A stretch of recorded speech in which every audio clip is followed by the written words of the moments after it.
You have lost sight of the people behind you at this point, but you know that they are capable in the wilderness for the most part. What are you doing? So, first of all, I think Lanray is probably nearby me because he's just an awesome, ranger dude. Yep. And that Barad guy is probably fine. Yep. He's like, lives in the woods and he's like all naturey. So I'm under the assumption they're actually nearby me.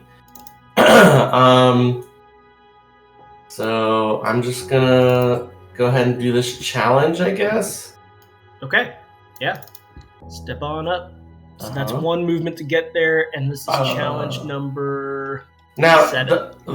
These challenges don't count as a square, right? No, they don't. So whatever resultant that happens, you automatically go to that next square. So you still have something after this. Yep. Okay. All right. So many options on paths. If you can get higher, you can see it all more clearly. You can make a DC 10 climb check. Success allows you to select whichever path you go. Failure by 5 results in 1 Horde token being placed on the challenge square. A failure by less than 10 results in 2 Hordes being placed on the challenge square. So I'll write that out into the chat. So you just have them. They appear on the square that I'm at? Yeah. If you fail this climb check. But if you pass the climb check, you can pretty much choose whichever path you want.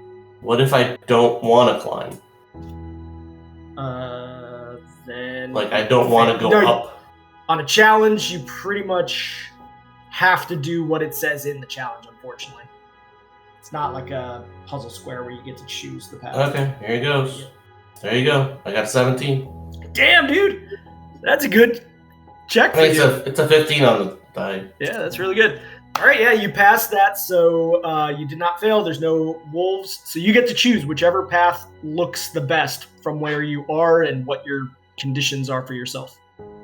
And I'll also say that from up on high, you also get a view of exactly where everybody is on the map. So your character knows where everybody is right now. Okay. The game is paused, so I can't move. Oh, I thought I unpaused it. There you go. I'm gonna go here. So you're saying I can actually see everybody now? Yeah. So whatever decision you've made at that point, in that moment, you saw everybody, so your character is knowledgeable of everybody's positions.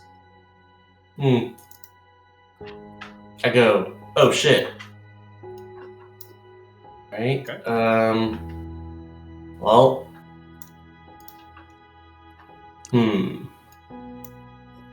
Don't know what to do about that. Yeah.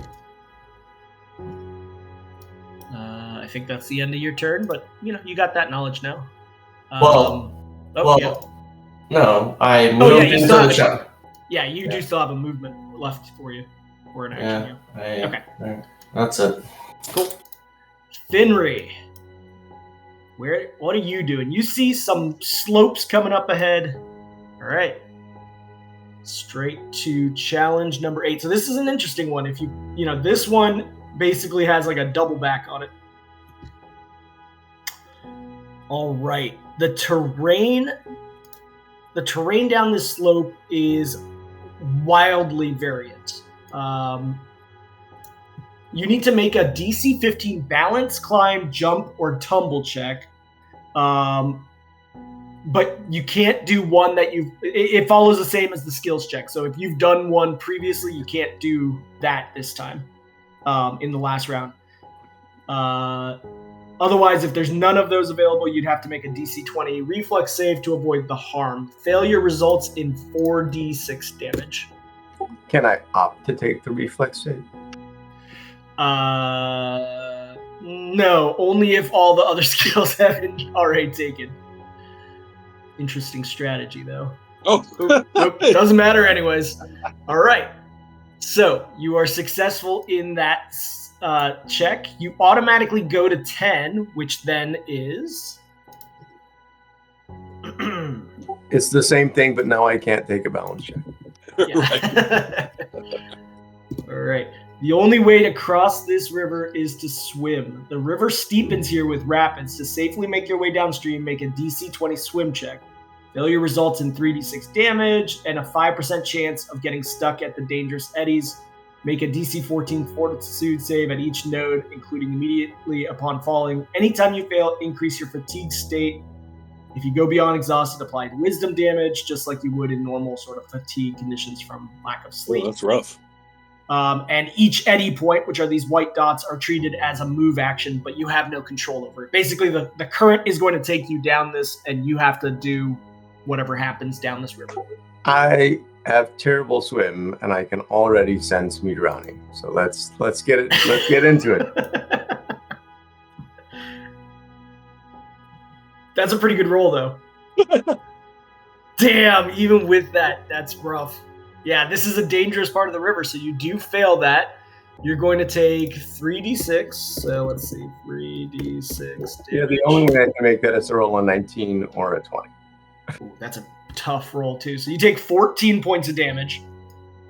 And you're going to be starting at this node. I need you to make a DC 14 fortitude save now. Oof. Okay. Your fatigue state. Your state is now at fatigued on this. And now finally, I need you to roll me here.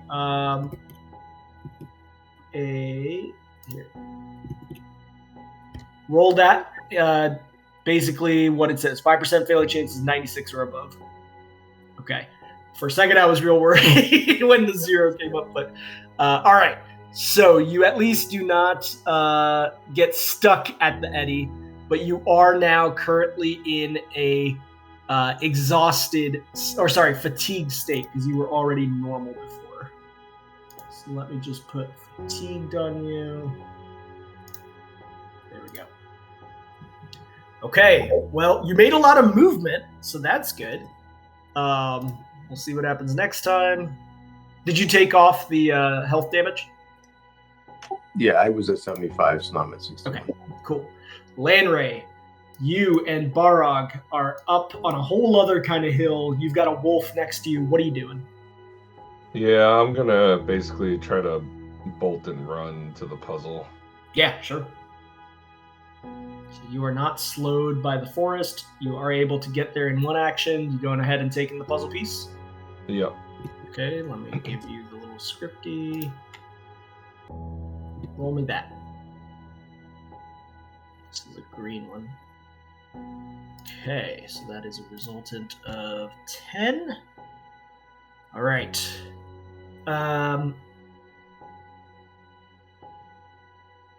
Okay. A quick rain shower pours down the steep slope, making footing difficult and pooling it into a marshy area below you. How do you deal with this steep slope and rain?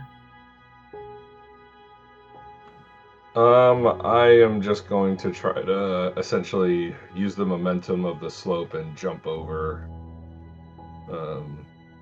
like the marshy area. Yeah, okay. Like, drier ground to get over it. Okay, yeah. I'd say you need a DC 15 success to jump over that. It's like you're sliding, you're getting some speed. It's going to help you otherwise on a tough jump. Kind of like Daredevil jumping over the canyon here. Oof. All right, that's going to hurt you. Ugh. Yep, that is your turn. Some dangers occurring back there. Barog is going to see that you are in a bit of trouble here. He was on the same square as you. No, but he didn't hold his turn. He was behind you, so he couldn't help. But he is going to hold position here and help if the wolf comes up. So he's going to hold his action to attack if the wolf comes up. Medolfir, your turn. What are you doing? You see some more forests coming up.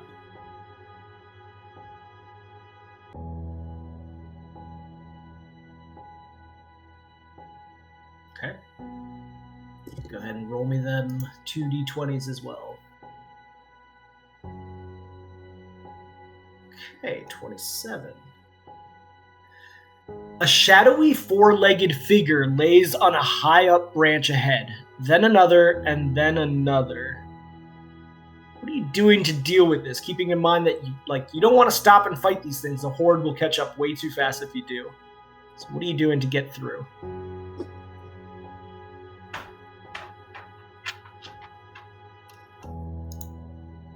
Oh, you're muted, Midolfir. Sorry. Yeah, sorry about that.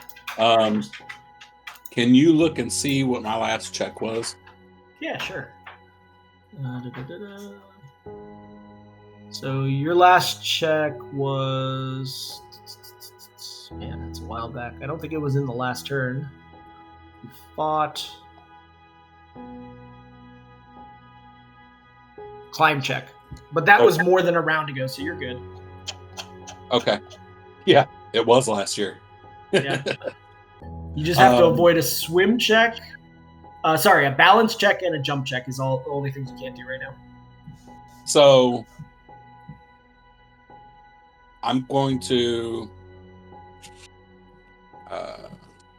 take like a animalistic approach and try to skirt around them, keeping my shoulders and my head down in a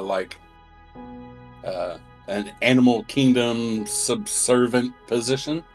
Okay. To show that I'm not a threat.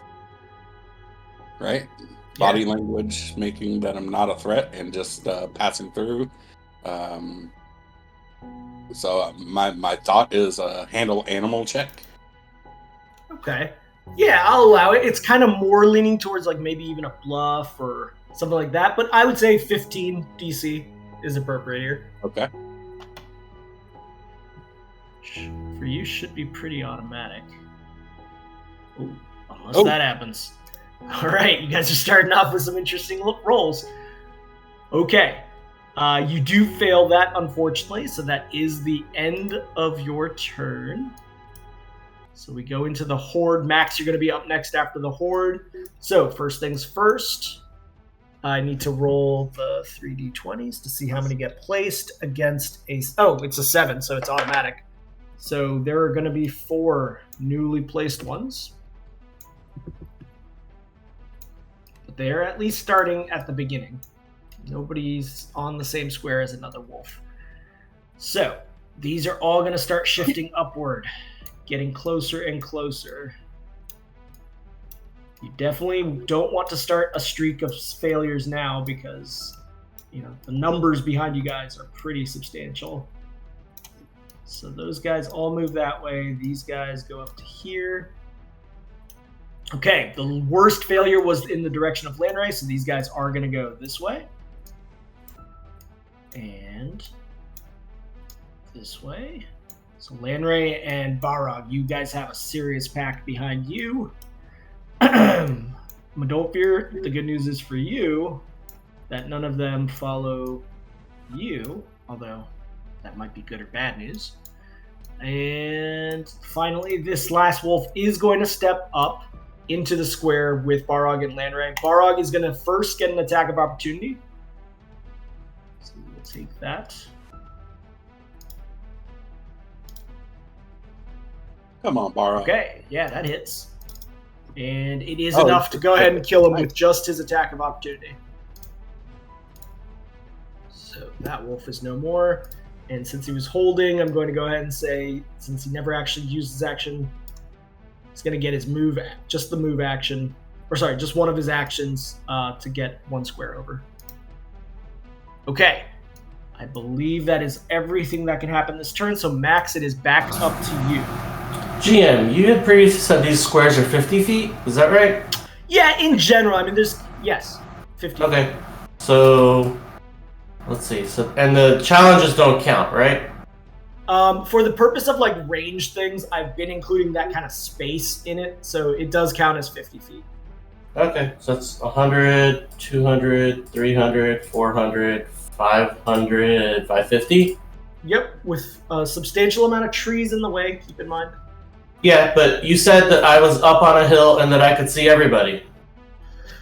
Yeah, I'll give you that. You do know kind of where things are in the back, so as long as it's not a line of sight situation, yeah, you are aware of where people are. Can I fireball right here? Fireball? Let me read that real quick. Do you have to have... I don't know. It's a spell. It probably needs line of sight, but you said I could see everyone. I don't know. I'm asking. I'm not saying, right? I'm just saying, like, can I do it? It's not a ray, so it explodes in a spot that you are aware of in the range that you saw. You're still aware of that spot, so I'd say sure. Yeah, you can do a fireball. Okay.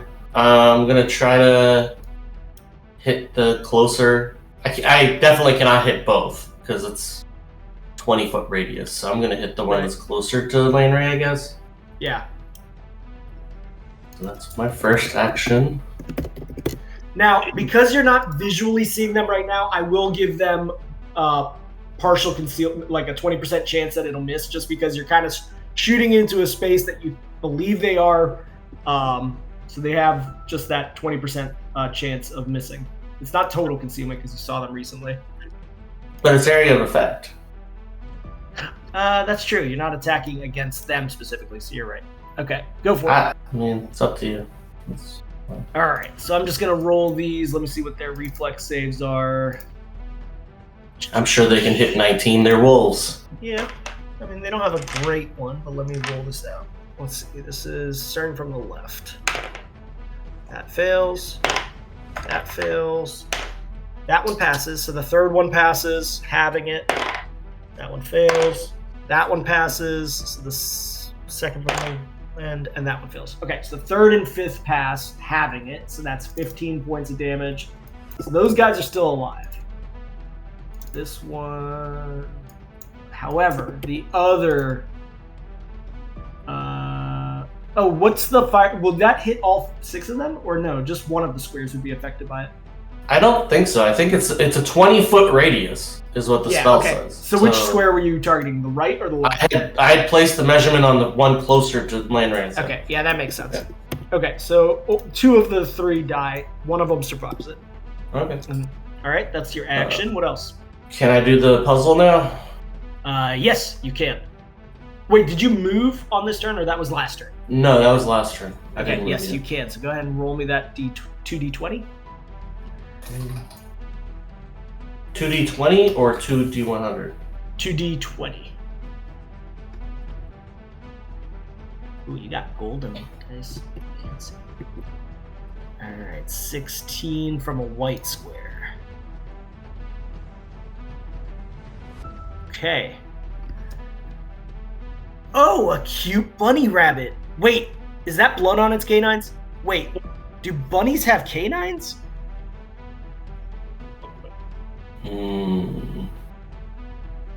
Interesting. Are you dealing with a bloodied bunny in front of you?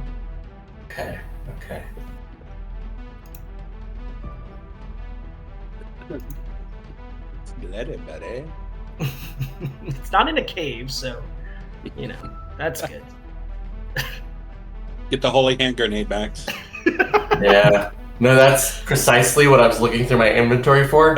Yeah. Okay, let's see here. So, would you allow me to have silver powder in my spell components pouch? As like silver powder has value to it, I thought, when it comes up as a spell. Yeah, but this is a bunny. That's fine. Yeah, I'm just kidding around. All right. So, see this rabbit,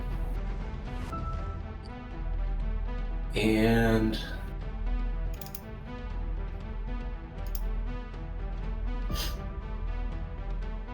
I'm going to think back to all the book learning that I had in the past.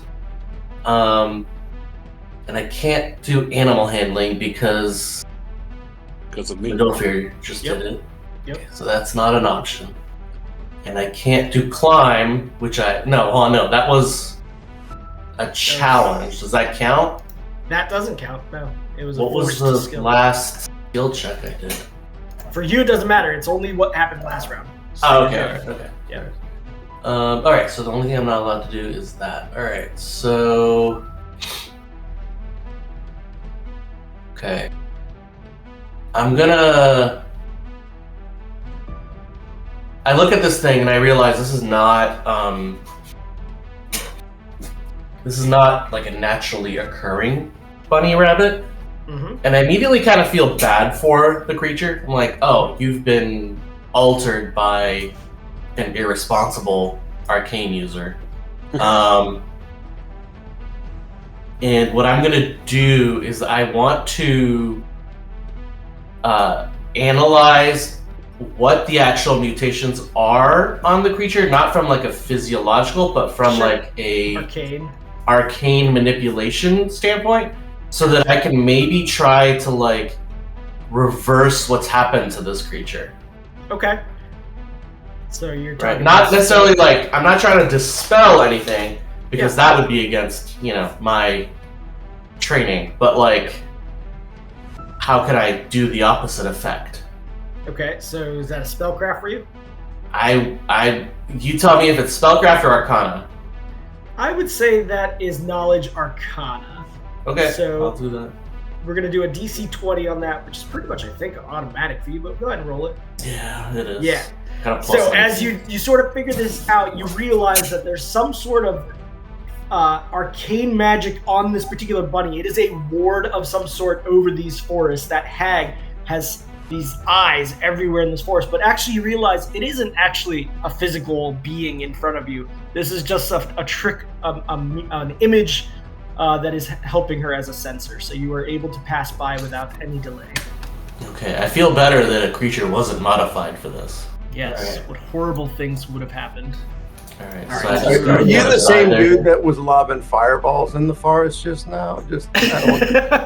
Yeah, but those are natural. Like, I don't feel like bad that magic did anything to them.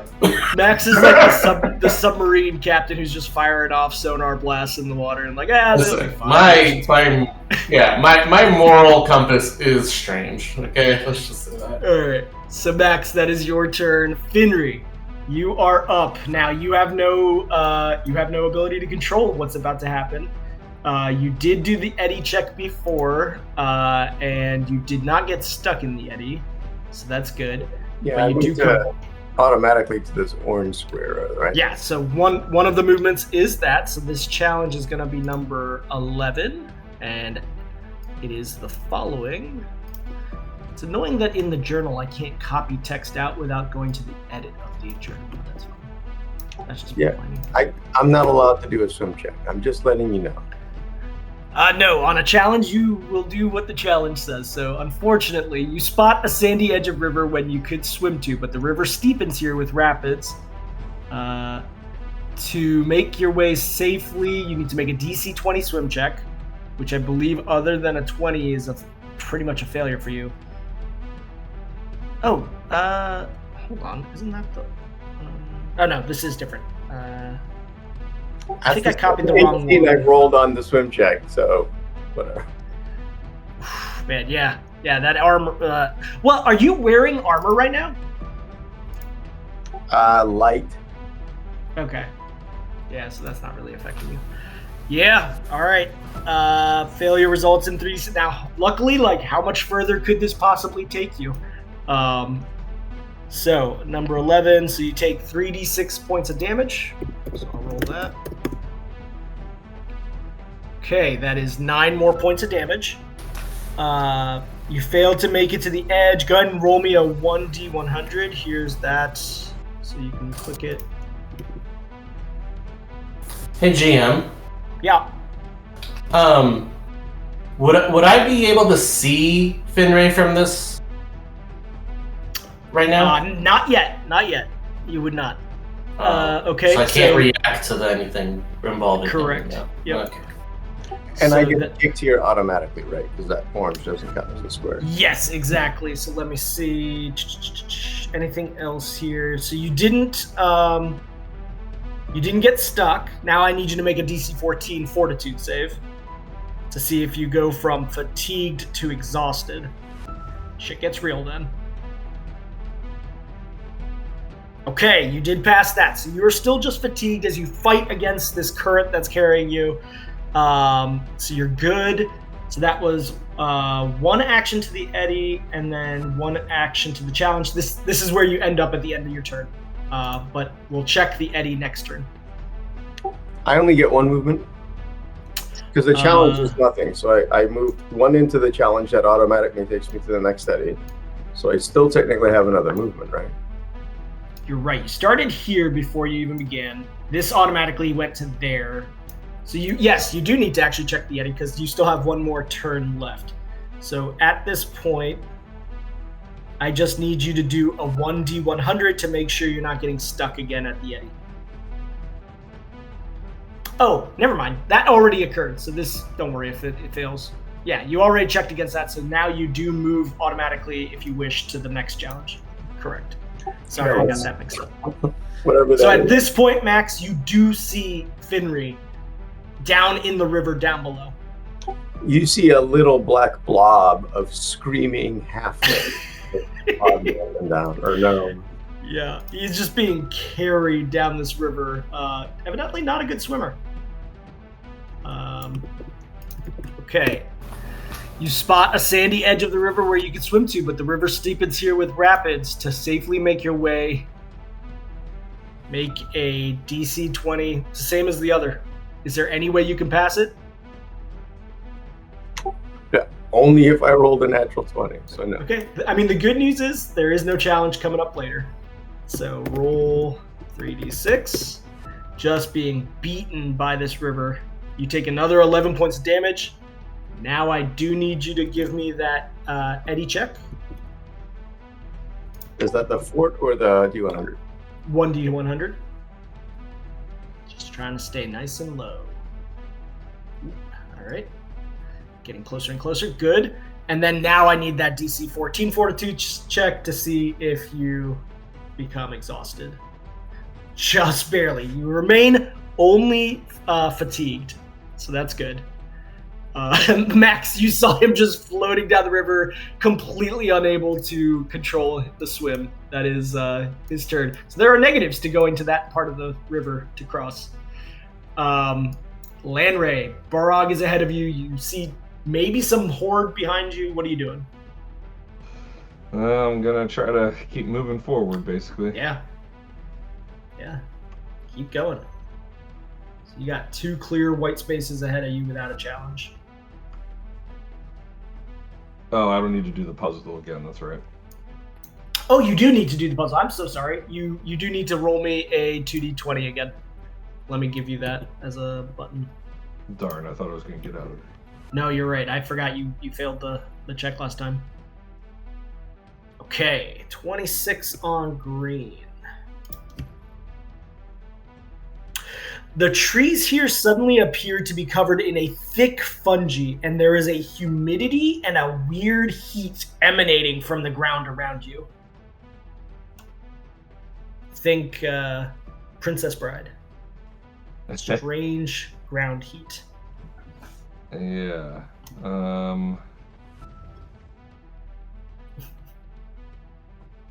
I will... Is the ground like, it's just heat, it's not like changing, like cracking? It's not changing. Or anything? Yeah, no, it's not. I mean, but that wet spot that you sort of slid down to, I guess it's just starting to like kind of bubble a little bit. Like the mud is not like the mud itself seems to be almost like bubbling and it's hot. I am going to try to cast Ray of Frost on and point it at the ground. Okay, yeah. So this is going to aid, but you still have to do a skill check. But so how is that going to aid what you're doing now? Basically, I'm going to, I don't know if it would be like, you know, navigating the terrain because I have like woodland stride and everything. Like, you know, typical. I could be tumbling. I could be moving I don't know. Is it? I'm trying to. You're trying to like balance in this ray, like you create a frozen ray ahead of you, and you're trying to like balance on this narrow path that you've created that frozen. Pretty much, like make a safe path for me to get through without like potentially burning myself. Yeah, I would say that's very applicable. So like a DC 10, since you used that ray of frost to assist, you've made it a lot easier by doing that. So you've just got like this foot wide sort of balance beam that you just got to make sure you don't trip on anything. Okay, and I'll roll that.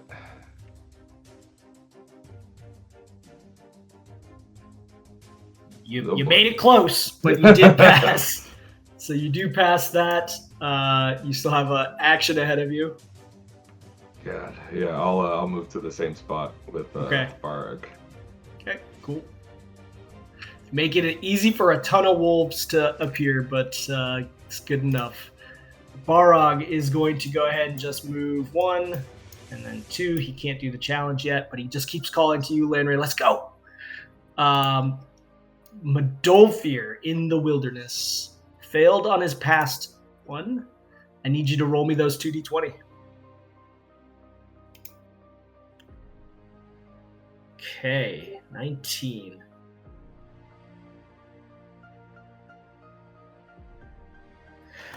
There's a large mesh of undergrowth ahead. If only you could find something to wedge against this undergrowth to clear the path easier without damaging your blade. How do you get this undergrowth clear? It looks like it's too thick for your blade to cut through.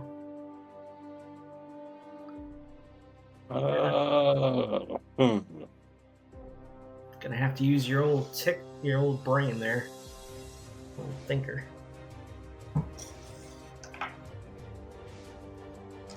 Well, I'm no stranger to navigating overland challenges of things like this. So if I was leading a hunting party overland, I'm looking for the easiest way to get through things. I don't know, would a survival check in this case make sense to either find a way to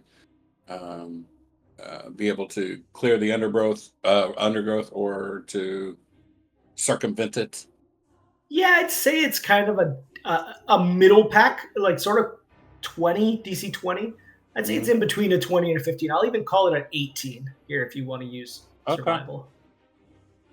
Let's go for it. Fly tweaking it. Oh yeah, that'll work. Nice. So you just take over instinctually instead of worrying about making some sort of mechanism or means to keep this undergrowth from continuously coming upon you. You just go for brute strength, but also knowing the path ahead. And yeah, you are successful. So you do pass that. You are on this side now, and you still have a move action ahead of you. So I'm going to move into the next square. Yeah, you can move into this side of the square since you don't have the ability that Landray and the rest have. Okay. Oh, yeah. So, first things first, the lowest skill check was a 10, which is an automatic for new wolves. They will be at the start. All of these wolves are going to start chasing now. So, Landray, you were... Sorry. Landray, you were the lowest, so they'll all instinctually come after you. But I think it doesn't matter because there's no split point right now. Okay, just moving them all up. Max, you're going to be next, so think about what you're doing. Okay.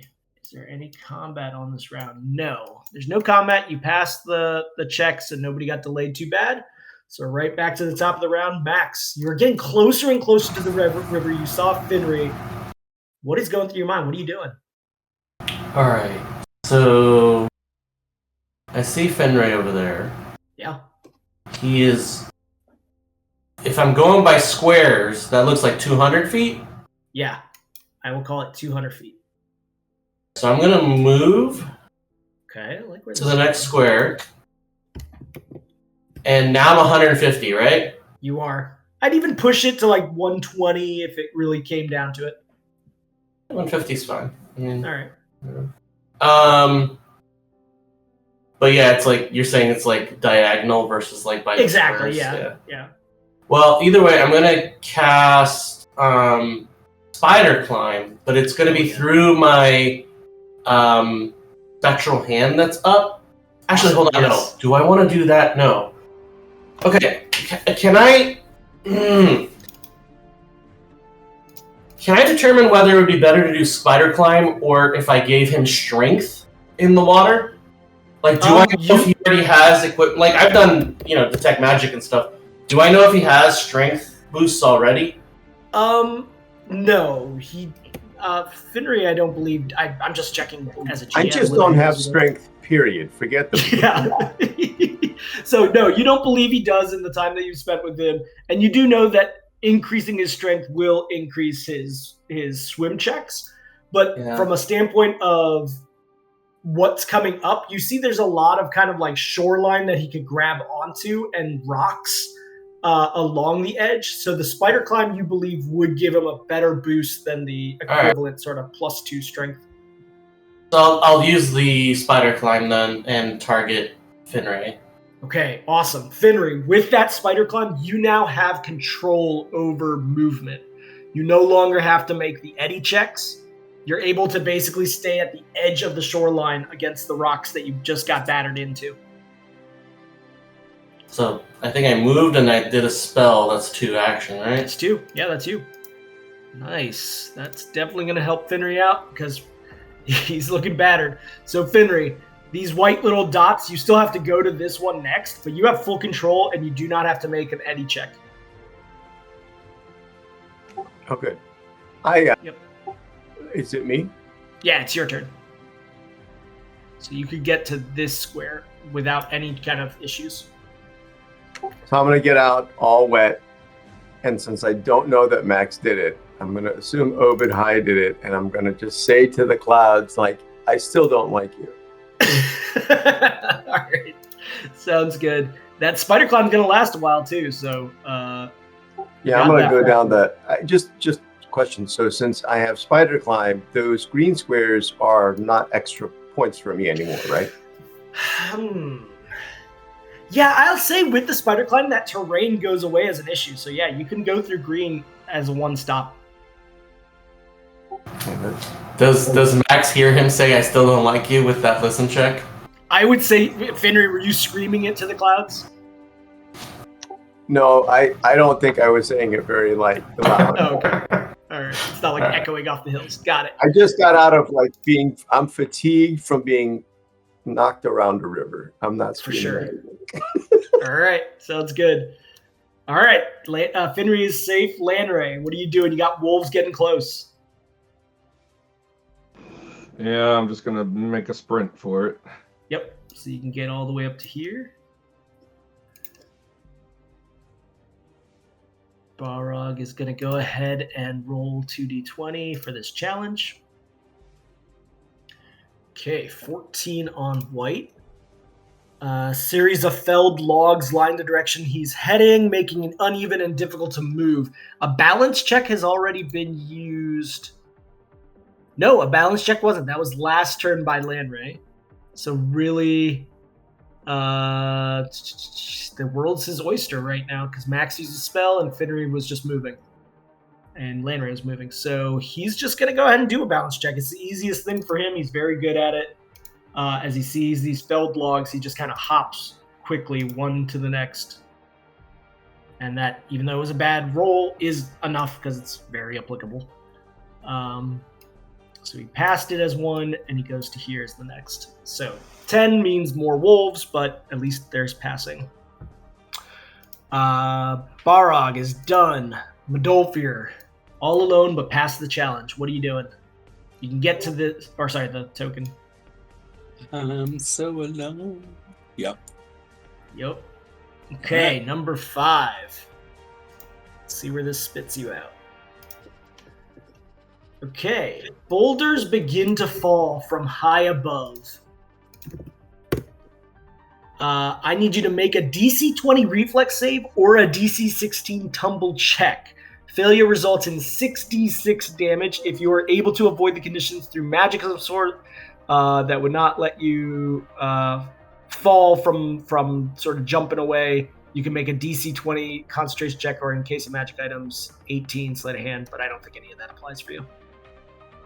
Okay, so let me ask you a question on the saving throw in combat. Yeah. Right? Reflex is a 9. Is that what gets added to my die roll? Yes. Your reflex save is a 9, so you would have to get an 11 or higher to get that one. Yeah, let me roll that, because I think that's going to be my better chance. Okay. Oh! Not good. Just not enough. So, you will result in being shot out this way.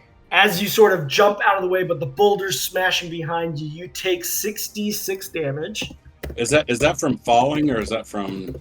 It's just like a battering. Just think of rocks in you falling, tumbling. It's kind of in combination.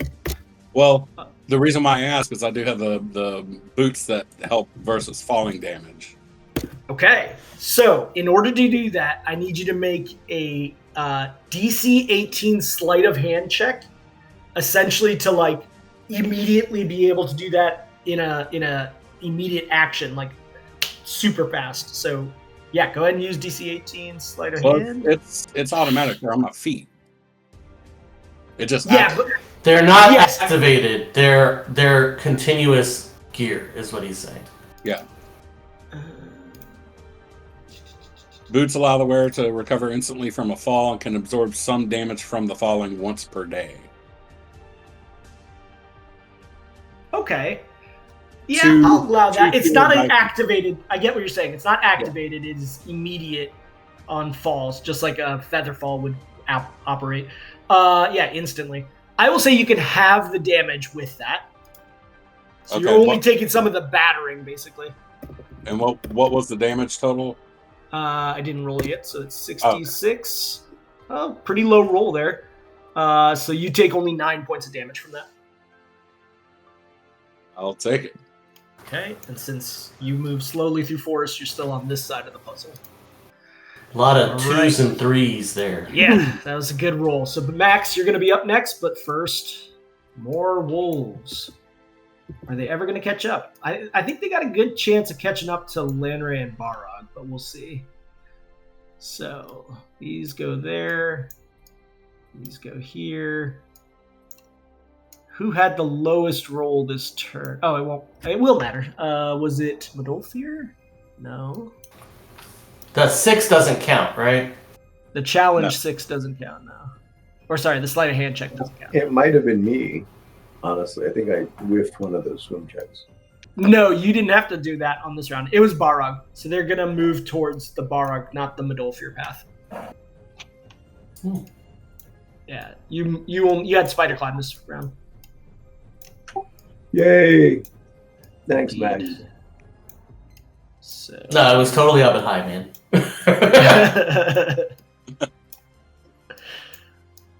Alright. All of these guys are just moving is all they're doing, but they're tracking down Lanray and Barog.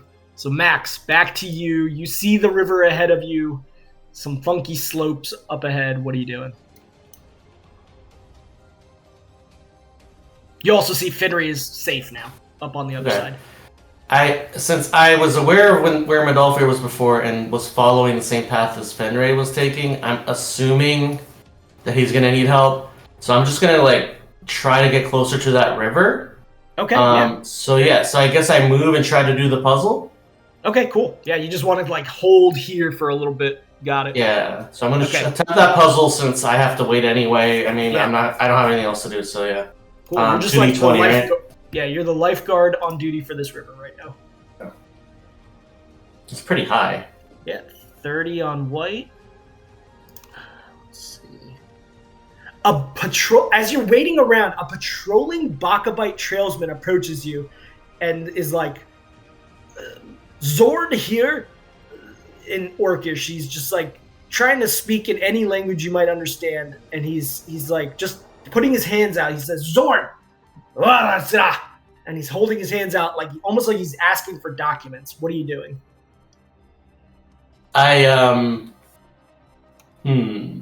So I try to talk to it in Dwarven and Elven and Giant and then Common, and hoping that I can communicate with it. Okay, eventually as you start talking in Common, he's like, Zorn are not allowed in these parts. There is a treatise. Alright, I say, okay, so hold on. I need to do a skill, so let's see. What's the skill gonna be? Multi-best. Yeah. Alright, can I... Okay, how relevant is this, right? Is this going to be a high DC or a low DC? Yep. A search check. Okay, what are you searching for? So he's asking for documentation, and yeah. I want to look through my stuff to show him that, like, oh no, I'm actually a wizard from the planet. Okay. Yeah. So you're doing a search check quickly to find some things. I'll say it's I do have everything in my bag of holding and the handy hammer sack. So I'd say it'd be a DC 15. So 15. All right. I mean that's still pretty good. It's a 75% chance of hitting it. Yeah. So I'll do it. Okay. Yeah. You would have passed even harder. You're able to eventually get out some magical items that prove, you also have documentation that you are part of the Planetum on you, I believe. And you're able to find that and show him, and he's just fine, we have no problem with you. We've heard the problems in Terthus. Just stay on the move and don't be thieving anything. I tell him, there is a very large horde of wolves back there. Just watch out, I mean, maybe you're really good with wolves. I mean, I look at him, I'm like, yeah, you're pretty tough. You're probably fine. I'm just letting you know that there's wolves in the forest back there. My headcanon with every one of these things that you've come across in these on this path, once the horde catches up to them, they're just oh, that guy was crazy. Oh my god, and the horde just kills them. So they disappear immediately. Yeah. Okay. So, Max, I think that's your turn, because you want to just hold here until somebody comes by, right? Well, so here's the thing. I did a movement, and then that got me here. You're right. So the challenge is your second action. Anyways. Yeah, so I think I'm done. Yeah, for this round, you're done. Finri, you have made it to the other side. You know that you have to get up onto this top hill for safety. What are you doing? So, I am gonna look around to see if I can figure out how I ended up with Spider Climb real quick. Mm-hmm. Can I just run a quick spot check to see if I see Max on the other end? Yeah, just for fun, sure. Now, Max is a small creature. Yeah. Right no, and there's a little bit of trees. No, Obadiah.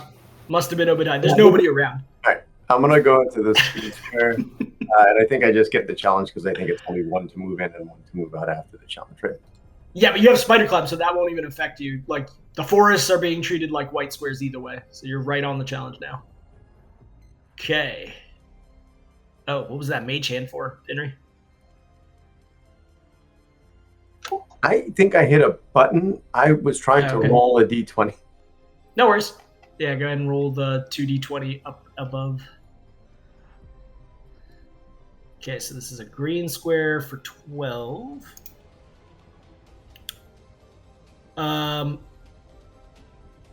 Okay. 12. Oh, there it is. Some monstrous being has left behind a strange, stringy material which starts to wrap around your legs, and you're halted momentarily. You're not sure what's going on, but this stringy material is sticky and also like impossible to rip apart. All right, so I am just going to try to delicately untangle myself from the stringy material so I can get over it. Okay.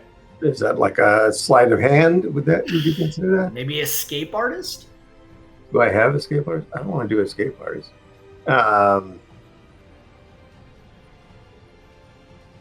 Sleight of hand will be like a DC.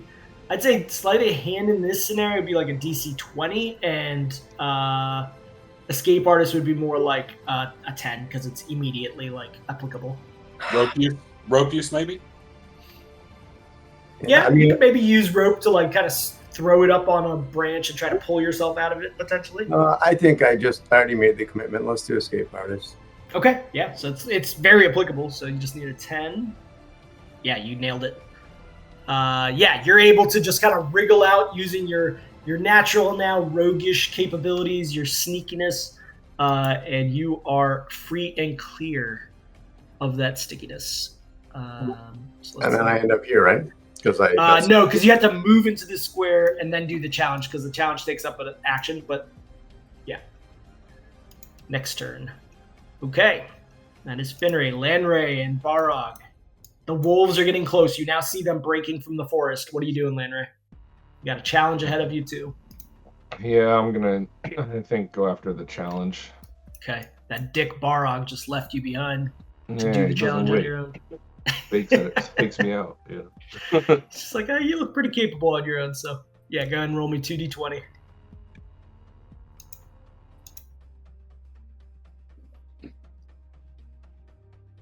Okay, 18.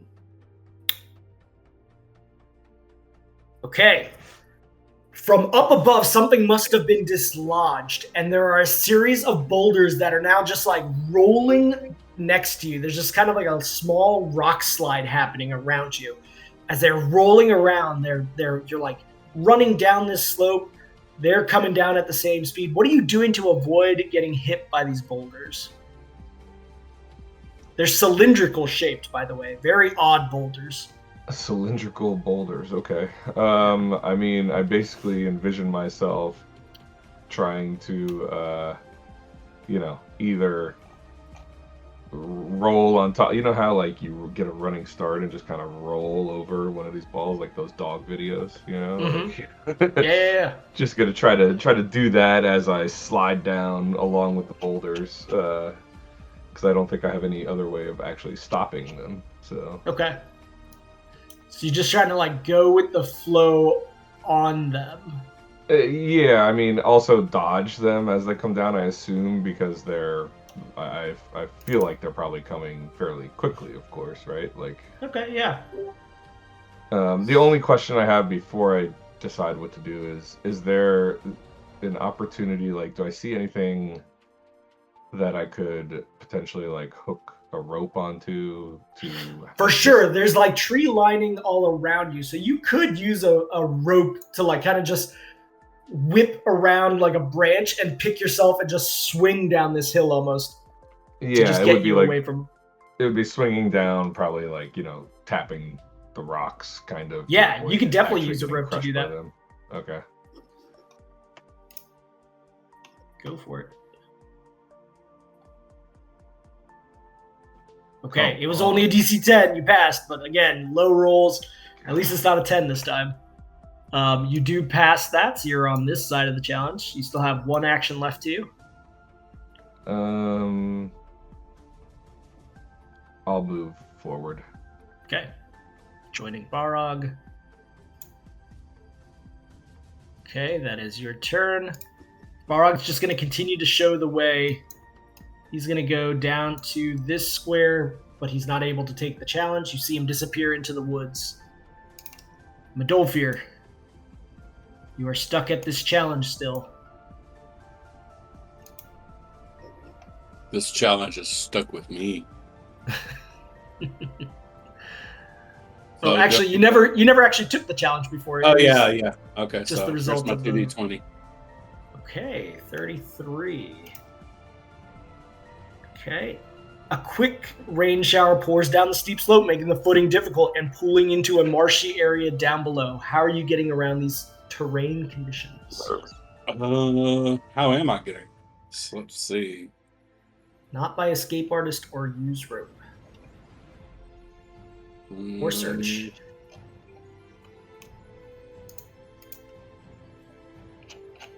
How will I...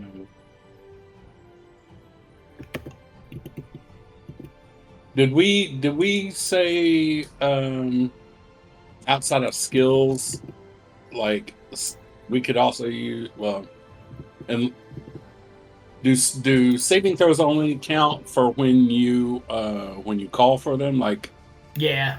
Okay. Yeah, you can't like do a reflex to avoid something. Yeah. It's not really a skill check.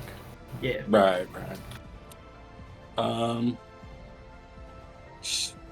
So I guess what really makes is tumble off the board, or can I do tumble? Or? No, tumble's available. Okay.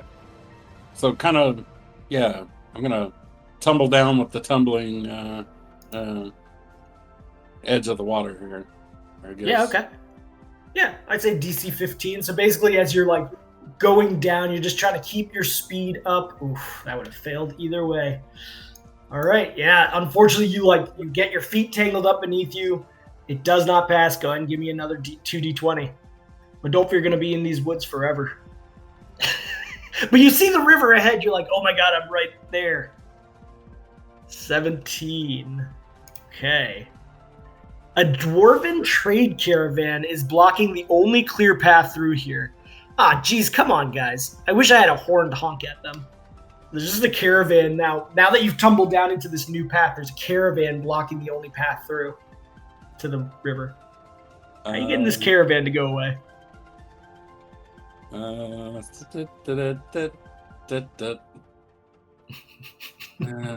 not good with people, man. I'm not good with people at all. Yeah. Let's see. Is the caravan in motion? Like, are they moving? No, they're like eating food, and they're just like basically laying about like they've been on travel for a while here. They don't seem like they're moving anytime soon, unless something really. Is it a horse-drawn caravan? It's a donkey. Yeah. A donkey? Yeah. Is he tied up? Yeah.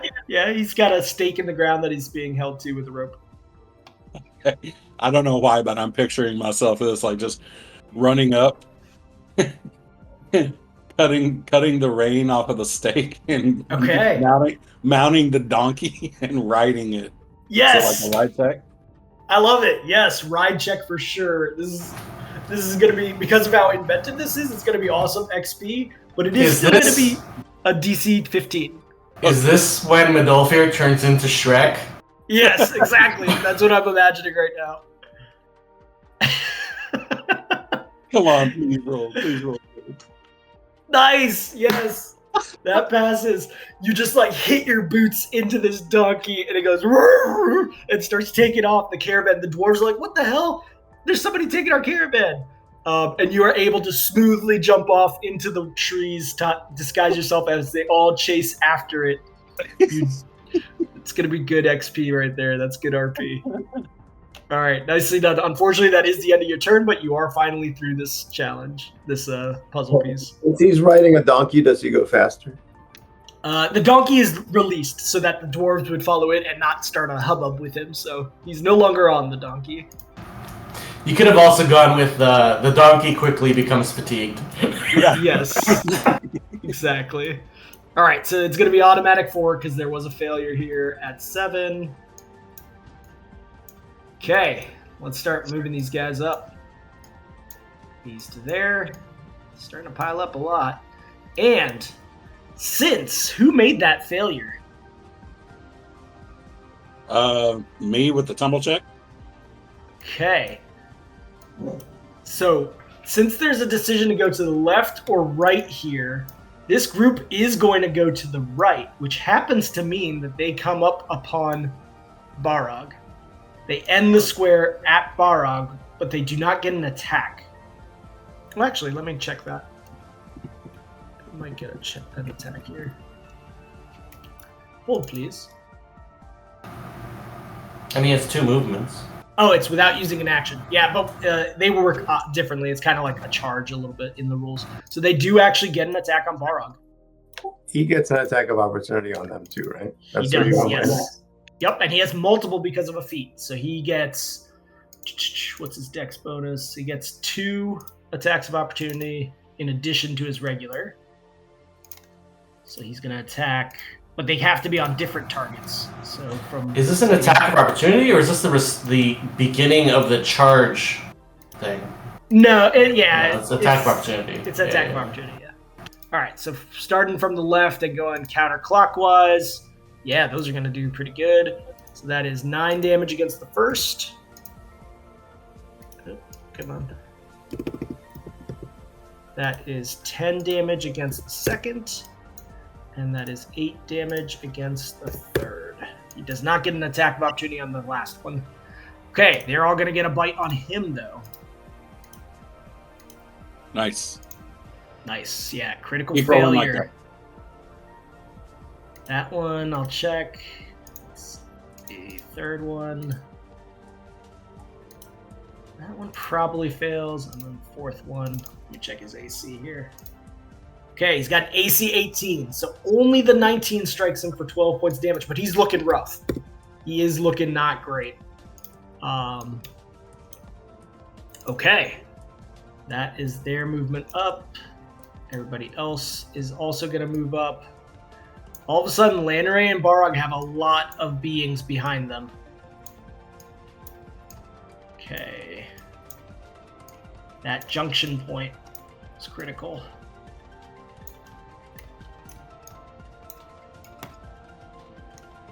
Okay, and lastly, these guys. Max, you're holding thus. You were talking about holding. What are you actually doing this round? Are you holding or not? All right, I have game mechanic questions. Sorry. Sure. Bless you. Yeah, so I have a question about game mechanics. So yeah, I've already gotten to this point. Yep. Is backward movement a thing? Yeah, you can move backwards if you want. If you start getting like panicked, like, oh crap, something must be going wrong. Now, if you go backwards, you have to pass the challenges again. Ugh. That's the negative of it. Not challenges, but sorry, the token pieces. The what? The puzzle pieces. Oh. Yeah. So you gonna continue your plan of holding here? No, because like it looks like Midolfier's is gonna be a while. How? Okay, so Expeditious Retreat would boost my speed by 30. Yeah, so I would basically make it so that you get, if you're moving, you get a whole other grid piece if you use that. If I'm moving, I get a whole other grid piece. Yeah, you won't get 2 actions, but you will get an extra movement, is how I would treat that. So like, say you move, you do an action, I would allow you to move a whole other one after that. What if I move 2? Yeah, you can move 3. If you're only moving, you can move 3. So yeah, it would give you an extra movement grid each turn if you do that. Do you wish to do that?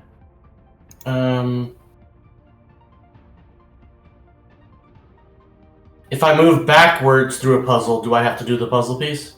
Not on the backwards way, only on the front ways again. Alright, I'm going to do Expeditious Retreat. Okay, that's 1 action. And then I'll move backwards, so I guess to here. Yep, sounds good. Okay, That's it.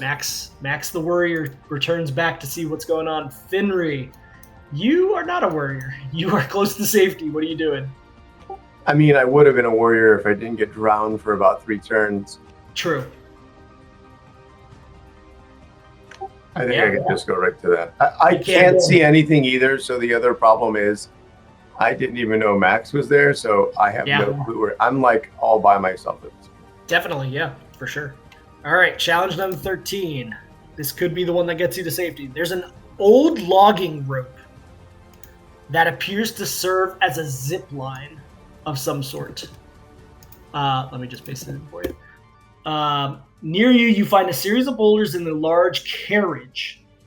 Make a DC 12 Knowledge Engineering check or Intelligence, if unranked, along with a DC 12 Use Rope check. You have to pass them both. So basically, you're trying to make a makeshift... Oof. Okay, you failed that. Failure results on the zipline releasing and snapping erratically, throwing you off into the trees. I need you to make a DC 14 reflex save to have 66. He only did the knowledge check. You have to pass them both either way. Oh, okay. Okay, the reflex save is good, so it's a half of 66. So that is roll 66. Ooh, that's a lot of 6s, bro. All right. That is a high percentile roll. You take 15 damage at least. And you are thrown to this square instead of going to safety. So there is one more skill check left for you. Does Finray have evasion? Do you have evasion, Finray? I have evasion. Oh, well then you saved on that, so you take no damage. Thank you, Max. Yeah, you get your 15 health back. Oh, thank you, Max. Anytime you would otherwise have damage. All right, Finry, that is the end of your turn. But I will say, from this height now, you see you're like stuck on a tree right now. You do see like the rest of the players down across the river, but just as little dots. You see the action happening far away. Landray, you see Barog in danger now. What are you doing? If you were to move here, you could fire into this square, but only from this square could you do that. Got it. Okay, and I couldn't move. And I guess I could move into the square where Barog is, or no? You could move into the square, but that would be the end of your turn there. That would be it, though. Yeah. Yeah.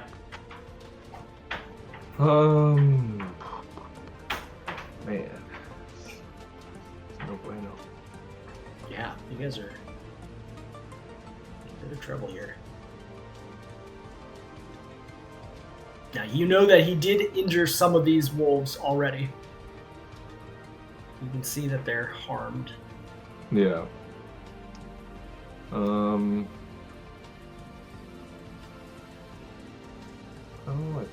really have a whole lot else that I could do, so I think I will fire into him. Okay. Go for it. So and I guess I would try to target the one that looks weakest? That he looks weakest, I guess. Okay. Yeah. And no -4 since you have that feat, and this is close enough. You doing many shot or anything? Yeah, I'll do many shot because I can't do rapid since I moved. Yep. And it's a single attack. Yep. Cool. Go for it. Shit's getting real for Barog and Landray, but Max is like, this is taking them too long. I have to come back. So hopefully Max comes and helps a little. And I take it I'm not within 30 feet, probably, right? No, I wouldn't give you that. You're like right on the border of it, so no point blank in this case. Yeah.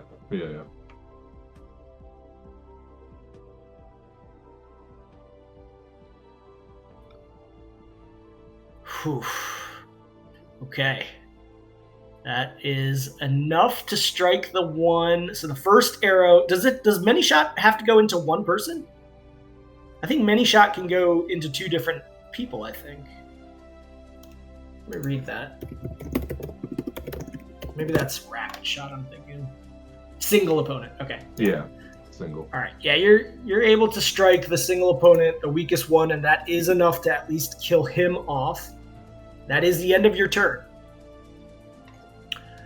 Barog.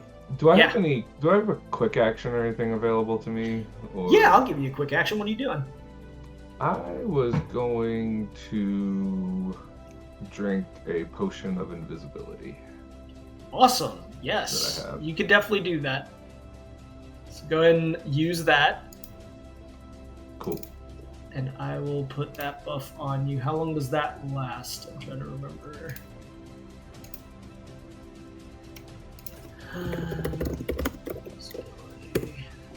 It's like minutes per level, I believe. Is it? Yeah, minutes per level, so that would have to be at least 3 minutes long. Based on the class level that it would take. Okay. That is your turn. You do take that. You are currently invisible. The next turn is Barog. There's actually a buff for invisibility now. Yeah, I did it in the toggle, which is nice. I like that. That's a thing. Gotcha. Okay. Barog is going to take one attack and then move. He's going to try to take out one more of these friggin' things. Let's see what he's got available to him. You might use some monk shit here.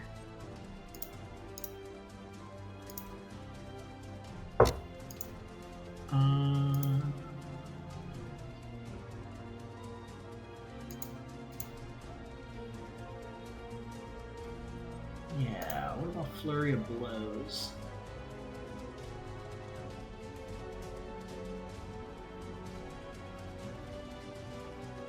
Okay, yeah, he can use Flurry of Blows with his weapon. Because he is using a Singham. So he's going to make 2 attacks here. Using his Flurry of Blows. So let's go ahead and use that. And it's at a -2, which is automatic from it. Okay, yes, that is good. Both of those are going to strike, and they are enough to kill off the 2 previously injured. I mean, he's a werewolf, so, like, it is kind of Flurry of Blows. He takes care of the 2 he previously injured and then moves ahead 1 spot. That is his turn. He's looking rough, but he's holding in there. I'm also going to say that he does have... he had the ability while he was moving to pull out a potion and down it. So he's going to get a Cure Light Wounds. I'm just going to heal him. That is 1d8 plus 1. 4 points. It's not a lot, but it's something. Okay. That is his turn. Madolfir, you don't know what's going on. What are you doing? You hear the sounds of battle nearby, but you do not see anything. You see the river ahead.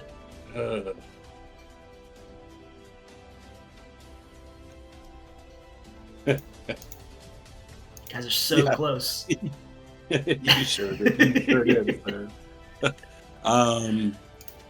Damn. Nothing you can do with the people behind you. You just know that there's action happening out there. I'm just gonna double move then. Okay, that can take you to here. It's gonna be your turn.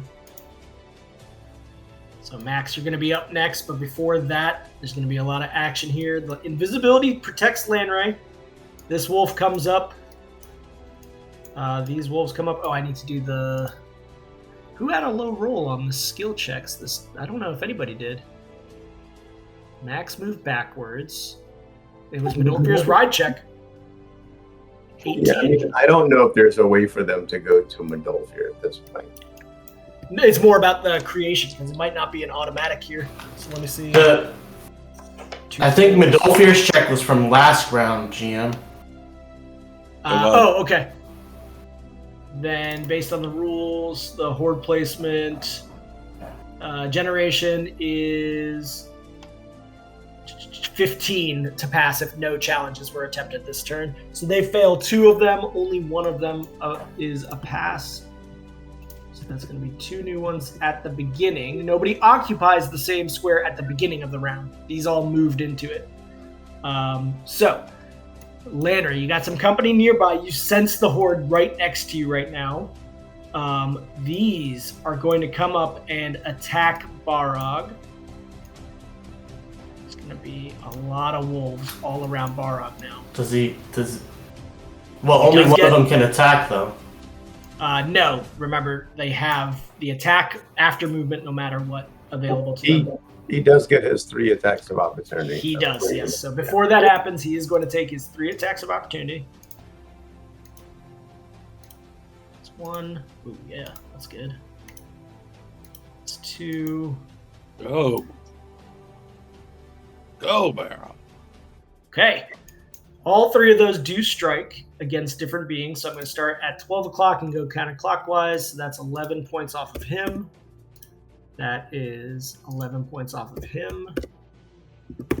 And that is 8 points off of him. So the ones starting at 12 and coming around have been hurt, but they're going to get an attack. See if you can dodge some of these. Damn. Oof, that one hurts. Barok's dead. Pretty sure he's at -10 now. It's 1. Did take that potion at least, which helped a little bit. At least these damage rolls are really low. Not particularly low. Oof, that one hurts. Yeah, they're hitting pretty well. Okay. Okay. Let's see. That is 10. Sorry, Barog. 16, 22, 25, 32 points of damage. And how it happens is important. So let me see. Okay, he survives the first 2. The second one takes him to 0. But the third one kills him. Barog is dead. Yeah, that's going to be a problem. Madolfir, he told you some things about where you're going, but yeah, your journeyman is dead now. That is the wolves' turn. Max, it is back up to you. As you hear the anguish cries of death call out, what are you doing? I will say if you get to here, you would see down the hill what's going on. This is kind of a high point back here. No, I assume it's too late. Okay. Yeah, I assume it's too late, so I'm going to move. To there. Can I tell it was Barog? Yeah, as Barog calls out in Orcish, you hear the sounds of Barog yelling out, "La Sadat, go!" as he dies. Yeah. Okay. Max is just pacing now. Yeah. On brand. So I'm gonna move, which gives me the extra move. Yes. And then I'll do this stupid puzzle again. Okay. So. Stupid puzzle. Okay, that is a 34 on white. Where's my mouse? There it is. 34. Oh! Some moronic bear trapper has left out a series of bear traps ahead of you. How did this happen? There are no bears around here.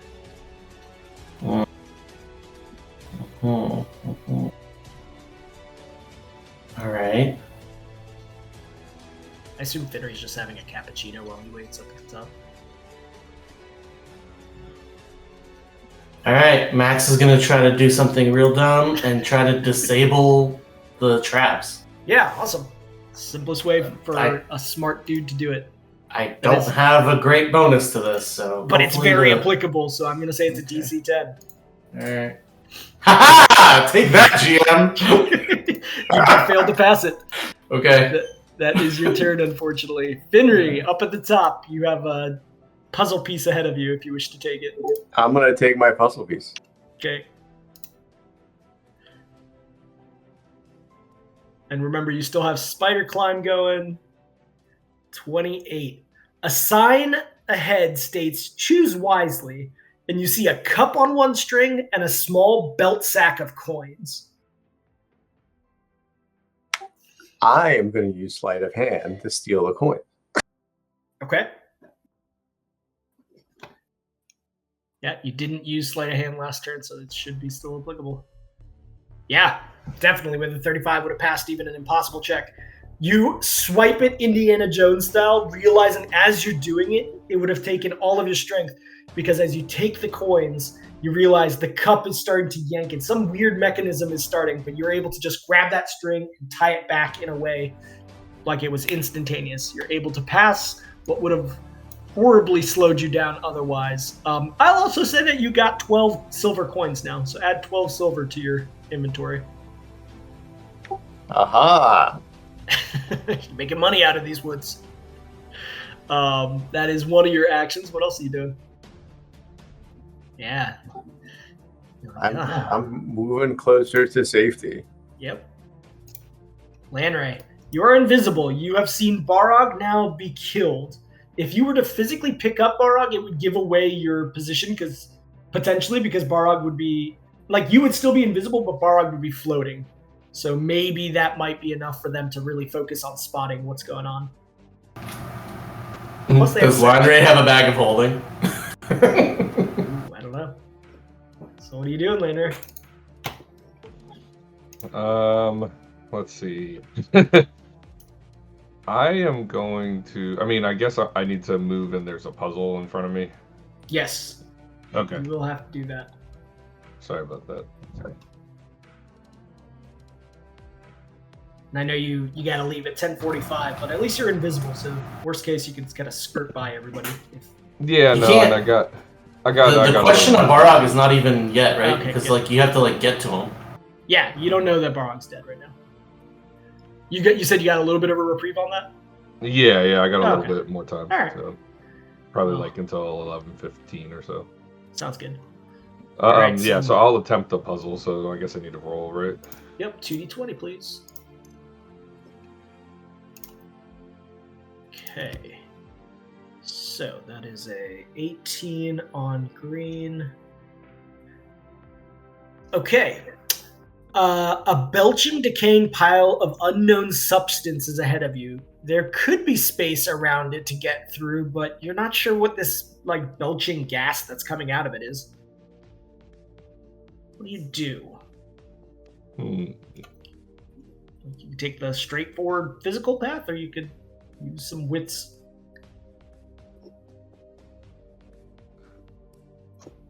And it's just like a blob of something. Yeah. Just like a weird gassy substance coming out of like almost like decaying material.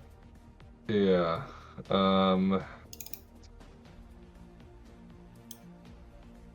I mean, I will probably look for. I'm gonna gather up like a bunch of like sticks and brush and everything, and kind of throw it on there just to see what happens. And if depending on how that reacts with it, I am going to still try to just move around it. Even if there's like a place to climb around it, I would climb, or it would kind of just be like a sprint past it.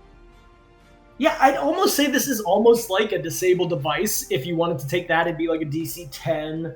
Otherwise, I'd say like Knowledge Nature would apply here as a DC 10. Yeah. Anything else would probably be like a DC 15 or 20. Okay. So which one of those are you taking? I'll probably do Knowledge Nature. Okay. Yeah, DC 10.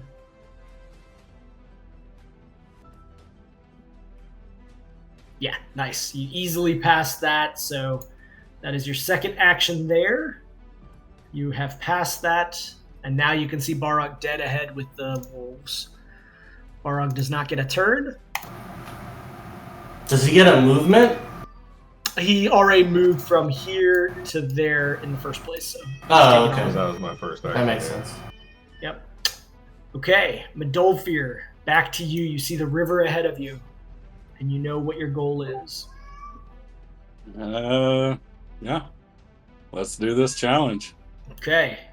And the terrain down this slope is wildly variant. Make a DC 15 balance, climb, jump, or tumble check.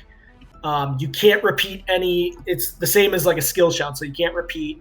If all skills have already been taken, make a DC 20 reflex save to avoid them. So let's see. Has anyone taken climb? No. Climb is available, and you did not do it last time. Okay, 8 DC 15. Yeah, that's definitely enough. So you were able to pass that. You do not fail. You automatically go to this one. So it is still your first action. On this one, number 10. Okay, this is the swimming one. So the only way to cross this river at this point is to swim with the current. So I'm going to write it in. You got to make a DC 20 swim check. That's the only way across, unless you have some magical means to avoid that. Oof. Okay, so you do fail that. You're going to take 3d6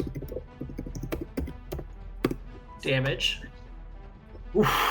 Triple sixes. So you take 18 points of damage. You end up on this. I need you to roll a 1d100. Let me give you the roll for that. Here you go. So you want to roll nice and low to avoid getting stuck at the eddy. Ooh. Nice. And now I need you to make a DC 14 Fortitude save at the node to make sure that you're not fatigued.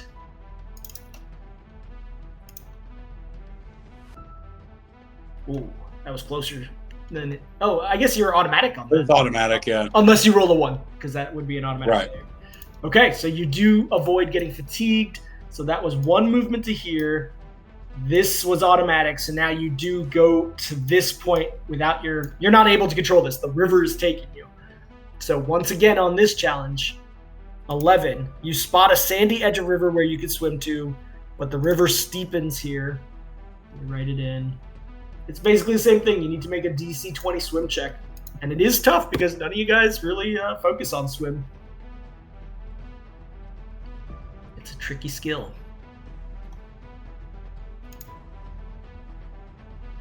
Okay, nice. Just got it. Yes. You are able to pull yourself out of the river without taking harm. You are now on this square at the end of your turn. No longer will you be floating. Max, I will say you saw Madolfir coming down the river as you were from this position, but you saw that he safely got across for your own visual purposes. Before it is your turn, the wolf pack is going to continue. So the new generated ones are going to be 3 behind Lanray. Let's see, who had the lowest skill check? The swim, climb was good. Swim doesn't count. Here's the thing. There was nobody on the square with Lanray. Yeah, but they were on Barog and it still counts. Oh, okay. And it's also beyond, so it's not just on, it's also beyond.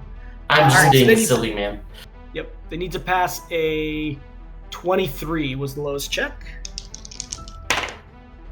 Okay, 2 fails, 3 fails. So only 1 gets added, luckily, and it gets added 3 behind where Lanray started. So this one is going to be added 1, 2, 3 spaces back. Okay, so these wolves have already moved forth away from the dead Barog to continue the hunt. As did this one. This one does not. I'm going to just do a quick check real quick. Okay, that's going to apply to all of them. So they do not sense that you are there, Lanray, with their check. They do, however, occupy this square with you, so you better be careful.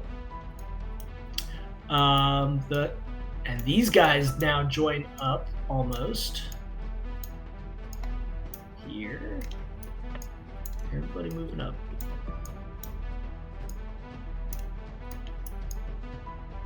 Okay, Max, it is your turn. What are you doing? You want to go ahead and do the challenge again?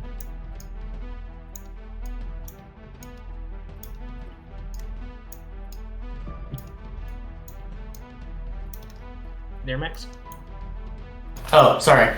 I was on mute. I'm kind of like on a ridge right now, right? Or am I in a valley? Kind of like half sloped down. So you're on the hillside. It goes lower, it goes higher behind you. Can I see this pile? No, the forest blocks you in between. All right.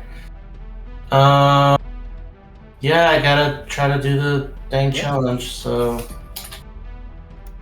20. I mean, you know that Lanray is really good in the woods, so hopefully he's all right.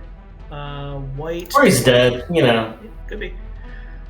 All right, a random group of adventurers, or more likely thieves, seem to be looking for trouble along the river slope. Oi, Zorny, what are you doing in these parts?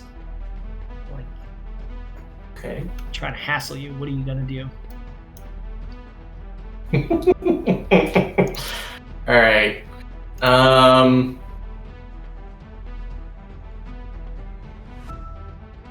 Let me think. So this is like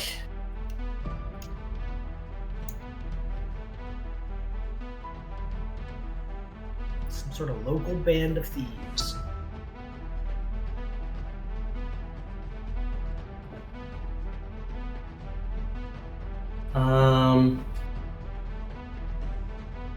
So we're in like a mountainous area or hilly area, right? Yep. There's like rocks here and there. Definitely. I'm a rock creature. Okay. I want to try to earth glide and hide. Sure, yeah. How applicable is that? No, for sure. Before the thieves even see you, they're like moving through this area looking for targets. You hide before they even see you. They didn't even call out your name. Super applicable. Okay. Yeah, that definitely passes. You are able to wait your time until they pass, but not very long. You're able to move past them, so you are safe on the other side of the challenge. Still have an action available. Right. Technically, you have 2 movements also. I guess I'm gonna try to. Yeah, So if I move into here, that's 1 movement. Yeah, that's 1, and then you'd still have a movement after the resultant of that. But if I fall in the river, then it wouldn't count. Yeah, you would go with the river speed at that point. Can I see what's about to come up in front of me? Sure. What does it look? Is it like I gotta swim across? Yeah, you're gonna have to swim across this pretty steep area. Okay. All right. Well, in that case, I'm going to cast a spell on myself in prep. Okay. Yeah, then that would be the end of your turn. What's your spell? It's gonna be Bull Strength. Cool. Yeah, go ahead and apply that. And I will put it on as a... Yeah, I don't have the buff available. Okay. Alright, that's your turn. Yep. Finri. You're oh so close to safety where Barrog told you guys to all meet up. Doing anything up there? Well, I have no like long distance range magical capabilities. I mean, the only thing I could do is like talk to an animal. Okay. I got nothing, so I'm gonna get up here and I'm gonna start the long process of drying out. Sounds good. I got nothing. Okay, sounds good. Lanray, back to you. You are surrounded by the Horde right now. Barrog's dead body ahead of you. What are you doing? Tough choices. But you know, if you were to fight these like 10 wolves around you, you're outmatched. Yeah, that definitely is a recipe for not staying alive. I think what I'm going to do actually is I am going to cast Ghost Sound. Okay. And as a cantrip, yep. As a cantrip, yeah, and I'm going to target it like slightly, basically from maybe like around there. Are you trying to become visible again? Well, my understanding is it wouldn't make me become visible, but am I wrong? Because I'm not casting it like on... This is an innate spell he's able to get from his level up. So it is not actually casting. He can just do it. It's it is...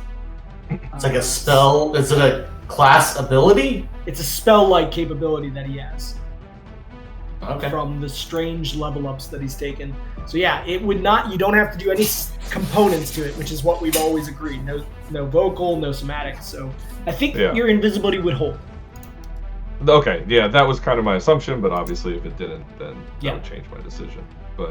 And I want it to be a bear because I realize wolves are apex predators, but I think bears and wolves don't necessarily get along. And so my goal here is to try to create a sound that might scare them or at least cause them to hesitate or back up or retreat a little bit. So okay, I'm gonna treat that as a DC 15 intimidate check against everyone within these 3 squares.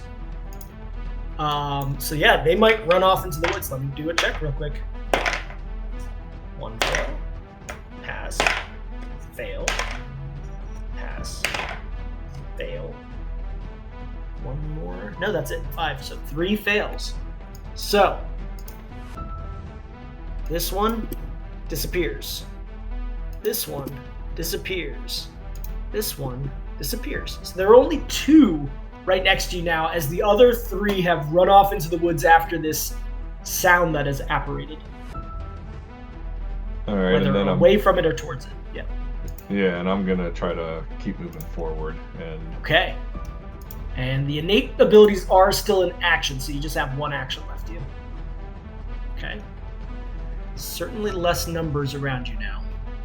Okay, Barog doesn't have a turn. With Dolfir, you have made it across the river. You know safety is up this hill. What are you doing? Rolling for the challenge? Yeah. Okay. You guys are so close. Let's get there. Yeah, what's a 2d20, right? Yep, 2d20, please. Can you, You want the button? Yeah, can you put the button in? There you go. Okay, 20 on green. Borag mentioned a lot of things quickly about where to go to safety. I'm not lost, I swear. There's a lot of instructions given. How are you dealing with all those instructions about where to go for the safety? Hold on.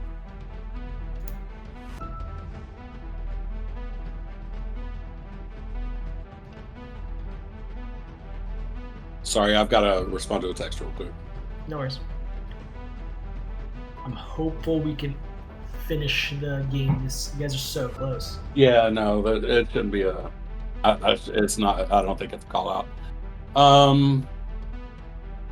Okay, so it's been more than a round since I used survival, right? So it has. I'm gonna do survival check to make my way through. Makes perfect sense. You're just trying to use your tracking capabilities to find the safest spot away from the horde. That is enough, so you do pass it. You can use your next movement to just get to the next square. You are finally out of the woods, though. You're like, I see it. It's up ahead. Okay, that is your turn. Wolfpack is going to have to pass an 18. Let's see if they do that. 2 failures. 3 failures. Only 1 is going to be added, and it's going to appear 3 behind Lanray. 1, 2, 3. I'll just put them here. Okay, let's start this up. I got to check the 1 that's on your square right now, and then the 2 that are going to... oh, sorry, there isn't 1 on your square anymore, so it's just the 3 around you that need to check. Nope, that won't see you. Nope. Not particularly good at seeing invisible beings, even with their scent. They're just, like, they're smelling each other more than anything else, so they're just continuing on the hunt. Max, you see these wolves now getting closer to you. You do not see Lanray. They're all going to move up. They skip you, Lanray, and the dead body. They do not care, although 3 of them do land on the same square as you. Okay, Max, it is your turn coming up. What are you doing? Okay. I don't see Lanray. Yep. I do sense that these wolves are coming up, right? Correct. Can I see this cluster? You can, yeah. You can definitely see that cluster coming. Okay. They're 200 feet back right now from you. 200 feet? Yep. 50, 100, 150, 200.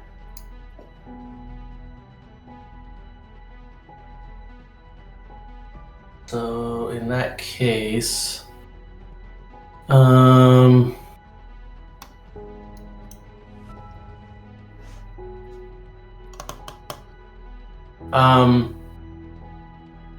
yeah, alright, so what I'm going to do is I'm going to put up a wall of force. Okay. It's going to be 90 feet long. Okay. And I think I can put it on the next square over. Okay. Yeah. I'm trying to block off the route. Gotcha. And force. I mean, if they come this way, I want them to have to maybe double back and go the other way. I get you. Yeah. You can definitely do that. All right, that's one action to do that. So I'll draw that in. So like here, I guess. Yep. And it's 90 feet wide. Got it. I'll write that down. And it's gonna last 9 rounds. Cool. All right, so that's my first action. Then I'm going to attempt to move into here, I guess. Okay, yeah. Actually, no. Can the wolves see me? They can. Okay. So they're probably coming after you next as the only viable target that they're hunting. I'm gonna... Alright, so if that's the case, I'm gonna preemptively pull out a spell. Okay. A scroll. Okay. And cast Spider Climb on myself. It's only CL3, so it's gonna be 3 minutes only. Okay, got it. But so we got Spider Climb going. I'm just gonna write it down as opposed to drag it. Here, I already have it. I'll buff it. Yeah, thank you. And I'll put it to 3 that minutes. Is your turn. Oh, sorry, no. Spider Climb is 10 minutes per level, so it's 30 minutes, yeah. You got plenty on it. Yeah. Okay, Finnery, dancing on top of safety. Anything else you doing up there? I looked at my. I can't do anything. Okay, your clothes are nice and squeezed out now. Is there anything he can do to like lose fatigue or whatever? The resting is helping with that. So I'm going to say after 5 rounds of him kind of taking a calm break, he's going to get back away from his fatigue state. So he's 2 into that now. Well, I'll do that then. Yep. And I honestly, I have not. I don't have anything. Yeah, not a range person. Got it. But you do see MiguelAbuel at the bottom of the hill coming quickly. Lanray, you're surrounded by these wolves still. What are you doing now? I'm just going to try to keep moving forward without making too much sound or anything. Yeah, roll me the 2d20 on the next puzzle. Here's the button for that. Okay, 14 on white. A series of felled logs in the direction you're heading make it uneven and more difficult to move. So it's just kind of like these logs, and the Horde is down below, and that's like the obvious path to go so that they don't see you. What are you doing to get across these uneven logs?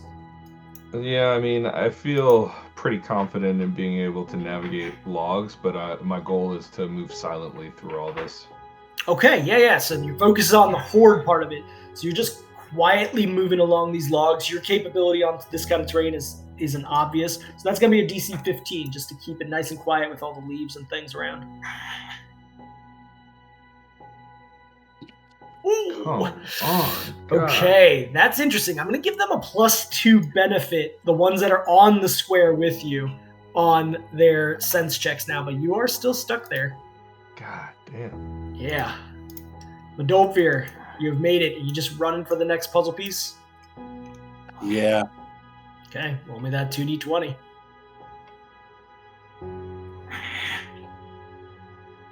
$17.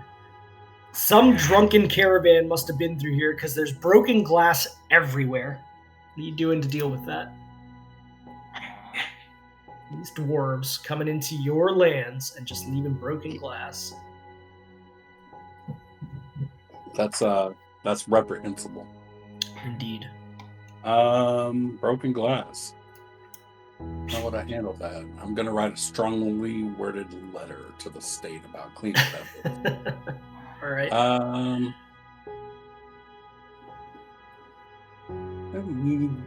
Trying to be watching the ground. I don't know. Maybe concentrate to maneuver through the glass so that I don't Okay. Yeah, I don't know.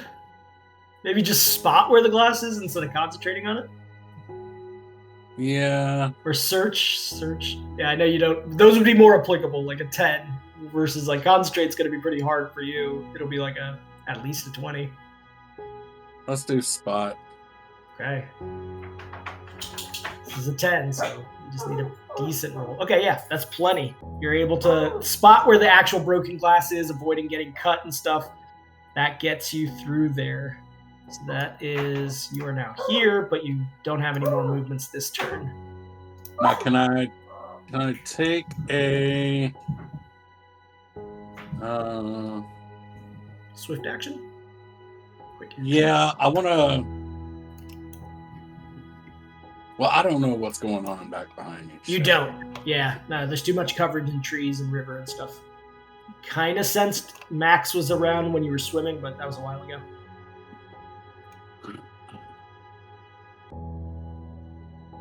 Nothing else? Yeah. I'm going to call out at the top of my lungs. I'm going to call out, Max, Fenry, Landry.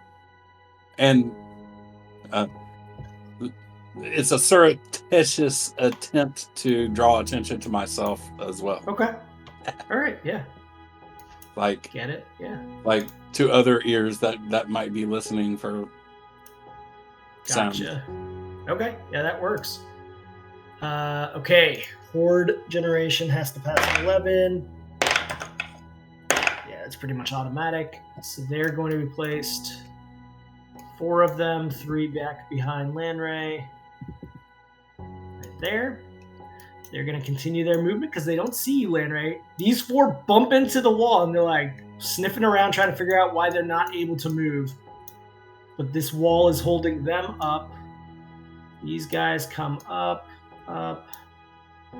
These guys are going to pass by. Just need to do 1 check with a +2. Oh, they rolled really low on that. Okay, so you're good there. The ones that were closest to you did not get any benefit from your failed sneak there. Man, a lot of wolves now. There's 8 wolves right behind you, Landray. Don't even have any space to put these guys. Okay, Max, you're gonna be up next. What are you doing? Okay, can I see the wolves? Yes, they are stuck at the wall. Nice. Alright, here's what I want to do. Mm-hmm. I'm gonna get my spectral hand to kind of shoot towards the strongest looking one of these guys. Okay, this guy right here. Okay. And it's gonna cast Vampiric Touch once it hits him. Yeah. Just trying to get some temp HP before I have to jump in the water. That's fair. Although you have your bull strength going, you got some other stuff, the spider climb. But still, I'm not good at swimming, so. Yeah. Alright, so I gotta do a ranged touch attack. Yep. I think. Against his touch AC, so that's very low 10. So you just need to make a 10 touch attack. Okay.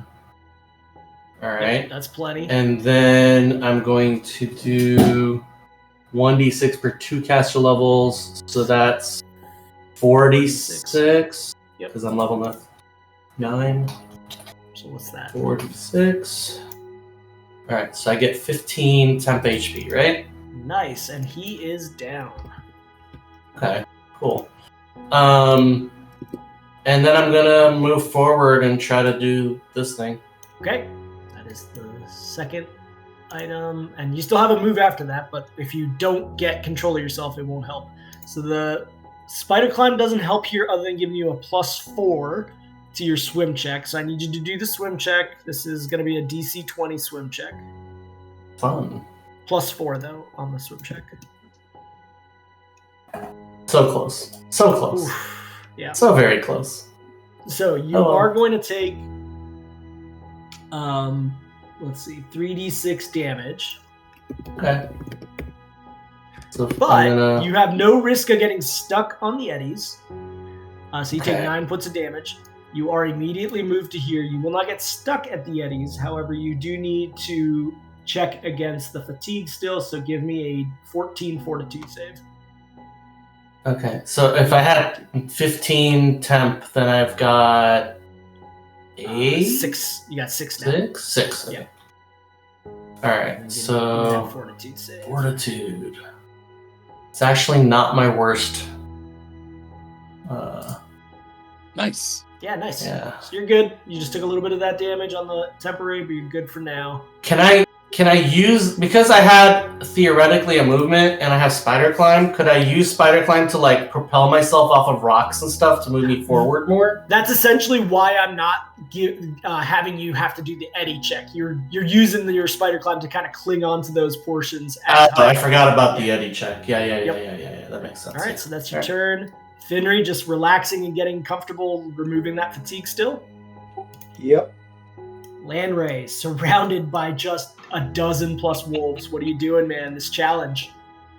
I mean, I guess I gotta keep going. Yeah. Roll 2d20 for me. Let's do it. I mean, you're in the clear if you can get through this stuff. They don't see you. Okay, 19. Okay, this one might be easier for you. A sudden rain shower breaks out over you. The ground is becoming slick and muddy on these steep slopes. So you can't do a spot and you can't do a move silent. But this is like a balancy, kind of jumpy, physical one.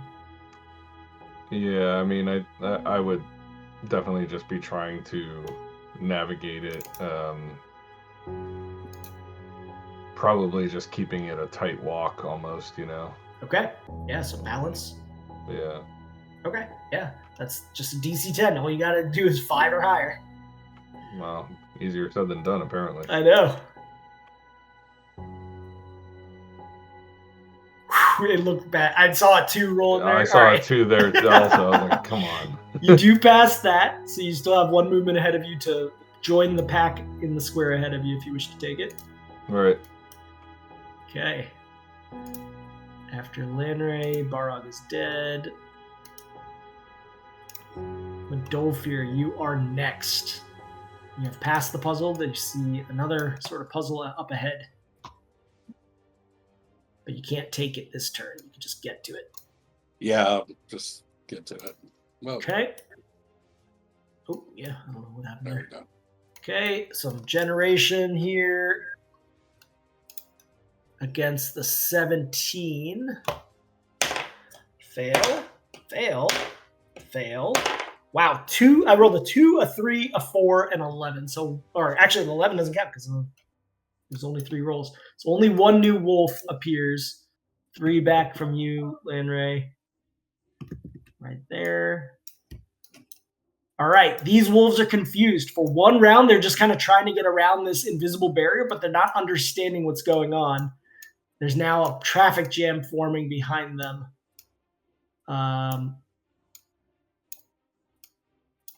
Okay.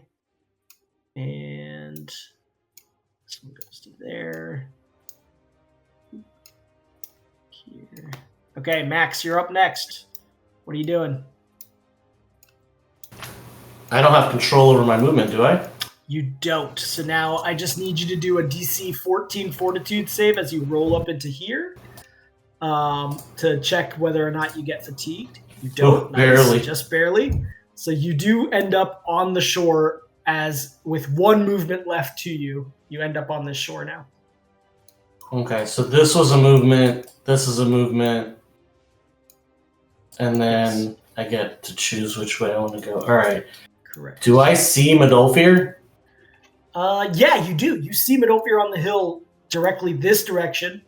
You know that the woods ahead of you also is a direction of safety. It's your choice. Okay. You plan to head towards regroup? I'm going to head towards Medolfir. Cool. Yeah, so you can move to that puzzle piece but not take it. Yeah, okay. That is your turn. Finry, on the 4th round of you relaxing and resting. Lanray, what you doing? You passed the puzzle piece, but there's another one ahead of you. Yeah, I guess I gotta keep dancing my way through these wolves. Yep. If they beat you, there are negatives to them beating you to the finish line, but Max has confused them for a moment here. So go ahead and roll me 2d20. We're going to go like lightning round now to see if we can finish. 25. A series of pre-cut cabin logs that were never assembled seem to be spanning some kind of deep sinkhole that was formed under the pile. Now, you already used balance last time, so you can't use that this time. Right. Somebody was creating some sort of weird log cabin over a sinkhole here. Yeah, I mean, is there? I still have my typical rope option available to me. Is there a way I could hook it on to something as? There's trees on either. Yeah, there's trees on either side of you, so you definitely could do that. Okay. Yeah, I'll do that. Okay. The rope appears. Wolves are dumb, so like they don't really notice a mysterious rope appearing and wrapping. This is gonna be DC 10. So your use rope should be pretty close to automatic. Okay, pretty good. You do pass the challenge. So, can you get to the challenge this turn now? I think yes, because you started. Oh no, yeah, you moved here and then you passed it.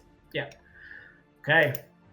Medolfir, you see Max, you see the hill ahead, and Finry. What are you doing? And the puzzle. Well, I got to do the puzzle first before I do anything, right? Yep. Yeah, so there's my 2d20. Okay, 13. Some monstrous being has left behind a strange stringy material that has wrapped your legs and halted you momentarily. How are you getting this strange stringy material off you? So it's stringy.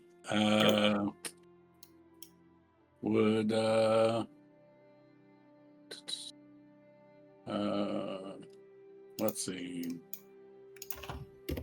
Let's try to do escape artist. Okay, let's do it.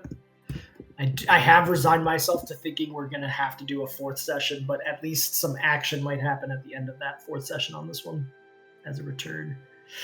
Okay, you fail that, unfortunately. You can attempt a different one if you want to roll 2d20 again. Yep. 29. An old farmer seems to have constructed a rudimentary livestock fence, but with very sharp barbs strategically spaced. So it's just like this barbed fence in front of you. That's unfortunate. I'm going to jump over the fence. Okay, that's very applicable. It's tricky. It's a DC 15 jump, but nice. You do clear it, so you have cleared this puzzle, this challenge ahead of you. So that is your turn. Max, before it's your turn, the wolves start figuring out like there's no way to pass this. So the front four are going to return back this direction. These two are going to not understand and go forth, and now they're like, "Ugh."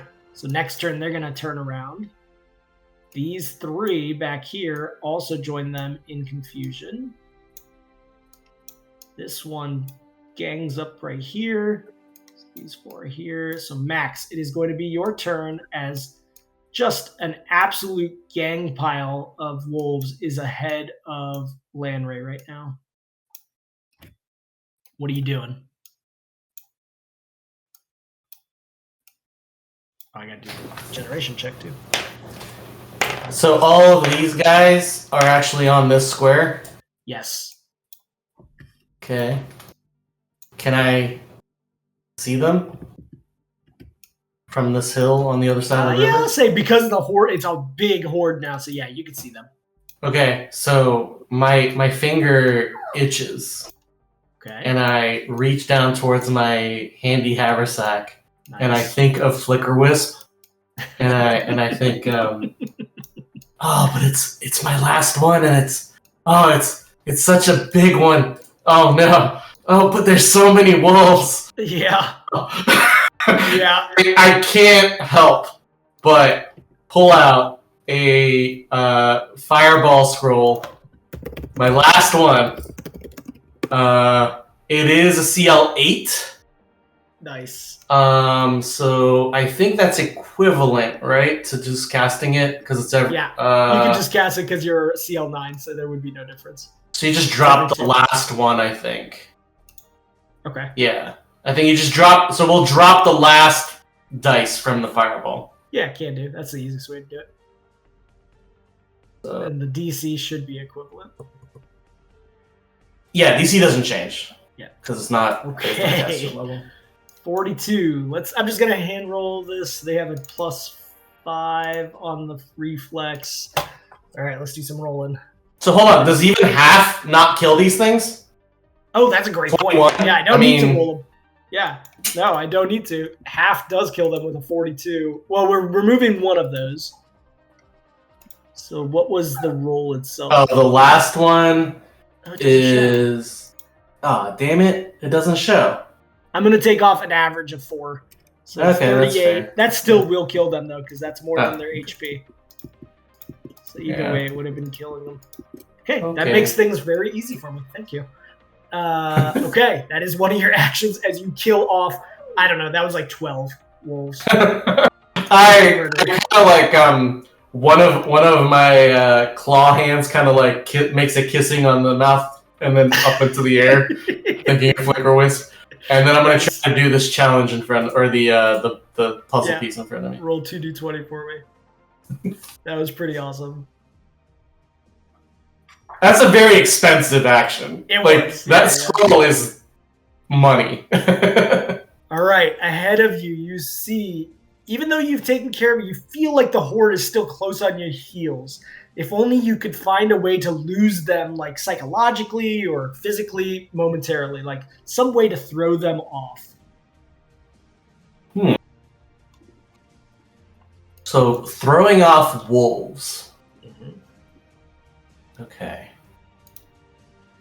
All right. While you're thinking of that, I think this is going to be the final round because I got some stuff to do too. But as you're thinking, if the wolves beat Lanray to the safety point, there's a battle that will ensue. So keep that in mind. Right. Yeah. When was that? I did not realize that was a rule. All right. That's kind of the end result. Like the true failure is if not all of the living party makes it to safety, stuff happens. Okay.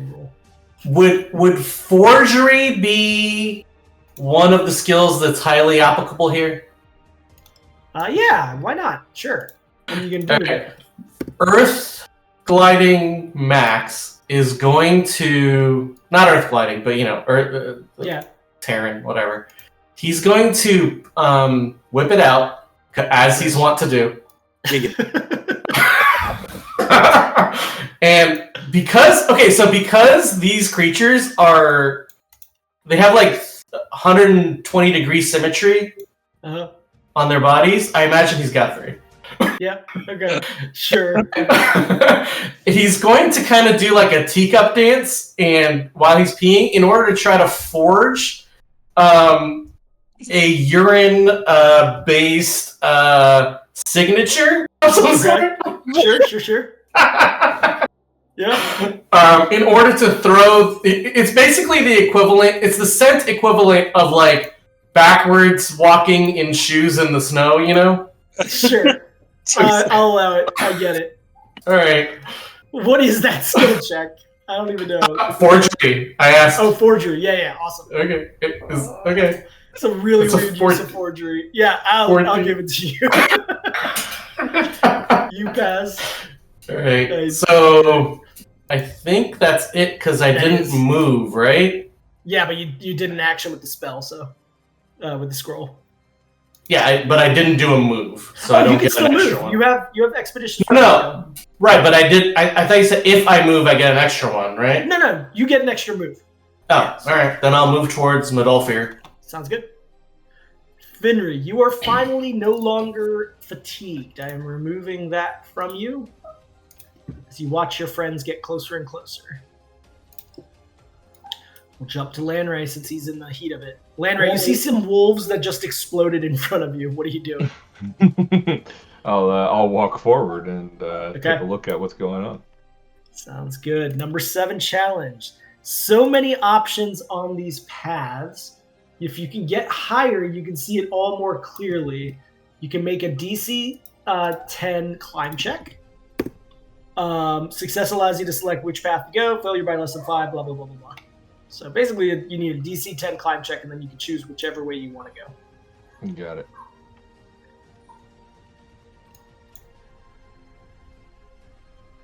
Okay, yeah, you pass and you notice the wolves have been stopped by some sort of magical wall, it appears, and you think Max might have had something to do with it. So you know that going that direction is probably not the best, and the wolves are going to be confused. So you might be able to get ahead of them if you just go this way. Yeah, so I just want to go away from the wolves, basically. Okay, so that movement is automatic because it's the pass. So then you're able to get to the challenge but not take it. Got it. Okay. Medolfir, it is your turn. We're going to end it. Yeah.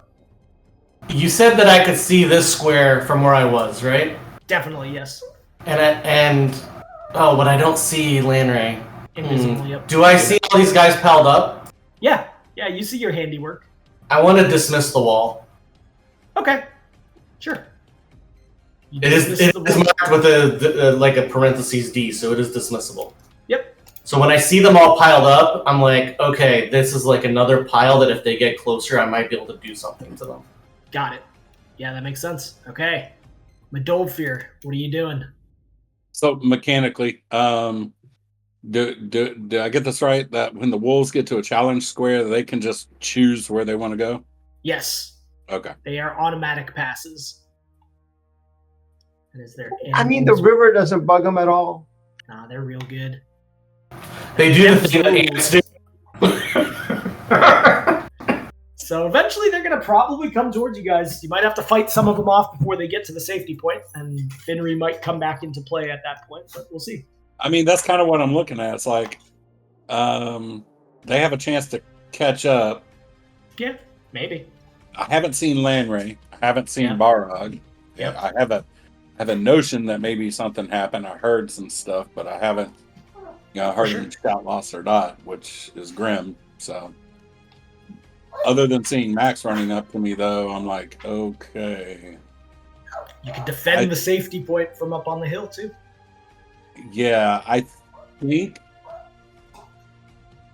I'm going to hold action here for a minute because I want to, Okay. Yeah, that's fine. Yeah, I'm going to hold movement here. Okay, so with that, Lanray, you are free and clear of the wolves. You are past them now, so at least the generation will be back at the start. You did have a forgery check that they'll have to beat. Pass. So there are 4 at the start point now.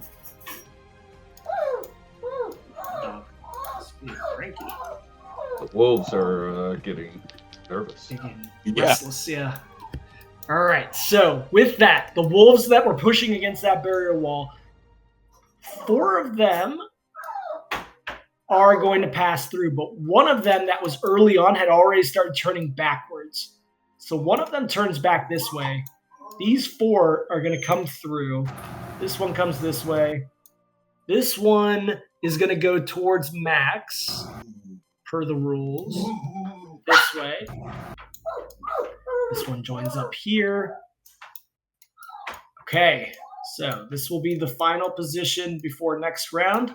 And I pasted in the end game rules that are in the rules. So basically, like, hold on, let me move these. Yeah, there'll be a Horde Master at the end of this for any amount of wolves that make it to the safety point. So once they reach the safety point, if you don't kill them before they get to this purple square, they kind of like disappear. You can't continue to kill them, but like they've reached their victory point, and that will represent a Horde Master finding you guys at that point. So there could be many, many Horde Masters if you don't stop them before they get there. All right, so on turn number 31 of this not mini game, at the top of the round, it's right back to Max. The wolves and everything the Wolfpack did do their movements prior to this. So Max, what are you doing? All right, so I'm gonna go over to where Medolfir is and try to see if I can do that challenge or the puzzle piece. Yeah. All right, so go ahead and roll me here. I got the little button here. Oh, that works too. Okay, so that is a 29. I'm back. Were y'all? I heard my name. Oh, Max just comes into your square and says, "Hello, Max. Have you seen anybody else?" Nope. All right. An old farmer seems to have constructed a rudimentary livestock fence along this path, but with very sharp barbs strategically spaced. What are you doing? And the only thing you are not able to do is a forgery check, which would be pretty interesting. But also not climb, right? That was last round from Landry. You're the top of the round. Oh, okay. Okay, so no forgery from me. Yeah. You're just going to have to figure out some other way to deal with this fence. Okay. And it just looks like a normal fence. There's nothing extra about it, right? From the ask anyway. Sure. Yeah. Okay. All right. Okay. How about... See, Max isn't actually worried about the fence itself in this situation because he's a Zorn right now. Sure. But he does find it to be an opportunity to maybe take advantage of this environment. If there's a fence, it's possible that he could use that to lead the pack that might be following them to like the hardest spot to bypass. Yeah, right? yeah. Like for someone who can't just dig under it, leave the trail to a spot that would make it harder for someone following the trail to be like, oh, I'm here now. I'm going to try to get over this fence, right? I like it. Yep. So I'm going to find like the hardest spot and then just dig up under it. So this is search. What do you think? How applicable is this? Yeah, I would say that has applicability. Let's call it a DC 15. Okay. I get what you're doing. A chance. Because at the end of the day, like the goal is to throw off the Horde. So at each one of these steps, it's about the Horde. Yeah. Okay, so go ahead and roll me. Oh, barely. Just barely met it, but you do meet it. As you search around the fence, you're like, okay, this is the perfect spot to throw off the Horde as much as I can. You do pass the puzzle. Max leaves a Duke. Sure. Yeah. Stack of pebbles. Sure. What do they call it? Cairn or something like that? Yeah. All right, so I think that's two things for me, right? Yep, because you moved into that. Finnery, you're sitting at top of this hill, and you do see the figures of Max and Medolfir rushing towards you. What are you doing? I have no idea. They're coming towards me, right? Yeah, it appears to be. They're down the hill. I had this question. The Ring of Talk with Animal, because I no longer have that spell naturally, it would be a use magical device check for me. Let me read it. I believe it is activated. Let me check your inventory.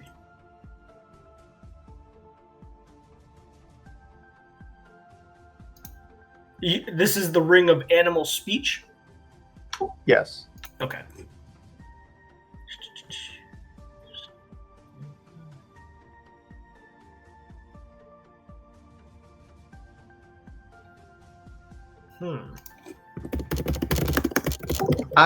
So let me tell you what I'm going to do, and then you tell me if it's possible with the ring. If I can use the ring without use magical device, then I'd be looking for some kind of bird to ask questions of.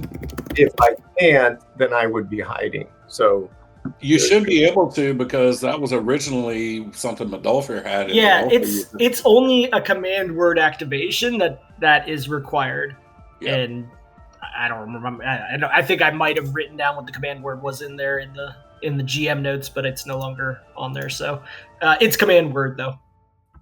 All right, so I will find. I see birds. Like, can I talk to a bird or something? Sure. Yeah, there's plenty of birds up in the trees where you're sitting. So I will use the ring and I will try to talk to the birds and basically, however you want to do it. Like I'm like, hey, how's it going? I'm gonna get some like, I don't know, nuts or something I have around. I'm like, can I bribe you with this for you to tell me if like if there's anything, can you go see if there's any crazy dangerous wolf things or other things that are dangerous in the area? They're like, yeah, what? There's a big bird that keeps flying around here. I haven't seen any wolves yet, though. Can I have more of that food? I'm like, sure. You guys just, you said a big bird. Can you like tell me what it looks like? Is it like a normal bird? Is it bigger than me? Like, would it eat me? The birds all sort of chatter together. Yeah, bigger than you. Eat you? I don't think so. It didn't eat any of us. It just wanted to sit around with us. So they kind of tell you like it wasn't a danger to them, but it was a big bird that they've seen around. And then like, can I ask them like, what about people? Did you see more people like me? And then like I point out to Modal Fear Max. I'm like those guys. Have you seen more people like those guys?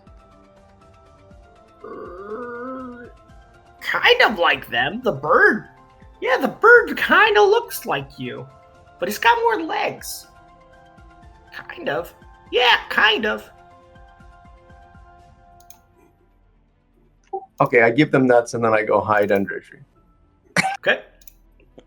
I have no idea. I have a sneaky suspicion, but I don't think Finry would know exactly what this thing is. Okay. A bird-like thing with multiple legs. Yeah. Yeah. That's enough to make me scared. I'm going to go hide under a tree. Okay. Go ahead and give me a hide check just in case. Lanray, you are still invisible, though some of this pack is heading your direction. Max was able to kind of split some of it in between with the whole wall ruse. What are you doing? I'm trying to run as fast as I can, I think. Okay. Yep. You still haven't passed this this puzzle in front of you, though. Yeah, let's try again to pass that. Holy shit, I just saw Finry's hide check. Max, that was an 18. Finry's character is pretty much just like a shadow. Jesus. Holy shit. His entire build is basically just for the purpose of being very hard to see and spot. Alright. Yeah, go ahead and roll me the 2d20 later.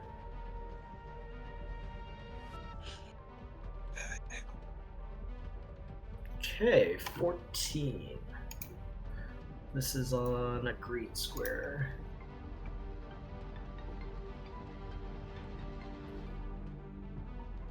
Okay.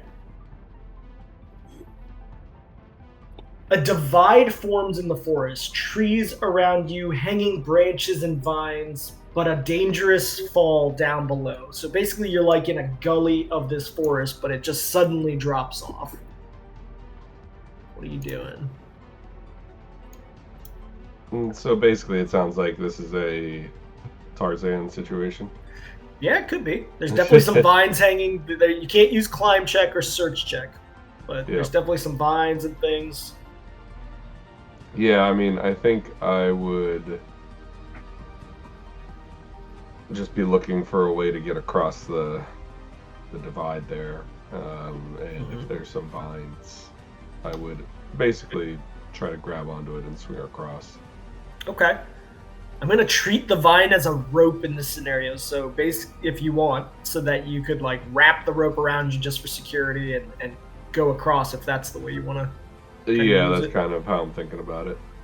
Okay. Yeah, go ahead and give me that. That's pretty applicable, so I'd say a DC 15. Nice. Nailed it. Yeah. You are able to kind of grab one of the larger vines that's around, make sure that it's tight around a branch, double check that, and then wrap it against yourself and go across the little gully here. So you are successful. So that, So you can move into the next square if you wish with your remaining. Okay. Yep. So, that is your turn.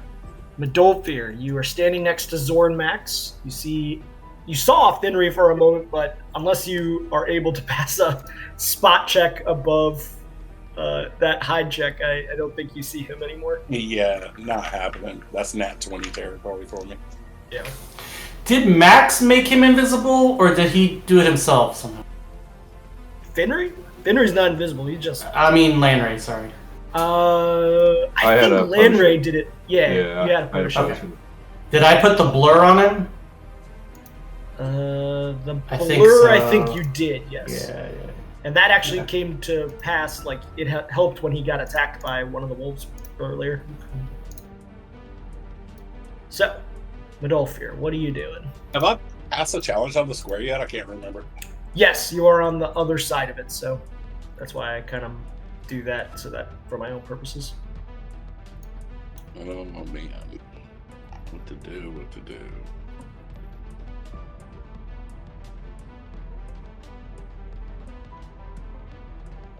I think Medolfir wants to hold action because he briefly saw Finry. Max is here with them, but he suspects ill fate for Barog hearing the shout or the cry. Okay. Yep. But he hasn't seen Lanray.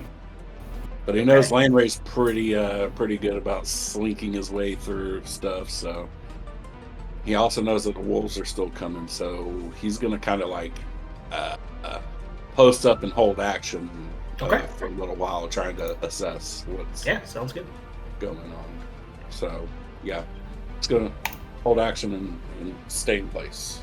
Okay, and it's going to be the end of the round unless something happens with the wolves that triggers what you're doing. So, but Max, before you go, let's go ahead and resolve. Let's see, the lowest check was Max's 15. Let me do a horde check here.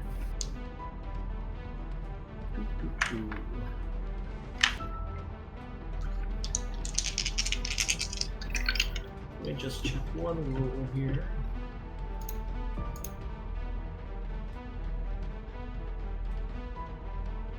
Okay, nobody's being occupied in the same space as a wolf right now. Okay, so 15, is that a 1 or a 20? That's a 20, okay. So that's 2 successes, but, nobody's occupied with the wolf, so it doesn't really matter if 3 wolves show up at the beginning at this point. Probably not.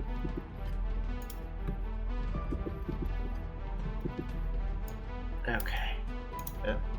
So at the start, there's 3 wolves added. Okay, so based on everything that happened, these wolves are going to continue towards Medolfir and Max. These ones who had turned around from the wall are actually... I don't think this guy turned around. I think he was just late. Yeah, you're right. So this one goes back. One of the ones with the 3, so I don't know how you want to do it. Yeah. Up to you. Now, let's see. Max's search check was the lowest roll. So the ones that are actually at a decision point who had turned around, they're actually going to go towards Max. Because at a decision point, whoever rolled the lowest number is where they head on that round. So the pack is headed more towards Max and Medolfir in this round than Lanray. That's good and bad. It's a quicker trip to the end point by going your way. But Lanray is safe. So, Max, it's going to be your turn shortly here as I move up all these wolves. What are you doing?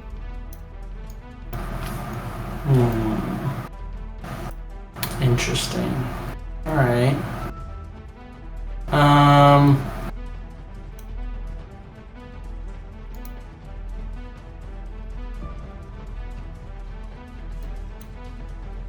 So Medolfir, I look over at Medolfir. Can we have dialogue or no? Yeah, that's basically free action. Medolfir, are you going to continue staying here or are we going? We haven't seen any sign of Lanray. I'm gonna stay and watch. You do start seeing the wolf pack emerge from across the river, Max, down here. It is. You have a line of sight to them right now.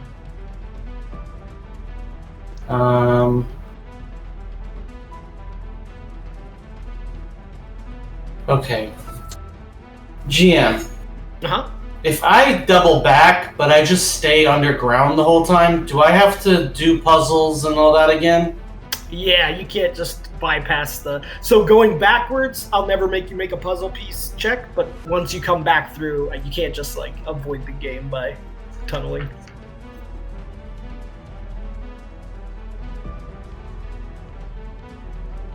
I'm confused. What are you confused about, Midolfir? Midolfir is confused, or you're confused? I am. Are you saying we've got to do the puzzle checks again if we go backwards? If you go backwards, you don't have to do them on the direction of going backwards, but once you come back towards the safety point, got you. Okay. Yeah. That's the negative of going backwards. Okay. But if I stay underground, the wolves can't do anything to me, right? Yeah, I'd give you that. You could do just like Landray is invisible right now, and unless they find him, we'll be safe. Yes, that would work theoretically.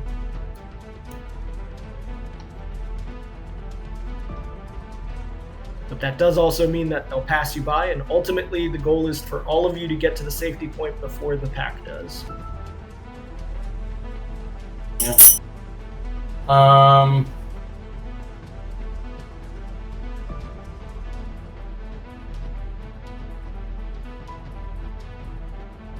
So if that's the case, if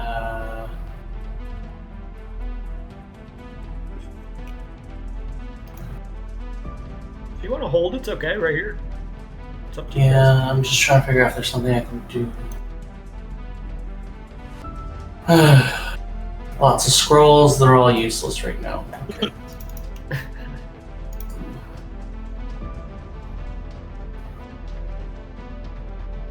I mean, they're coming at us. I can see them. I can try to weaken them before they get to us, Midolfir.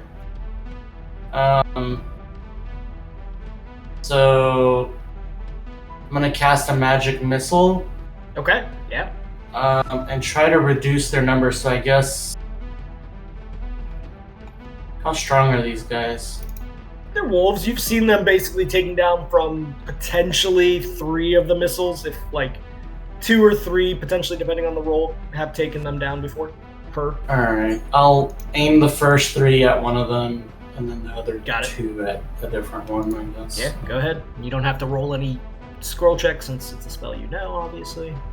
I'm doing it from my you're doing it from your actual spell slots, yeah. Gotcha. Okay, so you get 1, 2, 3. So that, not great rolls on those first 3. That's 11, 13. So it takes all 5 of them to take out the first wolf. I assume that's kind of how it would happen? Yeah. Okay. So you do take out one of the wolves with that. And then...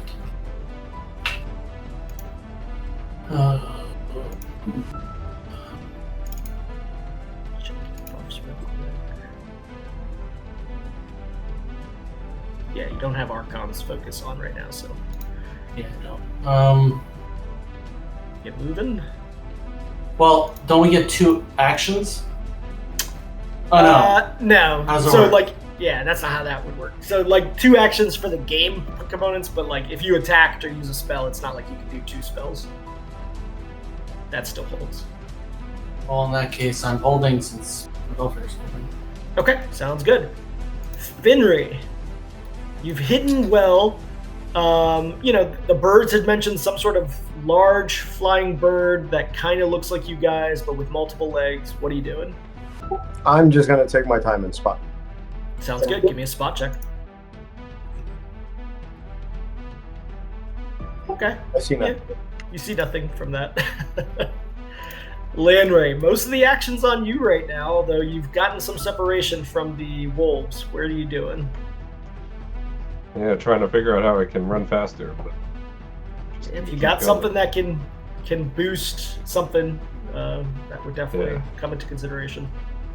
Yeah, I don't have much boost. Okay. Oh, and Max, do you still have that haste going? No, you don't have haste. What? Somebody had haste going for a little bit. I forget who it was. Let me check.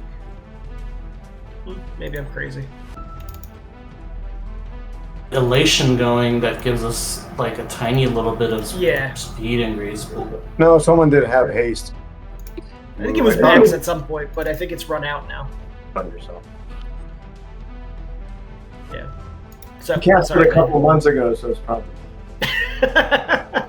Yeah. I'm not gonna stop making those jokes, by the way. Just preparing. Yeah. It was pre-Christmas, if I recall. All right. So Landray, basically all you can do this round is move to there. Is that what you're doing?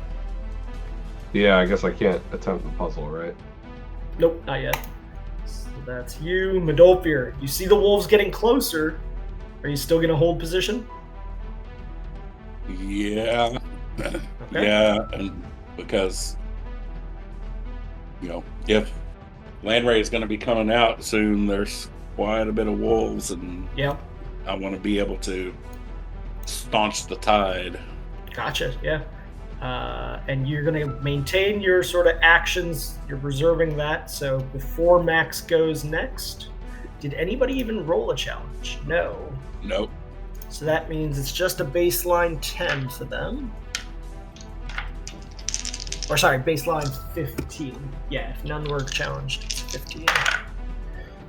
Alright.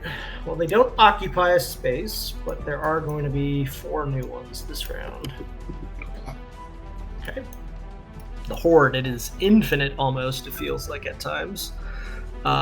So Max, before your turn, these wolves up here that now start seeing you, Medolfir and Max, are going to run up. Medolfir, you have held your action, so that would happen along with any reaction you wish to take as they charge up to you guys. What are you guys doing as they run into the same square? So I'm going to take my attack action as my held action. Yep. Good. So, miss. Oh, that's a silver dagger. That's not what I want.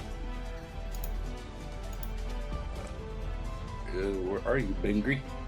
And Max, are you taking a attack of opportunity, which would be available to you? I didn't hold my action. I cast a spell. Do I still get that? This would just be an attack of opportunity for you. Medolfir gets both an attack of opportunity and his held action. My held action, is it full attacks or just a single? I think when you actually hold, unless you were to actually permanently change position on your turn, I think you just get a single attack. All right. So we'll do the single attack first. Yeah, Fenrir, he would get an attack of opportunity after the single attack. So, single attack, the first one, you slash through the front wolf. That is enough to kill one of them. And now both of you get attacks of opportunity. Attack of opportunity number 1 on the next one in line. Yep, that's enough to kill the second one. I think you only get 1 attack of opportunity though, right, Medolfir? Yeah, I don't have the feat. Okay, so Max, there's 1 more wolf remaining. He is going to attack one of you two unless you're able to kill him with an attack of opportunity. Yeah, trying to figure out if I should do both sides on my quarterstaff. Yeah, you could with a penalty. Yep. Well, no, it's a double weapon. How does that work? We did agree that you're wielding it with 2 hands. It's just as if you were doing 2-weapon fighting, it says. You incur all the normal attack penalties associated with fighting with 2 weapons. So it's a double weapon, but yeah. You're basically going to take the penalty as if it's one-handed weapon with a light weapon. Oh, so that's going to be a lot of it'd be pretty substantial for you. It's like minus, yeah. You don't have the feats, so it'd be pretty substantial. Yeah, I'll just whack it with quarterstaff. Okay. Yeah, I'll whack it. Whacking coming in. Also, can I get flanking or anything? No. Okay. We kind of talked through that previously.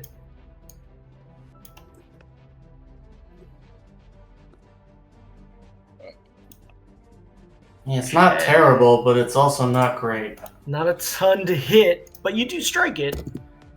Taking it down, it's kind of like shocked by that, and because you were the one that struck it, it's going to lash out and try to bite you. Okay, my AC is 26. Yeah, not good enough. He just comes up with a mouthful of like pebbles, basically. Not very happy about that.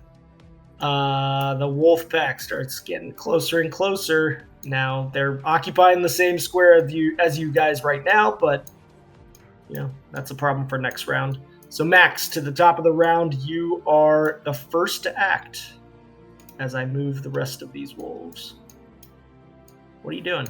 Oh, by the way, when he attacked me... Oh, yeah, I forgot. The daze, right? When they make a melee attack against you, it doesn't say that they... it doesn't say anything about them being successful or not. No, it's any attempt. So yeah, it's a DC 22 will to negate the daze for 1 round. It's going to take everything he's got, and that fails. So he is dazed currently. Yeah. All right. So for that purpose, because he's dazed, if you guys end up in the same square, obviously he can't attack you, but also he's not going to help the rest of the Horde get closer to you at this point. Oh, nice. Okay. Yeah. All right. So I haven't done my action yet. That was just a reaction from his attack to me. Yeah, that was before. Yep. Would you say that this guy is within 45 feet? Yeah, I'd say he's one grid of 45 feet. Yeah. I've been playing it. If they're not on grid, it's 50 feet. So no, 45 is just too short. Like, can I, since we're not moving away from, okay, here's my argument. We're planning to stay on this square. Yep. So I could easily use 5 feet of my action to move within. If I'm not going to move off the square, can we get an exception? You know what I mean? It would be, just for the purposes of simplicity, it would get way too complicated at that point. So I'm going to say the square remains 50 feet, unfortunately. Okay, that's fine. Just trying to see if there's anything I can do that's like that far away. Yep. Everything, that's the problem, is that all the close things are 45 and like... No, I get it. I mean, you can hold your action until the wolf gets closer and do it.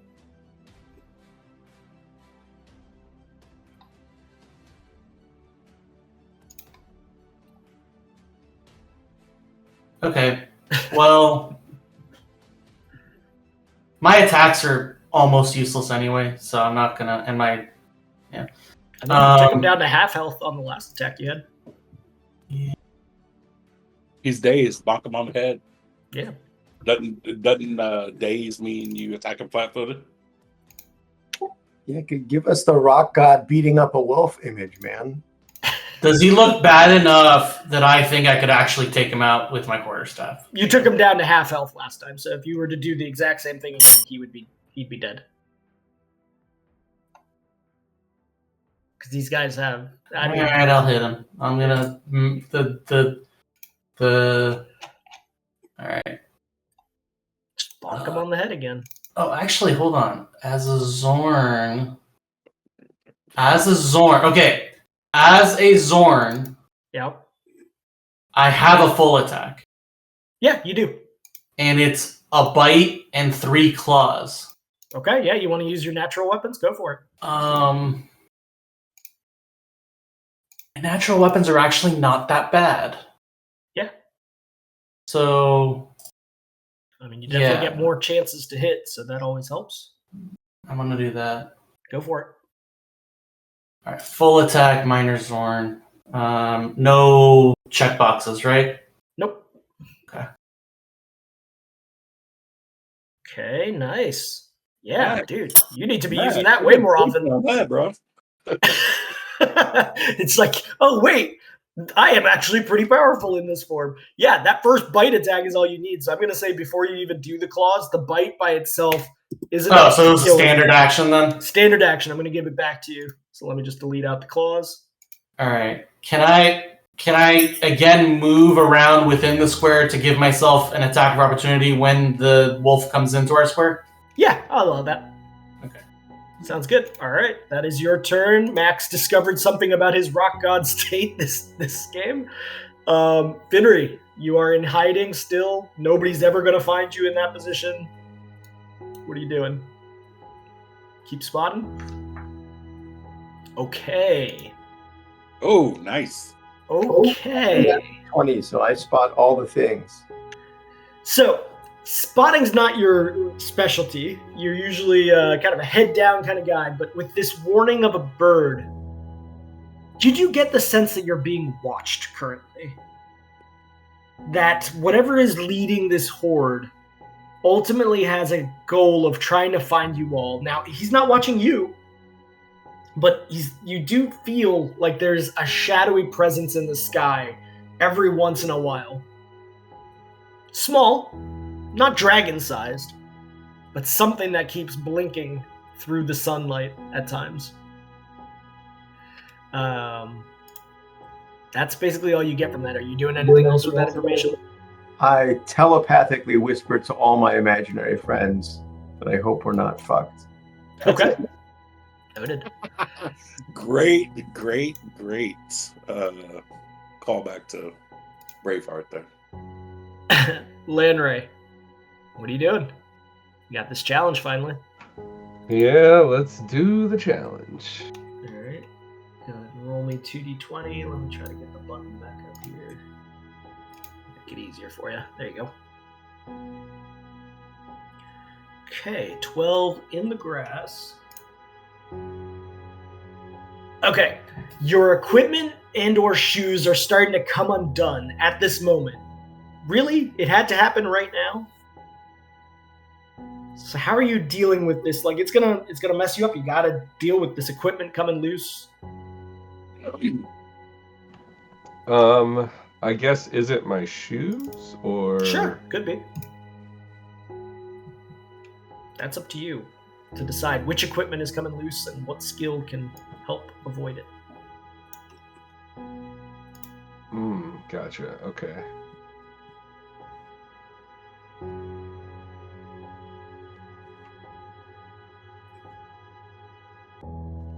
Interesting.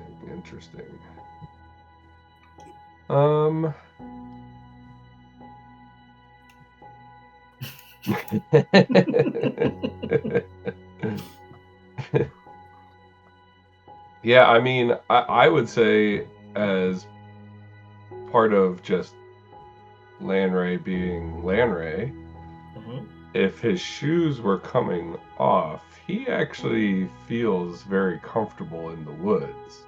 Yeah.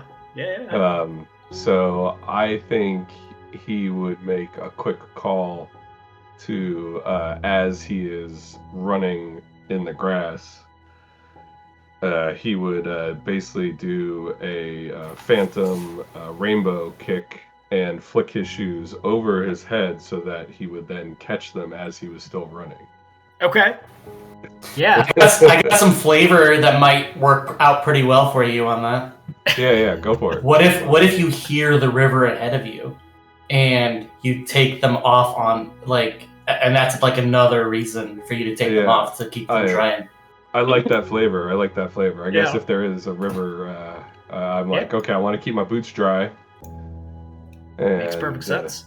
Yeah, so as part of being nimble to be able to do that, I would say that that could be I mean, it might require some heavy concentration on my part. Maybe. Or a sleight of hand, perhaps. Sleight of hand, definitely. Like, you kind of like are quickly like tapping the loose heel with your hand, doing a rainbow kick and catching them out of the air. I'd say that would be more applicable. Yeah, I think sleight of hand is probably the most likely of things. So that's going to be a DC 15.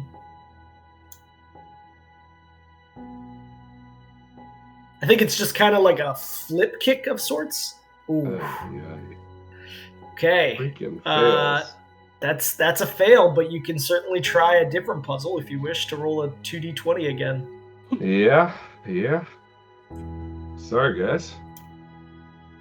No, that's okay. I mean, we just have a bunch of wolves coming at us, so that's fine. Yeah. Medolfir's just like, where the hell is Landray? And he's just they're just both killing off all these wolves holding the line. 37. The funny thing is, we won't know when he runs past because he's invisible. True. The soil gives away into a burrow that you can see. Like, down this hill, as you, like, put your shoes back on, you wasted some time, but you fixed it up. The soil gives way into, like, this almost little burrow that the daylight passes through, and it seems like it gets you through this little bit of a weird ridge at the top of the hill to get over towards the river. So what do you do with this little burrow? It's like almost like a little bear den sized burrow. Yeah, Small, I think like a fox den. if I'm recognizing it like that, I would definitely basically do a nice sort of roll. Okay. Into the den to accelerate my movement. So okay, literal tumble check. Yeah, you could definitely do that. Very applicable. God damn. Wow. Just a terrible time for bad rolls, but you know the good news is the wolves aren't after you. So it's gonna get interesting. That is your turn. Just incredible. Max and Nolfir are just kind of holding place, waiting for Landray to show any signs of life. It's starting to get worrisome, Nolfir. What are you doing? You do see a wolf coming quickly at you guys. Yeah, man.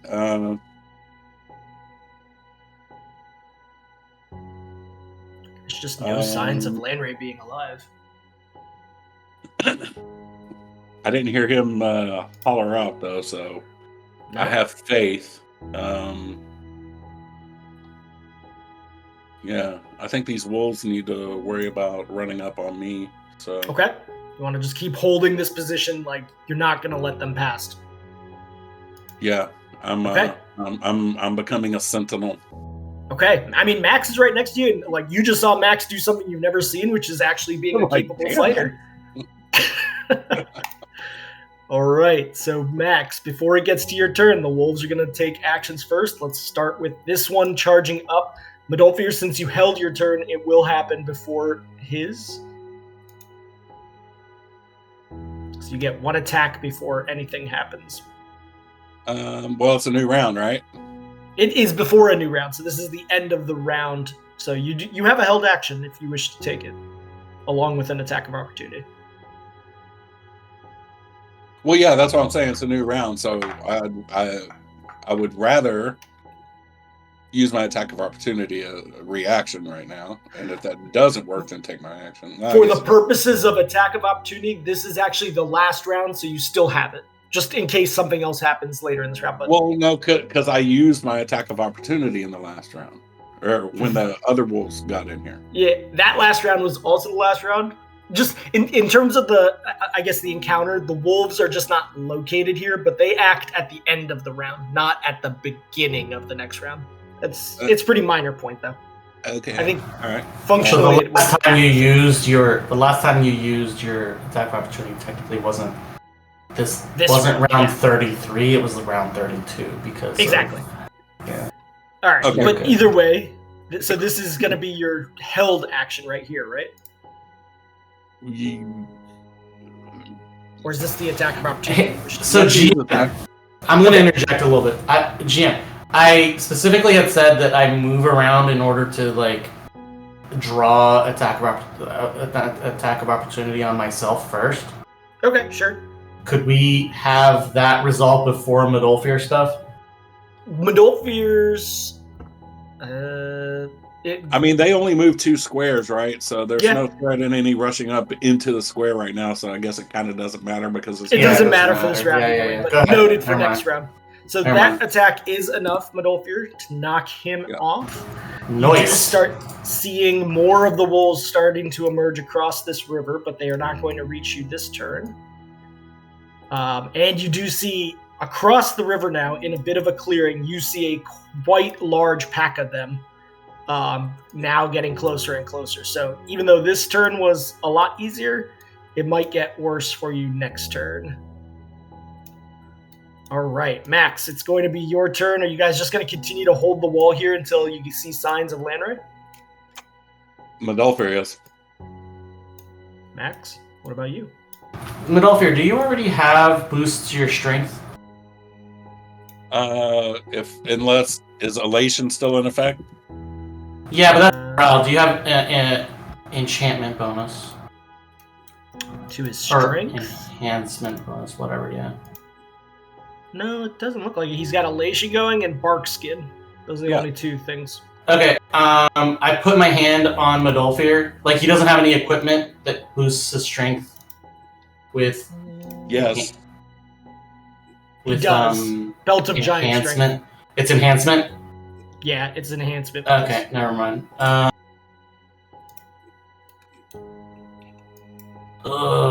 Alright. I'm just gonna hold. Okay. I don't have an option. Yeah, that's fair. Finri, I will say that if you rolled another 22, above 20 here, now the spot check would help you sort of gather some information potentially. You got to do 2 above 20s in a row before GM gives away any secrets. I mean, would Finn be scared enough to run away, or would Finn try to keep looking? There's nothing making you fearful from what you've seen thus far. It's just kind of making you a little bit nervous, but no, it's not like there's a fearful aura or anything like that forcing you to run away. Yeah, but Finn is paranoid. And then the other thing is I'm watching all the folks kind of killing these wolves over here. Mm-hmm. Even though I don't feel that bad, I kind of feel bad that I'm hanging out in the woods. How far could I move one box if I'm moving silently? Yeah, you could do that. You could get over to this and still kind of be holding your hidden-ish position. I couldn't do that and spot, though, could I? Yeah, you could spot while you're doing that. That's not an issue. Okay, let's do that. Okay. Yeah, go ahead and move yourself back into the field. You look around in those moments where you caught the shadows. They were quick, and unfortunately, you rolled a 1, but still got a 23. It's good enough for now. Okay, that's your turn. Unfortunately, you do not get that additional information that I was willing to give up here. Landray, the hill, the shoes, everything's gone wrong here. What are you doing to get back on track? You roll in 2d20? Yeah, I guess so. Gotta get past this somehow.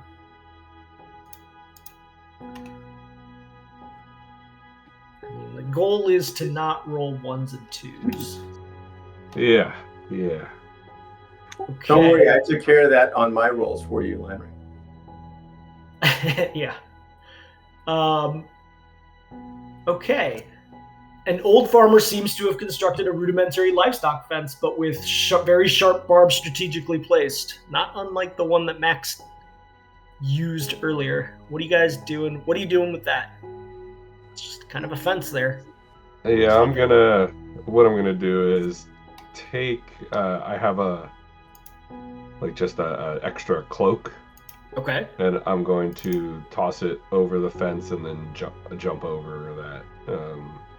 Yeah, okay. So I'm going to say the jump check is significantly less if that's how you're doing it, just because you've made it a lot easier to just directly address by covering up the dangerous part. So this is going to be a DC 10 jump check. Nice. Okay. You made it past. Thank God. Are done with that puzzle. You got sort of this piece right here next to you. Okay, so basically you're running down the western shoreline right now. Jogging. I would say jogging. Jogging, yes, exactly. So, does he get a so the for the white squares, the puzzle, we only roll for the puzzle and then we automatically move out? No, for these he had to actually move into this square. It's only the challenges that you automatically get moved afterwards. So we passed this one. I don't remember, but the difference between the dark green and the light green squares with a puzzle is in the dark green squares with a puzzle, it was one move to move in, one move to do the challenge, and one move to move out, right? Yeah, essentially, unless you have something that makes terrain or your speed faster. So for the light green squares, it has to be one less. So it's one move to move in and one move to do the challenge. Yeah. So he did the challenge. Yep. So he still has another move to get into the next square, doesn't he? Yep. So that's why he was here now. He started his round on that puzzle piece. Yep. He did the puzzle. Yeah, that successfully doing the puzzle gets him into the current square that he's in. No, the puzzles don't move you like challenges do. So the ones that are like red, those move you automatically, but the puzzle you still have to move out of that square. The red are the only ones that dump you out into a square auto without you using your movement. I understand, right? Mm-hmm. So the thing is that my understanding now is it takes just as many moves for a dark green square as it does a light green square. The dark green square, though, so let's take it back. If Landry was here and he didn't have his capabilities, he took a turn to get into this spot. He has to now take the challenge. Once he takes the challenge, he only moves to this spot once he's done, and he still would have to take a move after that. Yeah, so it's the same as the white squares. Yeah. No, sorry. He would have to take a move to get to here. Even after he took his challenge, he would have to still be here on the move. I agree. But in the square he was in, Landry was already in that white square. He was already there. So he'd already taken that move. Yep. Then he took the challenge, which is the second move. Yep. Now, if in this square, if it was a dark green square, he would have had to 1 move in, 2 do the challenge, and 3 move out, right? No. So whenever, I think only people that applies to would have been Finry and Midolfir, right? So when you guys were doing it and you came up on a square like this, once you passed that square, I was putting you here. And then you would have to take a move to get to there. Then you would be able to. I don't want to rules lawyer this, but you're giving him a penalty of 1 move is what I'm trying to say, because he not only moves faster than us, but for Finry would have moved 1 into the square and 2 do the challenge, and then he would be out of the square. Right? No. So I'll sort of show you. So Finry, if he was back here, okay, you took 1 to get into the square.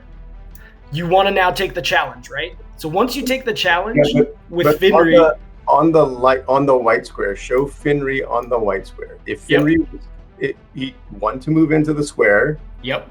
2 is the challenge. Yeah, 2 would be the challenge. He would end up right here.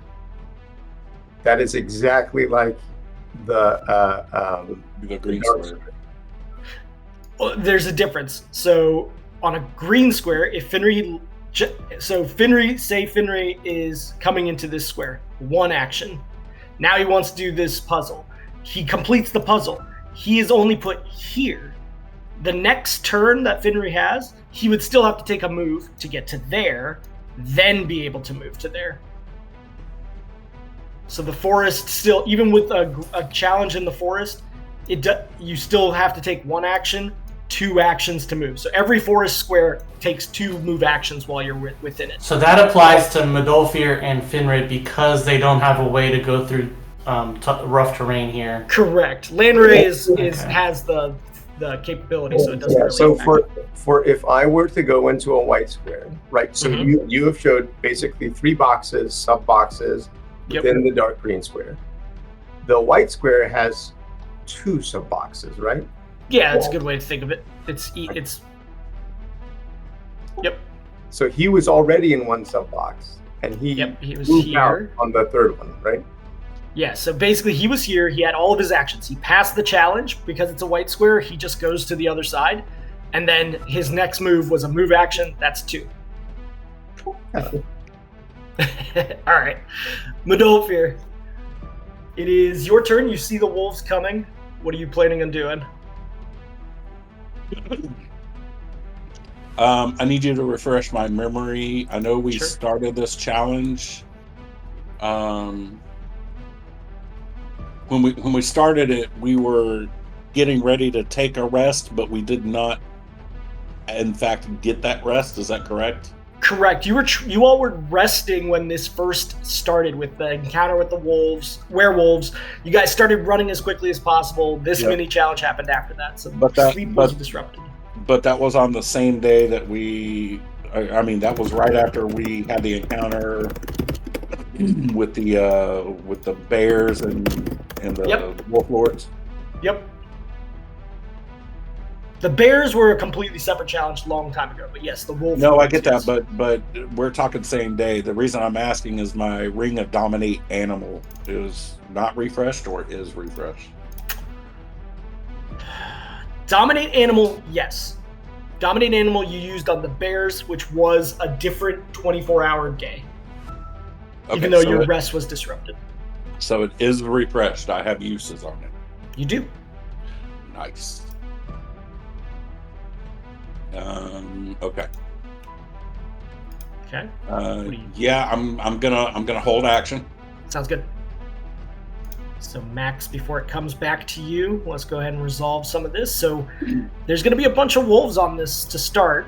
I'm going to start with the first guy. That's going to trigger my held action. I'm going to use Ring of Dominate Animal on him. Okay. Can do. So you use that on him. Will negates. Will negates. What's the DC, does it say?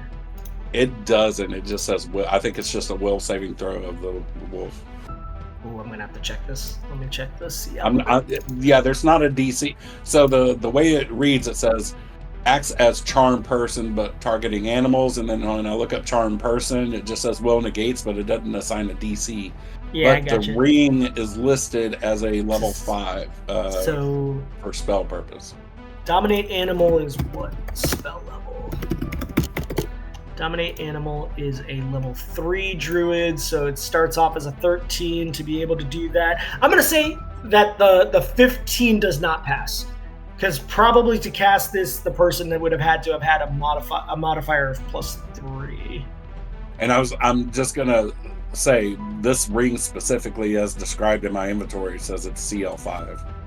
Yeah, the CL doesn't come into the DC, but yeah, noted. Okay. Yeah, I'm going to say that the 15 doesn't pass, so he is currently being dominated by the ring wearer. So what are you doing with that? He's essentially charmed. Yeah. And I'm going to... give it simple commands, as long as they're not self-destructive. I'm going to indicate attack enemies and point towards the wolves behind us. Okay. Yeah. Okay. He's going to do that. I will say this round... Instead of attacking you, he's kind of like paused. As these other wolves approach, I'm going to put them off. He's got to move backwards, doesn't he? Well, all of this is happening sort of simultaneously. As the wolf is charmed by this way, I will say in this square, he's going to attack one of the other wolves. And that other wolf is going to attack him back instead of you guys, since like all of a sudden this is the enemy in front of him. So he does successfully strike this one. This one's going to now use up his to attack him. And I simultaneously use,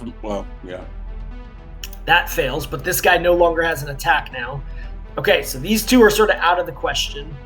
There are 2 others who are about to attack you, but you guys do have attacks of opportunity abilities. I'm going to use the attack of opportunity on one of the ones that he hasn't struck.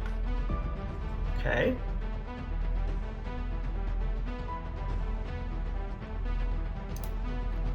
Oh shit. Okay, yeah. Obliterated. You strike down on one of the other ones. He is very dead. That is basically everything you can do right now, Midolfir. Max, do you have anything? Yeah, it had a held action. Okay, yeah. You have a held action and an attack of opportunity. Just keep that in mind. Are any of the remaining wolves hurt? Yeah, this one is hurt from the other wolf's first attack. Is he the one that we dominated?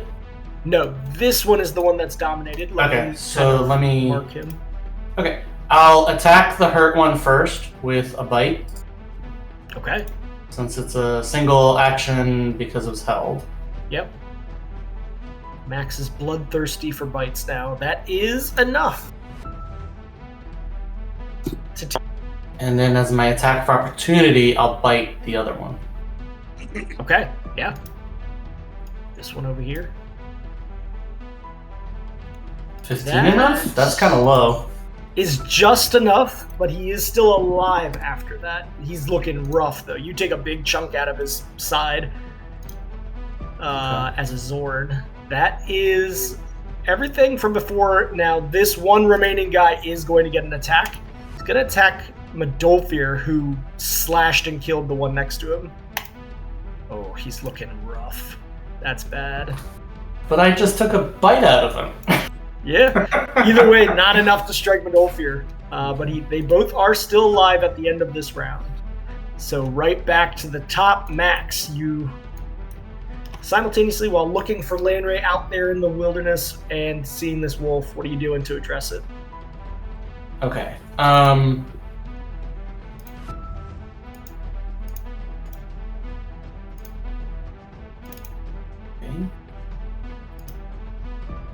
I'm gonna look at Medolfir and say, what if we back up a little bit and hold our turn on the next square? Yeah, you guys can openly talk to Medolfir. What do you think about that strategy? He might have stepped away. Oh, okay. Would that put us out of view? Like, so basically, Medolfir is keeping an eye out this direction because of that path, and this direction because of that path. It would keep you from being able to see the northern path if you took the step back this way. Less of a view angle. Medolfir is going to respond to Max. Max, I have good line of sight on both of these directions. I'm watching for. Finray has a good point though. This is on a hill here. Yeah. So it's actually higher. I don't know. But the woods on this section, I would say this is the corner piece. Yeah. Okay. Max looks at you and says, "I understand," and he's going to take I'll do the full attack, but understood. I'll tell you if it kills him before the second attack is necessary. Hey, I gotta go knock a Bible break out real quick. I'll be right back. Okay. All right. That is enough, so you don't have to worry about the rest of the attacks. If you wish to do anything other than that, like a move, this one is friendly towards you guys for right now. Yeah, and Max, that's a 3rd level spell. Can Max just know that it is a dominate animal effect? Yeah, you would know that. So okay. Okay, that's the end of my turn. There's nothing else to do. Okay.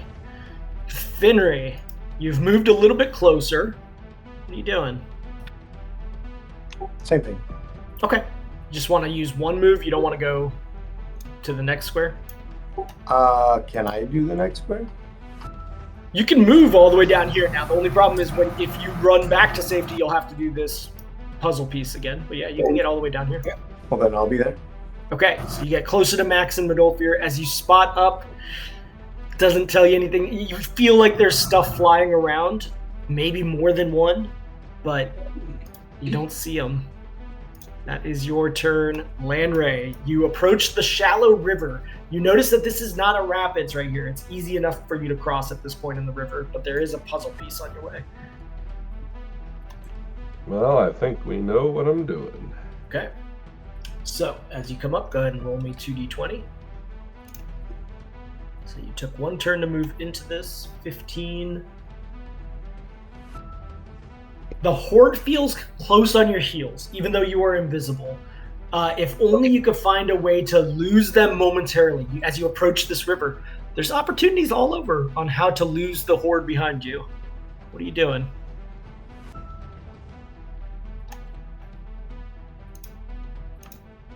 You're not able to use whatever you did last turn, which is a jump check. I mean, with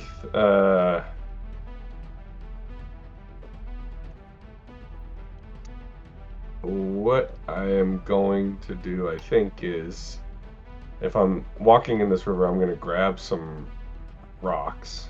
Cool. And I'm then going to exit along the way at a few different points and essentially use the rocks to make it look like I continued on my way by, like, you know, making imprints as beyond my footprints and then retracing my footprints back and forth, just to try to confuse what direction I went. Okay, yeah. There's kind of a bunch of different ways to treat the kind of like an escape artist, kind of like a bluff, maybe even like a knowledge nature. Could be a move silent too. I mean, you're kind of keeping mindful of how your foot positioning is happening. Which one of those you want to do? I mean, I would probably lean towards move silently. Okay. Just because I would then be tracing my footsteps back. And sure. Yeah. Trying not to leave anything behind. Yeah, sounds good. Go for it. That's pretty applicable. Yeah, that easily passes. So you are able to pass the challenge, so you automatically are on this side. Now you still have your move left. Oh no, that is the end of your turn because you moved into this square this turn. Right. Yeah. So that is your turn. Medolfi, are you back from bio break? Yep. Cool. It's your turn. There is a wolf that is friendly towards you right now. He will not be aiding in the pack getting closer to you, and he is likely to chase back after the other wolves in this round. What are you doing?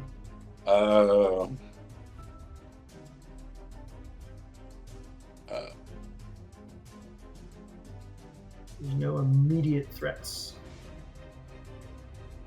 Playing right.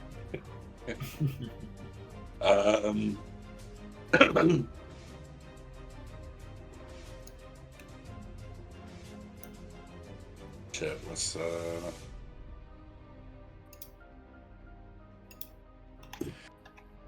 While you're thinking about that, Landray, 1 point of order. You do see the group now grouped up over here on this hill from where you're positioned. They don't see you, but you do see them. Got it. He went through the river, right? Yeah. For the purposes of this, he's kind of along the river. There's no. Can me and Medolfi get spot checks to see the splashing in the water? It'd be really high, like DC. I'd say 30 because he's invisible. Plus, it's so far away. Plus all that.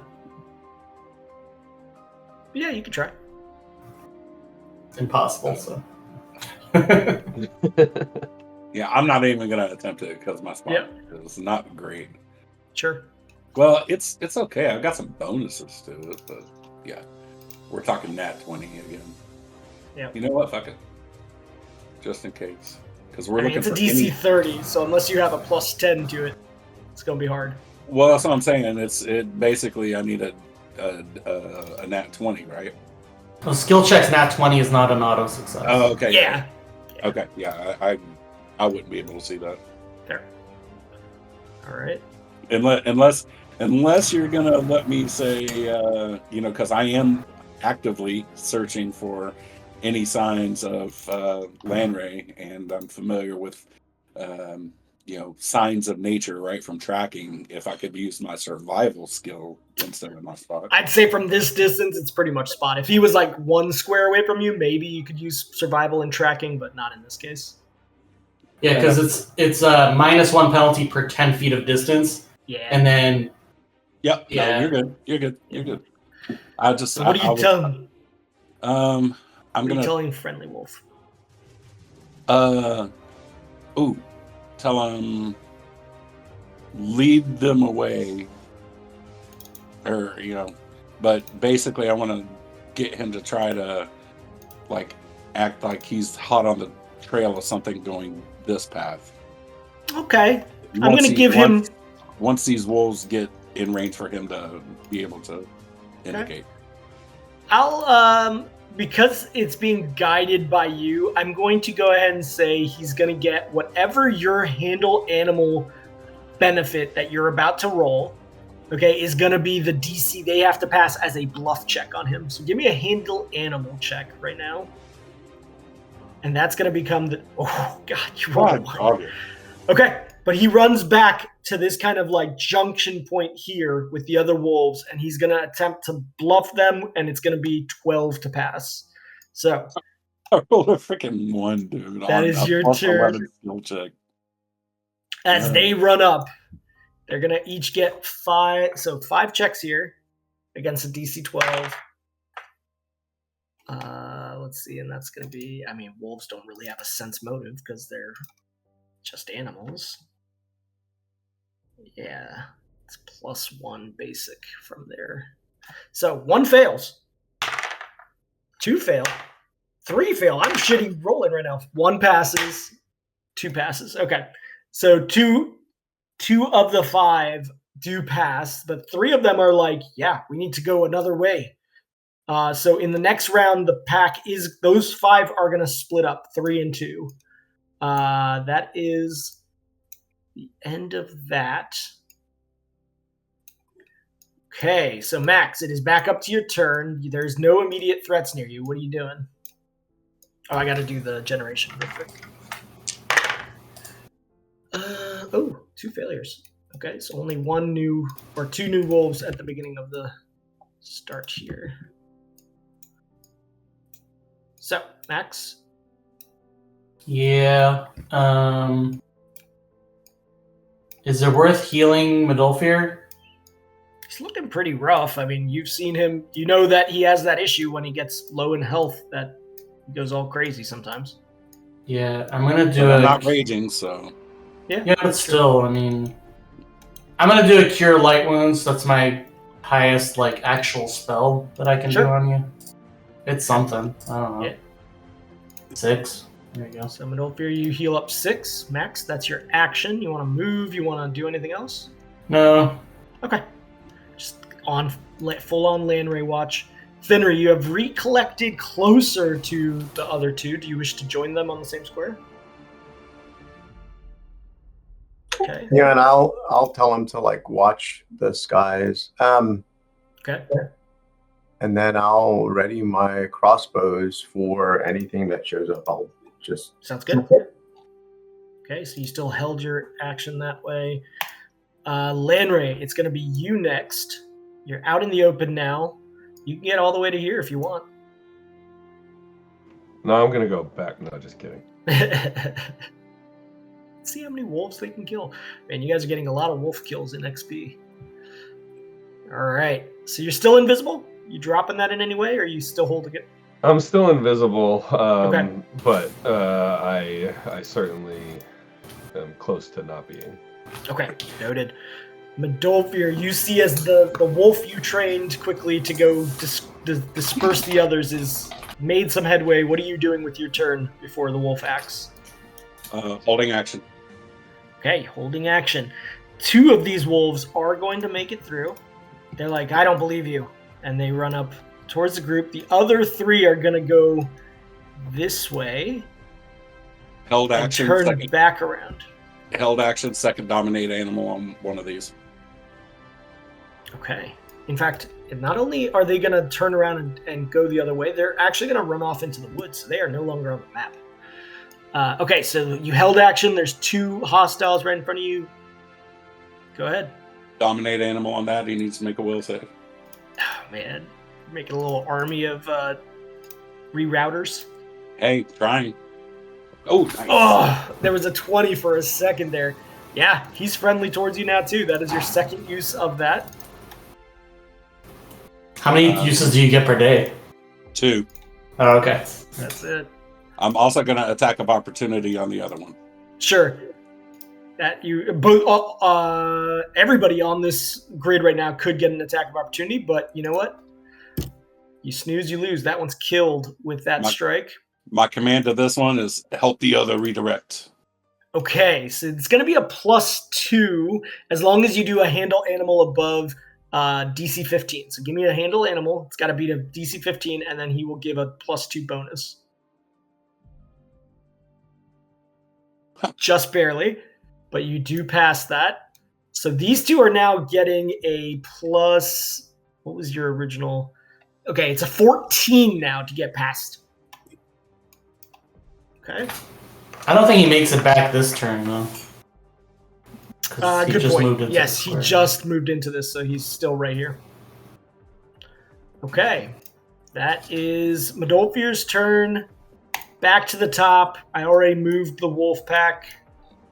So it is, I believe, Max's turn. What are you doing, Max? All right. So Max knows what equipment Landray has, right? Yeah. Like, there's unique things that Landray is wearing. Definitely. Max is super rare. So he just picks one of those things that's like the most rare thing. Yeah, you know of that cloak that he got from the weird guy in Terthus, the guy that you raided his pet shop. Sweet. Just for the record, I'm also holding, which I assume is pretty rare, but a little more complicated, would be the Ruby of Repulsion. True, you are holding the Ruby of Repulsion, which is very high level, strong enchantment. Okay, so I'm gonna do Locate Object. Cool. Which has a range of 760 feet. Hell yeah. So I cast that, and that tells me what? It tells me, since the direction... general items. Of a well-known or clearly visualized object. Yeah. You can search for general item. Yeah. But you could pick a specific one, and you knew that he had both that cloak and the ruby if you wish to try to find that. And I have observed all these things, so yeah. I'm trying to figure out if, like, is it just direction? Do I also get distance? What do I get from this? It's centered on you, so I would say, yeah, you would get direction, and I would say you get... No, you just know exactly where it is. I would say you would know, you would almost like see it floating by itself in this scenario. Okay, let me see here. Now, topology-wise, that spot is downhill from where we are? Yeah. So I point in that direction, and I tell Modolfir and Finray, just trust me, but Landray is right there, 150 feet from us. And in your arcane eye, you basically see like the Ruby of Repulsion bouncing along, running up the hill, and you know that it's in Landray's possession. Well, I mean, it could be in somebody else's possessions, but Occam's razor. I'm trying to think, like, do we have... I feel like at some point we had some sort of a horn or something. Maybe. Didn't we? No? Probably somewhere, unless you sold it. You could have sold it. I have no idea. Alright, I'm trying to see if I can, like, make a sound to draw Landray towards us. Mm-hmm. I don't know. Although he might be better off going the other way, I don't know. Yeah. We're trying to hide. Hold on. So locate object lasts for 1 minute per round. So like I will keep track of where he is regardless. Okay, perfect. Okay. That's my turn. That's it. Finry, what were you saying? Oh, were we did you, is that what you said when you popped up? Try to hide? Finry? Oh, he's eating. Oh, all right, no worries. All right, it is your turn, Finry, though, so you can explain once you stop chewing. I was saying I'm going to hide. Oh, We're trying to hide. There's nothing else to do. I'm going to wait. So that's all I have. Okay. I mean, you guys could be spotting if you wanted. Just let me know. That is Finry. Sort of holding here. Landray. Getting closer. You see these guys. That's plenty. It's like Max and Modolfir just watch as like, where the fuck did Finry just go? Dude, he was just right here, I swear. Yeah. So Landray, which way, and are you holding your invisibility?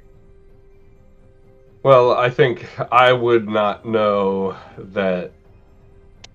I would be able to see the group first off, right? I could see them. Yeah, you definitely see them up on the hill with a wolf next to them. I would want them to know that I'm here, but I'm also going to take the northern path. So I wouldn't know that Max had tracked me, I think, so I would yell out and just be like, I'm heading this way, and, moving up so they see me and hear me. Okay, so they do, you're removing invisibility now. Yeah, I basically would. Yelling does not remove invisibility. No, it doesn't. If you wanted to keep your invisibility going, Landry, you could, but you said they see you now, so do you wish to keep it up? Oh, I thought, sorry, that's my mistake then. I was under the impression that would remove me. I would just say, I mean, I would not remove my invisibility if I didn't have to, and I would just yell, I'm heading towards our rendezvous point. Okay, you do so, and you do have your turn ahead of you, since that's just a free action. So you take in the northern path. So the rest of you hear this voice of clearly Lanray. Max, you are still visually seeing his ruby going the other direction, sort of a shortcut. Lanray, go ahead and roll 2d20 if you want to try this puzzle piece.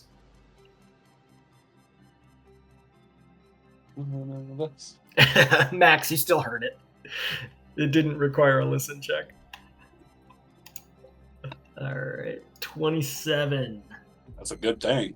Jeez. Okay, so this is interesting. A shadowy four-legged figure lays on a high-up branch ahead. Then another.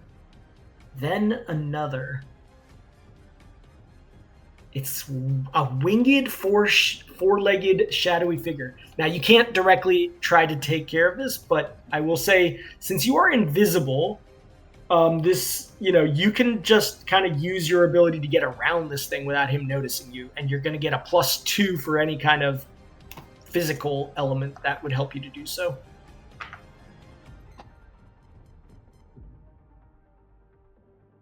How do you get around this shadowy figure, Lanray?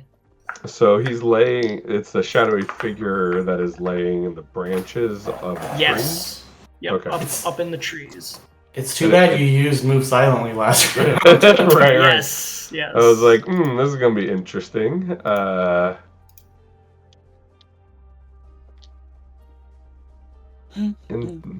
I guess since I'm in a wooded area, sure. I would be looking for ways to both hide behind, pieces of trees, logs, branches, bushes, things like that. Okay. While also then deftly trying to navigate between each of my hiding points. Got it. Yeah, I'll allow a hide check here, and you're getting a plus. I would say because you're invisible specific to hide, I'm going to give you a +5. So whatever you roll on hide check, +5. You needed that, evidently. That is enough to get past. You needed a DC 15 in this case. You are able to pass the challenge, the puzzle, but that is both of your turns to get to that point. Got it. Since you moved into the square. So, Medolfir, you have the friendly wolf who's about to go help the other one. Yep, what are you doing? The thing. He's got his orders. So you're gonna hold. Be like.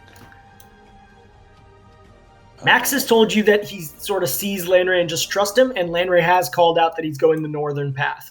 All right. Let's rendezvous with him. Okay. And then I'm gonna do double movement.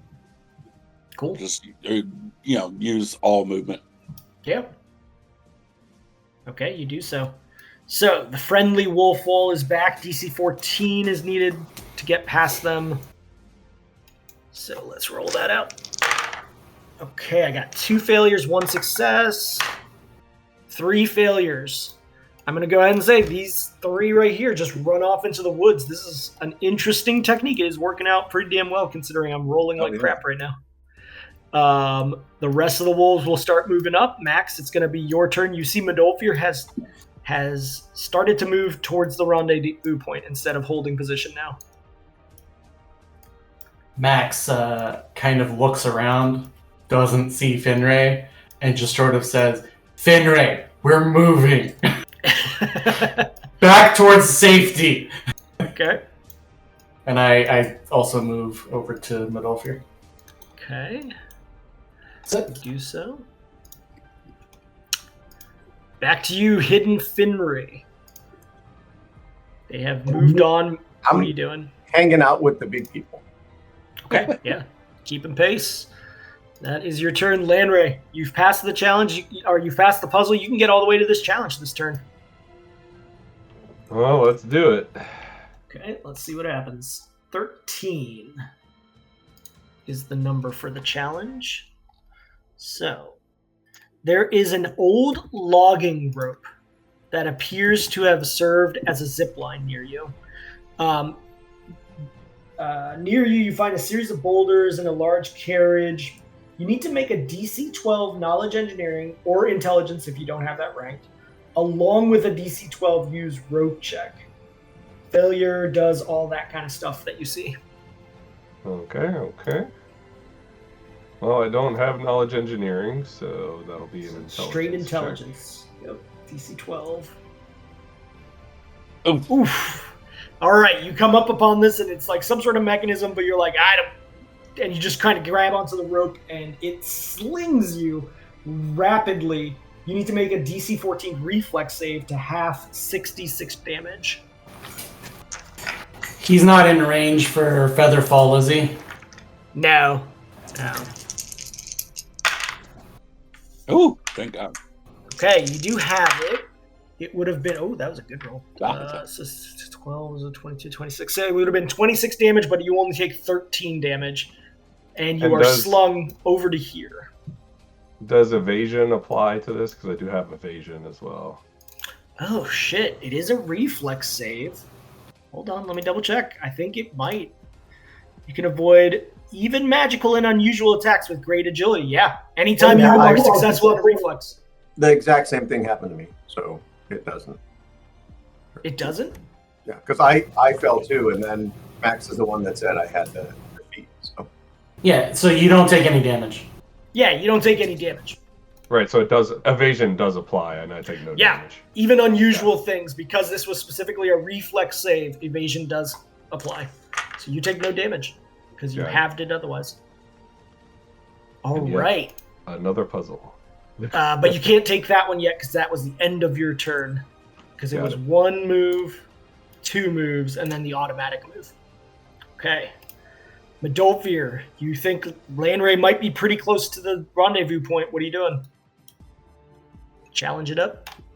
Or rather, puzzle it challenge. Up? Okay, there's your roll right there if you want to roll it. This is out in the white space. 24.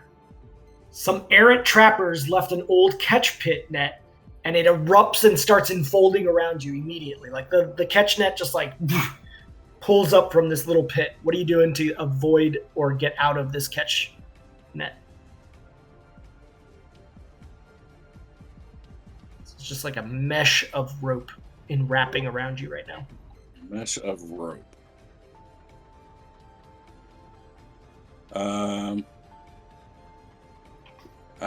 I'm gonna attempt to use rope check to try to, find like a weak spot on the knots. Pull it so it doesn't pull taut on me. Got it. Yeah, go for it. That's gonna be a DC 10. Okay.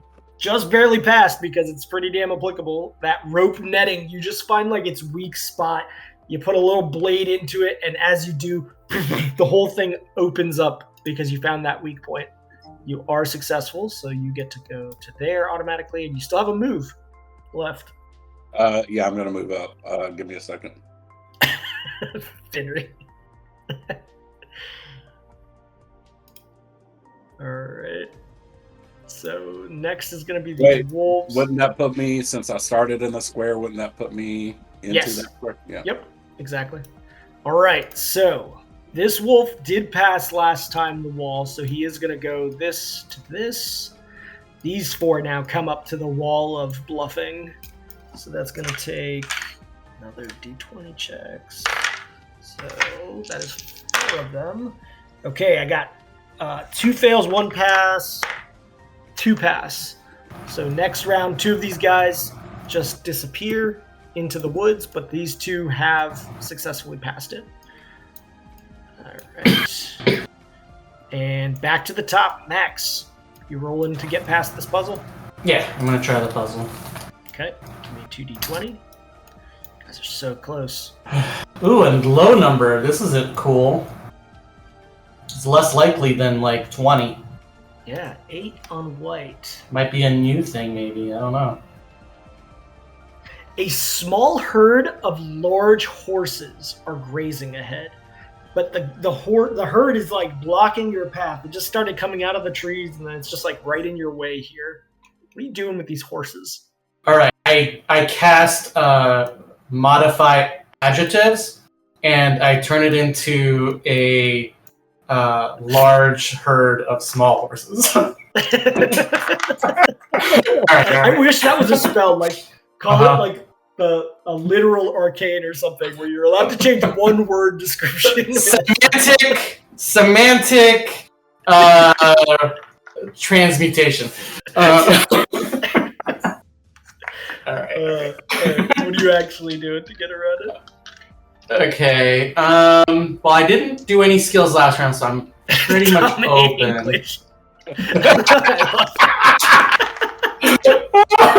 Charging him. Excellent. Amazing. Right. Yeah, this is great. All right. Okay. So horses. Okay.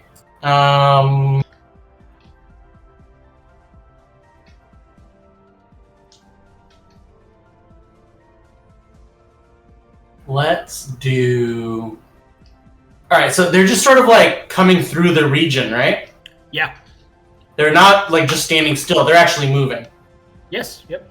And Max is sort of like, alright, I need to stay focused here so that I can maneuver through this herd. There's not too many of them, right? Yeah, but just block the way. Yeah, but like, I need to, but they're moving and towards me maybe. Mm-hmm. And I just need to sort of like Frogger style avoid them all. Okay, like, yeah, that could work. I know that horses don't want to like eat a large animal. They might eat like a bird or like a mouse or something, but they're not gonna. Those are some weird horses. No, horses eat small things. All right, fair enough. Look it up. There's video of it. So I'm gonna tell me if this is applicable concentration. I'd say it's a DC 20. Really? Yeah. So you're trying to like kind of like hold, like you're focused on where the gaps are. Because it's concentration specifically, I'd say DC 20.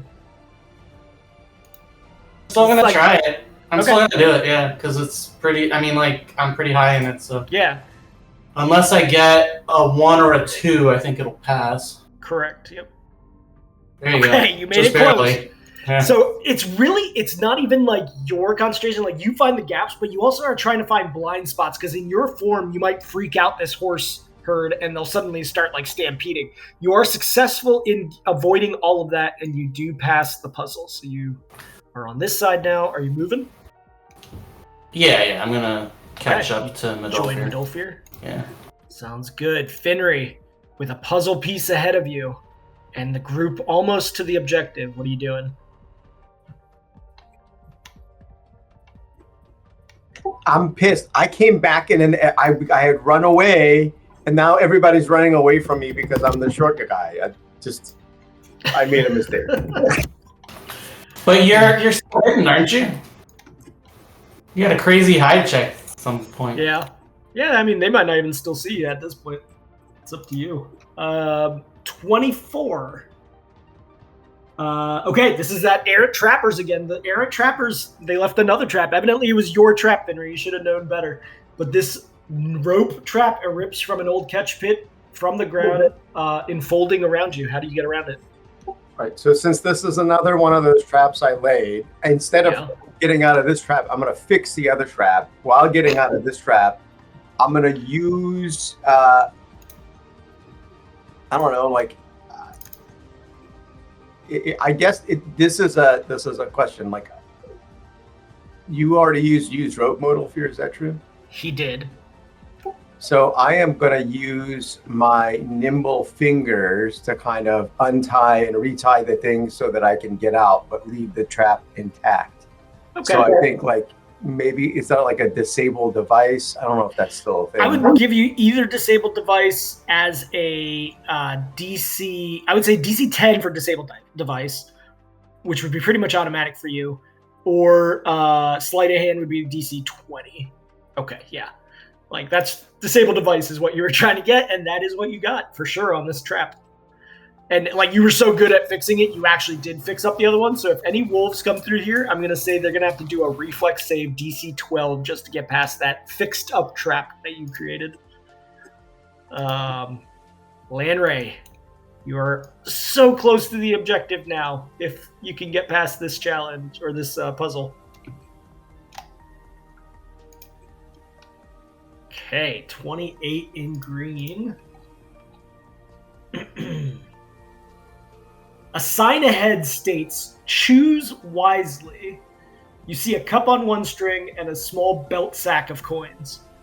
What the fuck is this?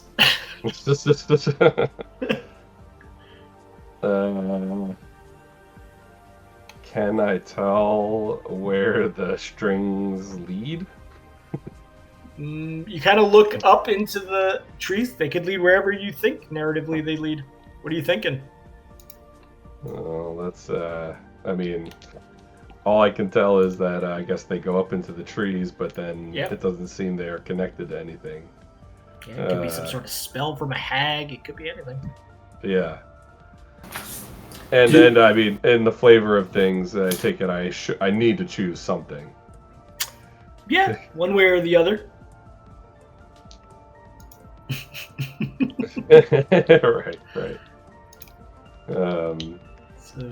Well, Lanray being Lanray, he will choose the cup. Okay. And how are you going to use a skill as you choose the cup?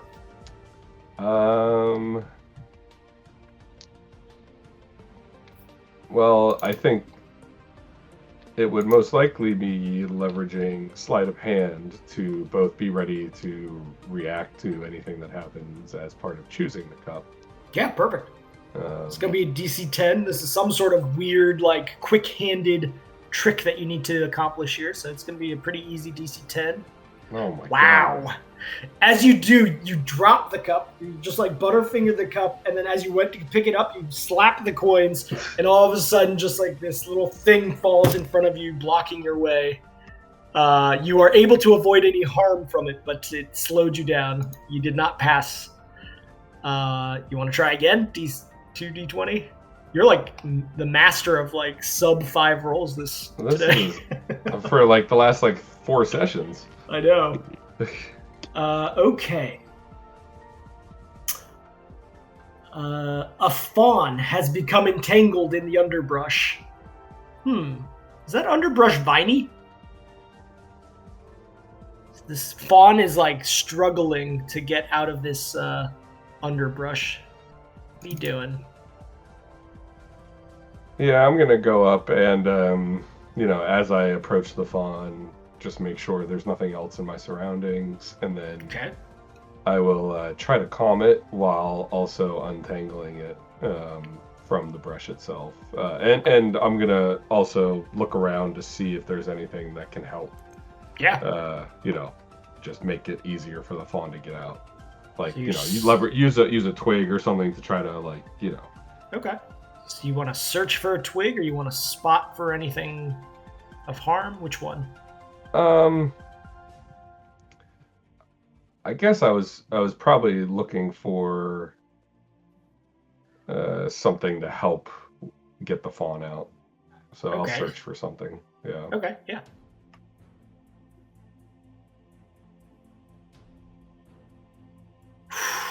This is incredible. That is incredible. As you try to do that, the vines start wrapping the fawn, and then all of a sudden it's like, and these assassin vines just swallow up the fawn, and you're just barely able to get away from it. But in these woods, you're like, what the hell? I can't get it out of this place. That is your turn. This is unbelievable. Medolfir, what are you doing? You're pretty much automatically away from the safety point now. Yeah, I'm gonna hold action right here because I see some wolves are not taking the ruse, so gotta handle business. Okay. At this point, unless the wolves are occupying your space, I'm not even doing the generation check since they're going to be at the start point. This one does run up to here. These two previously passed the issue, so they're going to go there. These 4 now come up to the wall of discussion. Will they be tricked? I got a 20, so 1 passes and then 2 fails, and 2 passes. So once again, 2 of the 4 run off into the woods, but next turn those 2 are going to go ahead and pass the wall of bluff. Okay, Max, it's coming up to you. You see that Medolfir held his place. Are you going to hold with him, or are you going to go ahead to the safety reconvene point? What? You see that Medolfir is holding back and being like, I'm going to fight off the wolves if they get any closer. Are you going to hold with him, or are you going to go to the safety point, which is here? Yeah. I'm going to...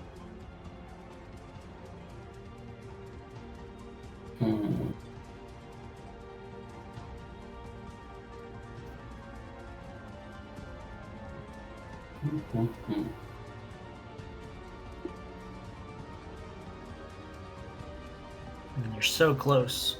You know that Lanray will be there any minute now.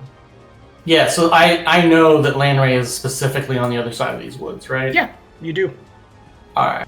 I'm just going to hold my attack and wait for the wolf to come in. Okay, just in case a bunch of 1s come in. Finnery, are you holding, or are you just going to be like, nah, I'm out? No, I'm out. Lanray's going to keep rolling 1s. I'm going to go to the next square and hide. Okay, go for it.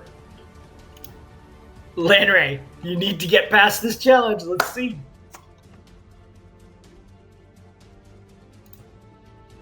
Nice, Finnery.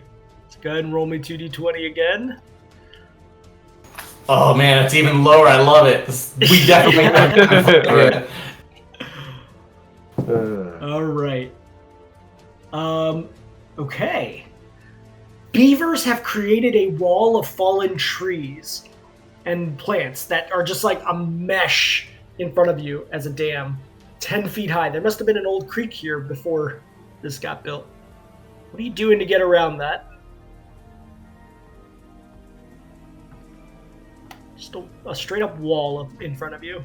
Yeah, I mean, I would probably be looking to scale the wall, assuming it is scalable. Yeah, that's the most obvious. It's a DC 10 to climb this thing.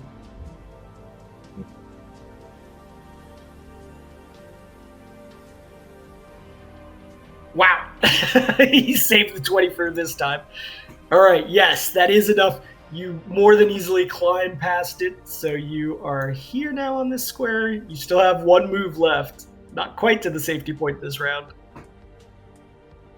You still holding that invisibility up? As close as possible. I will release the invisibility just to be like, guys, I don't know how I did it, but I made it here.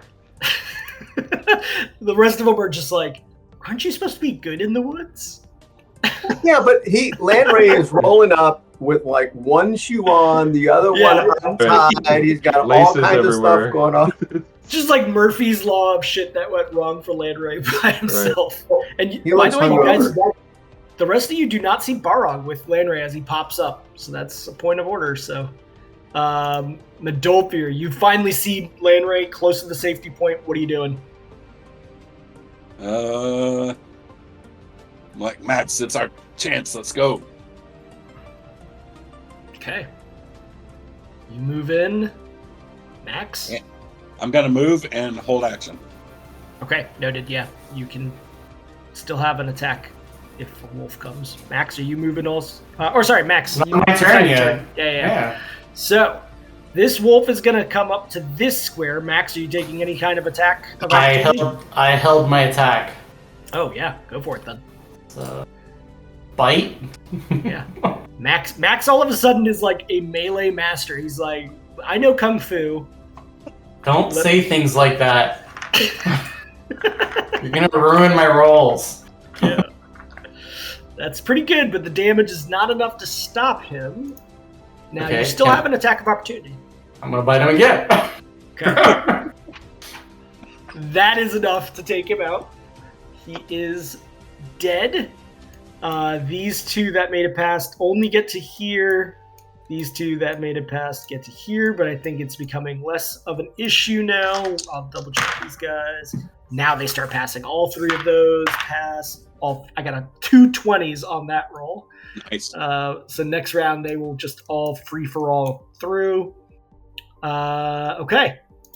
I'm not even going to move the guys further back because you guys are so close. Max, you see 2 wolves getting close, but you also see the safety point and Landray. You think you guys can reconvene without any issue. Landray is on the safety now, right? No, Landray is just before it, right here. Sorry, Midolfir is on the safety, right? Midolfir is, I believe. Okay. All right, just checking. All right, so Max sees these wolves. Mm-hmm. And he just wants to do a little bit more damage before he runs You're to the XP safety. farming, let's be honest. Yeah. So he pulls out of his handy haversack a small-sized crossbow bolt. Okay. And he sort of just like points it towards one of these wolves. Okay. And he's gonna cast a cantrip, launch bolt. Sure, yeah. And that lets me do. I don't think. Hold on. So that is a D8 that it's rolling for damage. I don't think that's accurate because this is a small bolt. Okay. So roll me a 1d6 then, since it's a small bolt. Yeah. It's just a straight 1d6, right? Yeah. It's a little bit higher.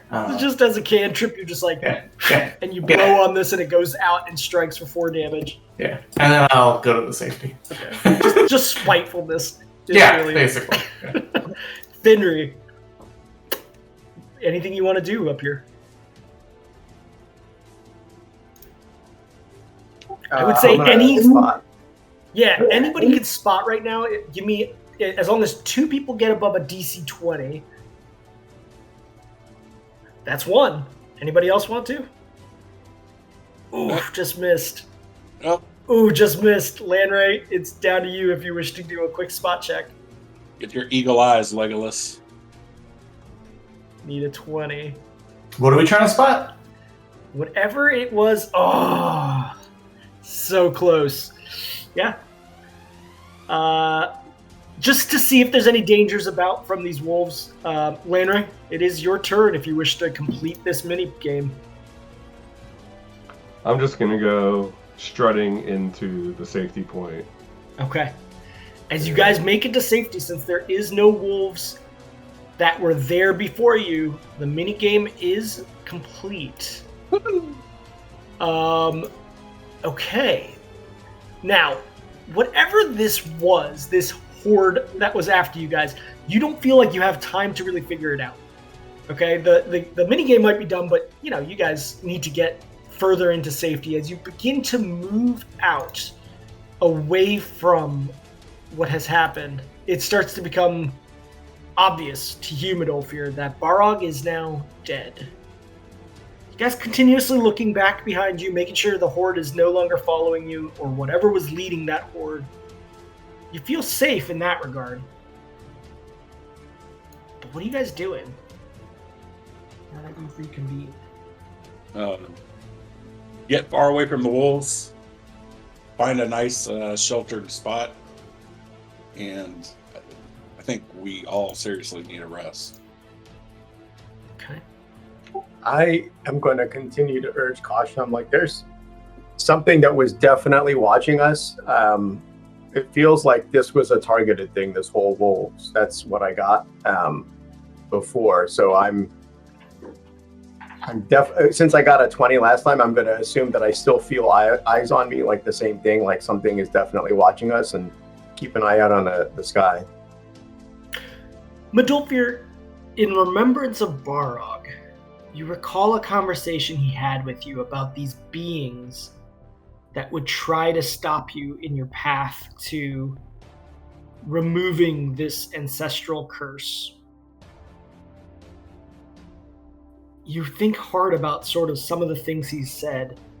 You had believed that the werewolves that attacked you all in the middle of the night were that group. But maybe there was another group. Maybe it wasn't the werewolves necessarily that he was talking about. I'm going to meditate on it tonight and observe an evening of silence for Obadiah. Or not Obadiah. I was reading Henry's note for Barog. Also try to recall anything he told me about. I mean, he generally told me where we're needing to go for Mahas or not, but...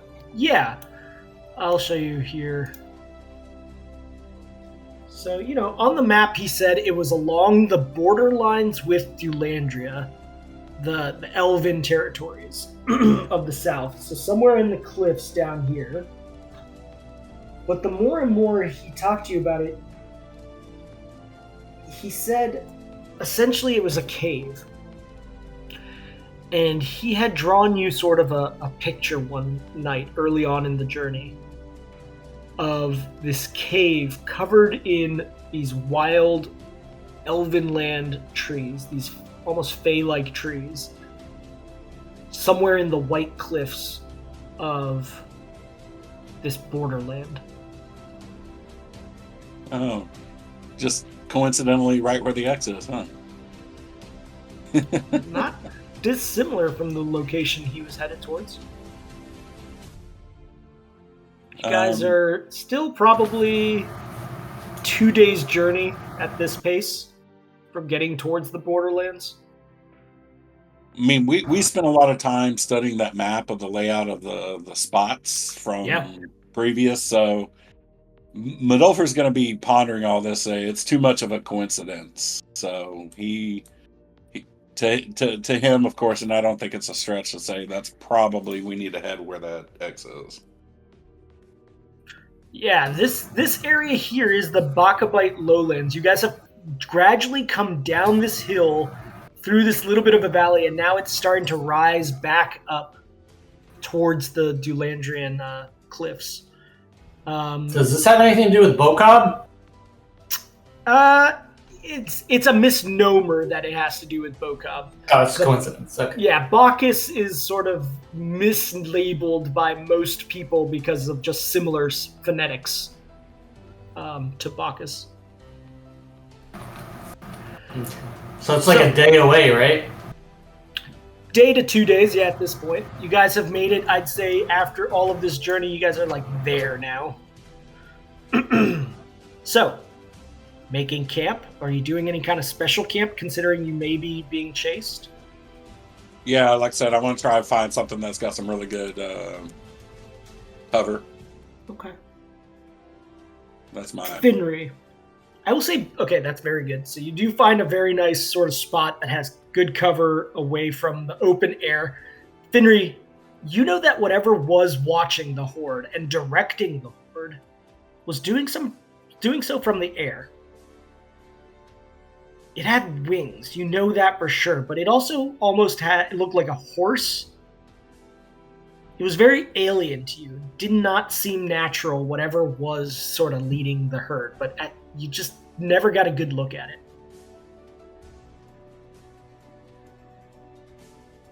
I mean, I want to describe it to Max. I don't know really. I'm not knowledgeable about stuff, but I can explain what I had. So does that sound like something anyone here knows about? Max, you and you alone. Let me triple check this. I gotta check if anybody else has this skill. I can't tell you what it is. But Max, roll me a d20.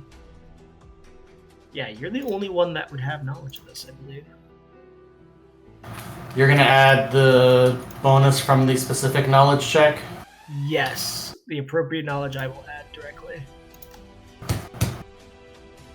Okay. That's a 17. Let me just check Finry doesn't have it. No.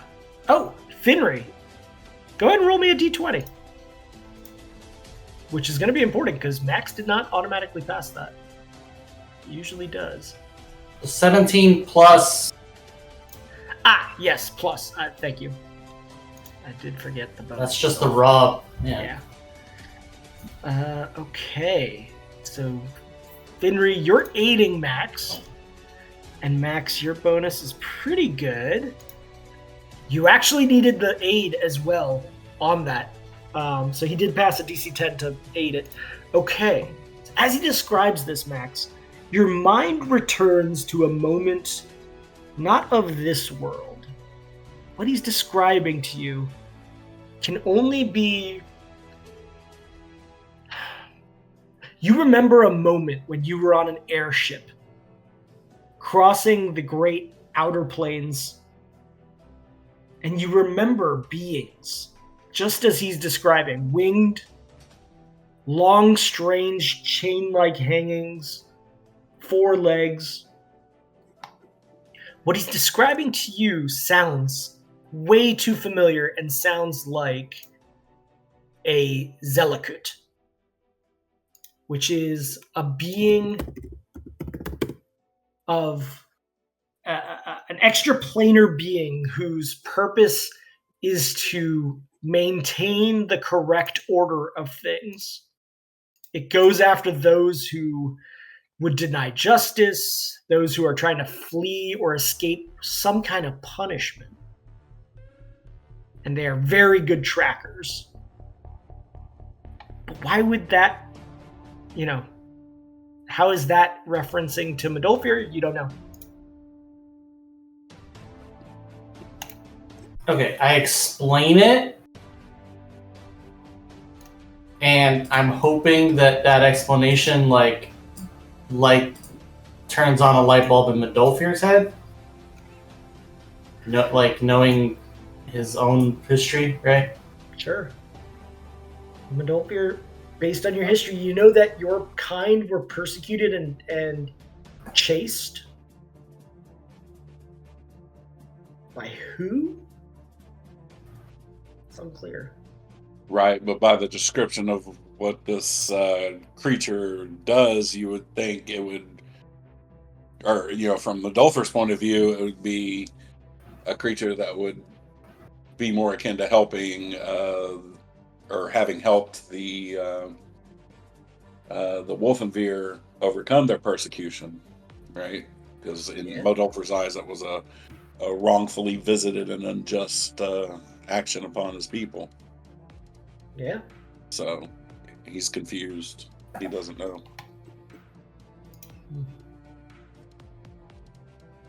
As camp grows on, I will say that you guys have created such a camp and gotten far enough away from this herd that you all do receive a good night's rest. So go ahead and give yourself a rest.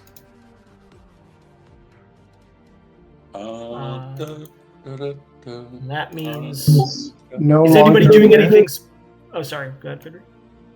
We're not doing long-term care, just a normal rest, right? Unless somebody wants to do long-term care or, use the healing skill, you have to let I have restful health prepped. Nice. Yeah. And I can target 2 individuals. So I'm going to target the 2 party members that are the worst off. So I think Finray and Medolfir, right? Yep, that's correct. Yeah, so the 2 of them are going to get that second rest.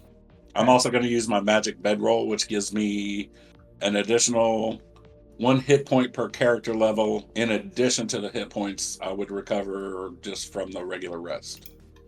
Yeah, I did previously state that does stack with any other kinds of components. So, yeah, you get 3D. Basically, you get 3 times your HD back, Medolfir.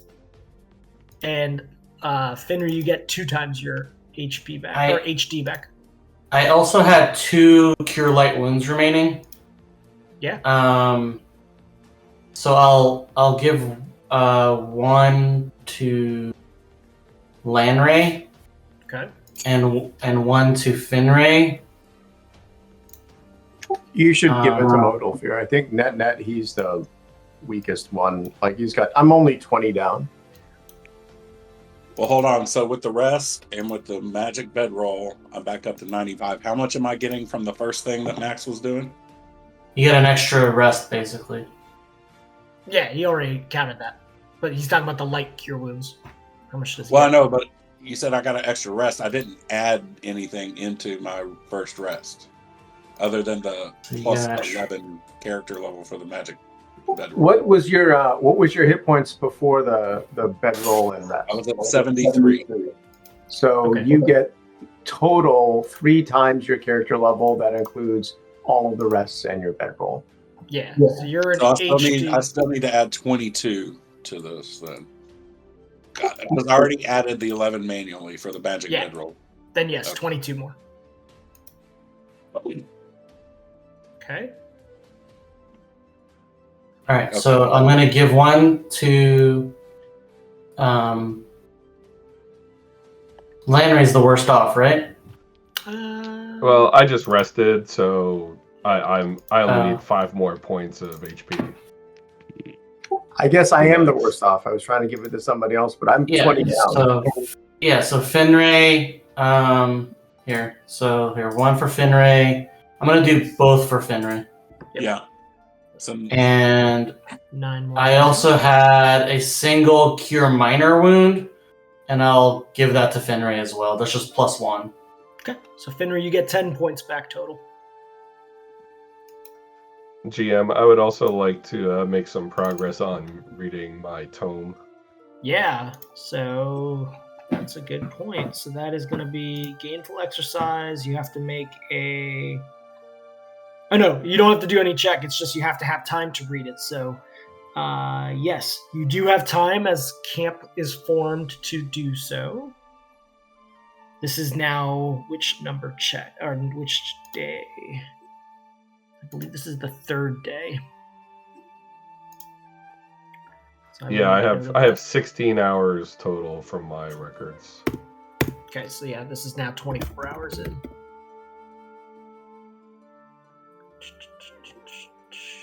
Yes. Okay. Got to keep working on that within 6 days. So, yeah, each day you got to keep reading it. Okay. With that, you guys wake up the next day in relative safety. Do you wish to continue? You look at the map and you hear the descriptions. You know somewhere along the interface, this La'ask Sardat, the boundary depths, will show up. So is there a particular direction you're heading? Or are you just... I mean, Midolfer has a discussion with the group about what the guidance that I received on where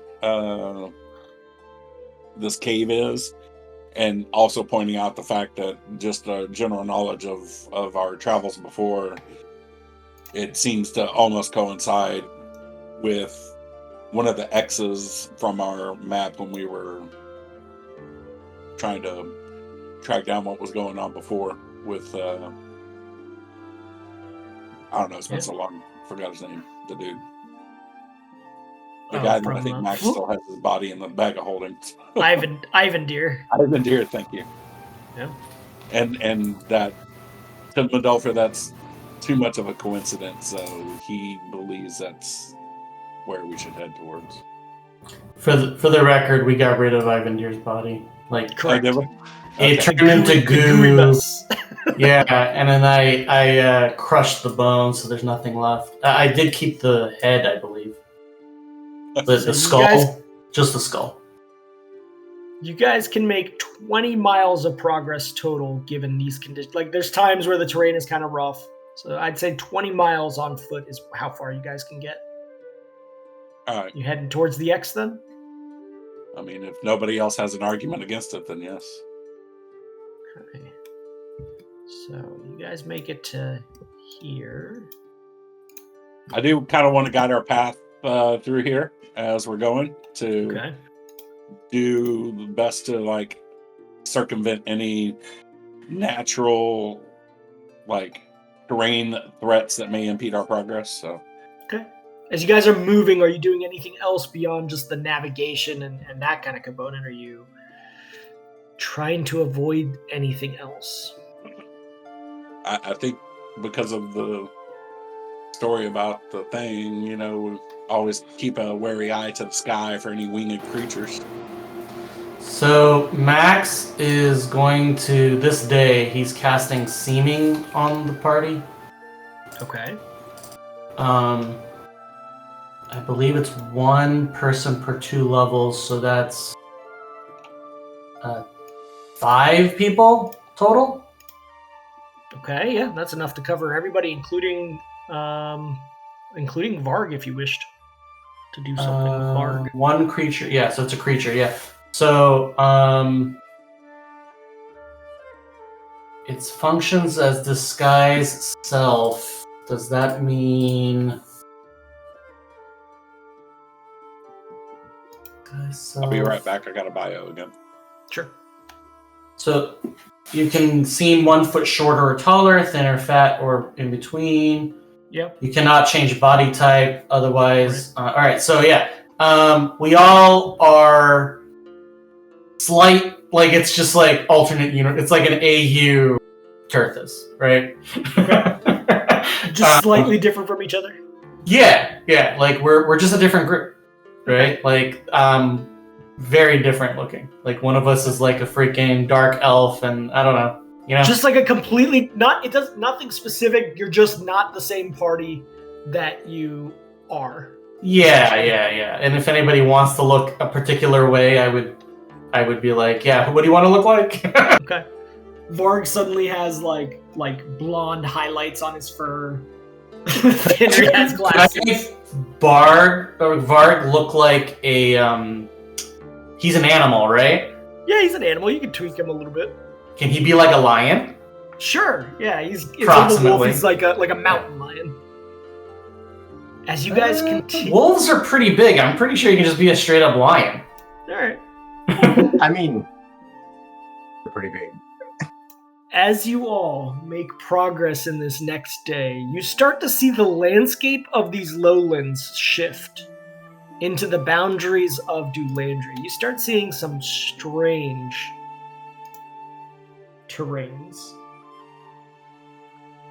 The stones start becoming more like pillars and karst.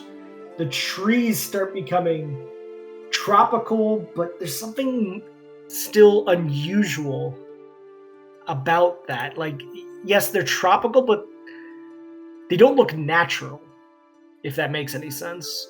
They look like they were magically created. You start seeing things like these cliffs. Oh, maybe? Do you guys see cliffs? No, I see like a... We see lost and lowlands is all we see. Two white rocks. Oh, there you go. Yeah. There we go. So you see these cliffs appearing with these wild plants above it as you get closer and closer. Max, you've heard of natural arcana that surrounds Dulandry. I mean, Dulandry is not a place that Terthians travel to. Most people who are not elves do not travel into the lands of the elves. Because of these strange arcane aspects to it. It is rumored in places of the Planetum that Dulandry is formed of an ancient piece of the world. Like, it is as if Dulandria was somehow crashed into the rest of the world. It has such unique properties from the rest of the world that it traveling through there is like traveling through the outer planes, almost. Those are the rumors. You've never done it yourself. So there's a place in Africa where geologists have found evidence that a nuclear reaction happened purely naturally, billions of years ago. Uh-huh. So the way that they saw that is how Max is seeing this, right? Like, yeah, this is Arcana, but this is not the will of anybody. no way a being could create an entire like subcontinent in this way. So yeah, unless it was, you know, some sort of deity, this is just strange. Yeah. So, I mean, you guys are gonna have to try to find this X. It's easier said than done, but you have made it all the way on this day to the edge of Elven territory, still in Bacchus, right on the boundary. What do you do to try to find this needle in a haystack? Was there anything else Barog might have mentioned in passing conversation that would maybe guide Medulfer to like distinguishing landmarks other than it's a cave, right? I mean, is there anything? He described some markings. For each person who had passed the ritual, there was a marking made, a unique symbol carved into the rocks of the cave, on the outside of the cave. But beyond that, no. Like, he's like, I can't tell you other than once you're there, you'll understand it. So maybe innately you might be drawn to it in some way. Okay. Then Medulfer is going to spend the day. Let me bring this up real quick. Working with Varg. I'm gonna try and kill two birds with one stone. Sure. And I'm gonna start working on training his seek skill. Okay, yeah, can do. Landry, I take it you continue reading the book on this day in between these moments? Yeah, I would definitely continue. Okay. Pretty darn close at 32 hours done now on it. Max, yeah, go ahead. Sorry. I'm gonna use my innate speak with animals when I'm providing him instruction on the seek training. Because it says that animal moves into an area and searches for something of interest. It stops and indicates the first thing of interest it finds. What constitutes an item of interest to an animal can vary. Animals almost always find creatures or characters, other creatures or characters of interest. To understand that it's looking for a specific object, an animal must make an intelligence DC check of 10. I'm hoping maybe we can adjust that DC by me actually being able to communicate with him. Yeah. And I'm going to be telling him to look for a cave or indications of a cave. So this is an intelligence check? Well, so the regular rules for training the trick, right, are apply for training the trick, but to understand if it's looking for a specific thing, then it needs to make an intelligence check DC 10. Let me roll his intelligence. Is this a skill check? His handle animal part to train it is, yes. Did he already pass that? No, he didn't roll it, right? Wait, I haven't rolled it. I'm just setting it up right now. Could I guidance him? Yeah, you could. I guidance him. Yeah, I also have the ring of communicate with animals. So if you wanted to talk to a different animal to ask questions, like a potentially like a flying one, that would also be a thing we could do. Okay. Even without the guidance, I think he does pass. So as you complete this, Varg seems to take on an understanding of this pretty complicated trick. Yep. I'm going to go ahead and roll this. Ooh, you rolled pretty good. And I would say because you are communicating with him in his wolf language, he understands what you're seeking. So what is it that you're seeking? The entrance to this cave? Just a cave, yeah. We're cave, okay. For a cave, so in this countryside area, I'm having to tell him, take his time, go around, try to find a cave. That's his task. Got it. You all start being led by Varg a little bit more. Is everyone following along, or? I am. Okay. Max follows Varg, fighting the urge to just sort of bite his rump. And Max, you are no longer a Zord at this point. Yeah, but the lust still remains. Fair. Everyone give me a listen check. Specifically listen.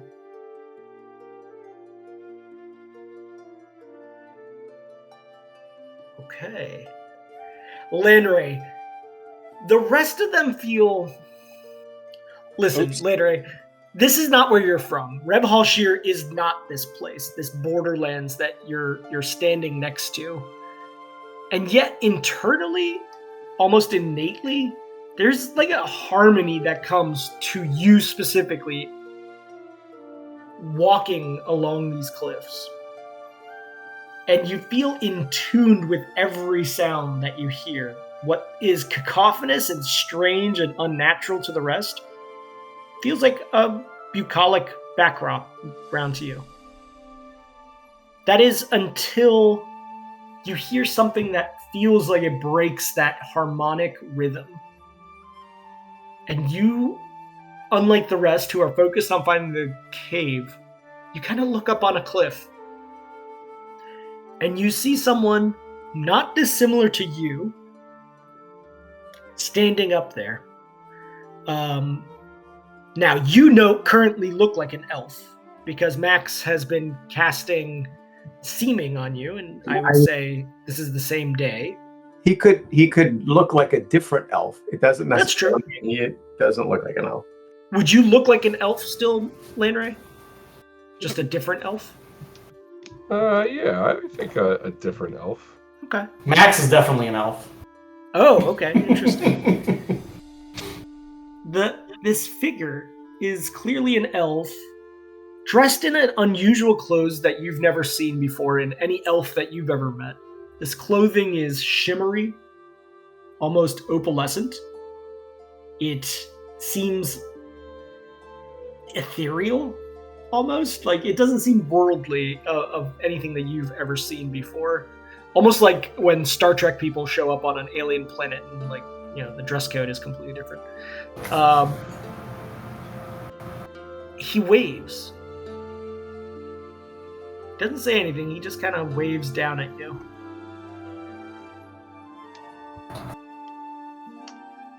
What are you doing? I look at everybody and I say, we should head that way, as I point up to him. Okay. The rest of you kind of like look up and see an elf who kind of just like notices everyone suddenly looking at him and like just runs back past the cliff, just out of eye shot since he's like 40 feet up. He's like 20 feet up. This cliff is not that tall. Are you guys chasing after this guy?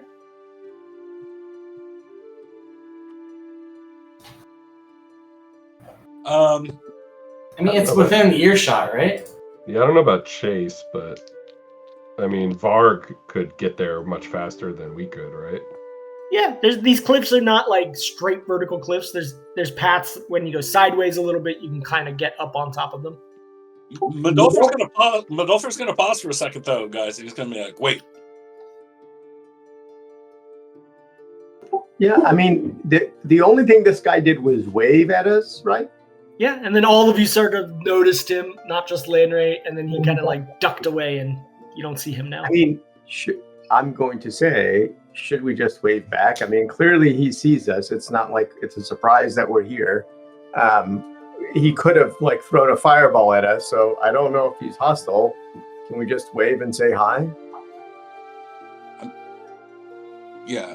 So Medolfer's just wrestling with the comment about there are going to be entities trying to prevent me from coming to my goal, right? So sure. I'm on the fence. Finry, in that moment that you saw him waving, it was almost playful. Who speaks Elven? I do. Nice. And which of you, other than Lanray and Max, do any of the rest of you look like elves right now? Well, I think it would be kind of meta to say I do now, but probably not. Yeah.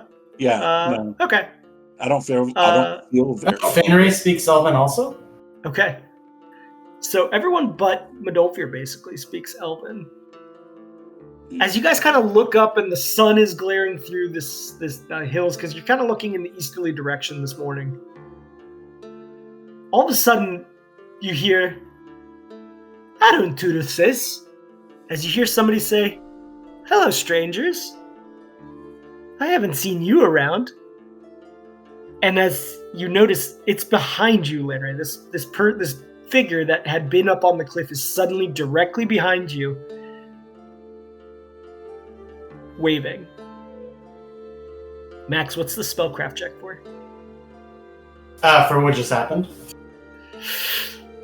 Whatever just happened, he changed where he was physically too quickly for any kind of on foot. It wasn't on foot. There's no way. So some sort of arcane teleportation or dimension shift or something has happened here to bring him directly behind.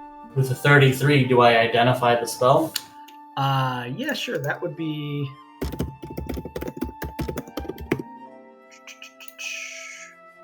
Yeah, it's dimension step. Okay.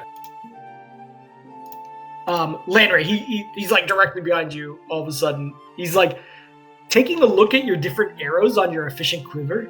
He's like, "Wow, very nice arrows," in Elven.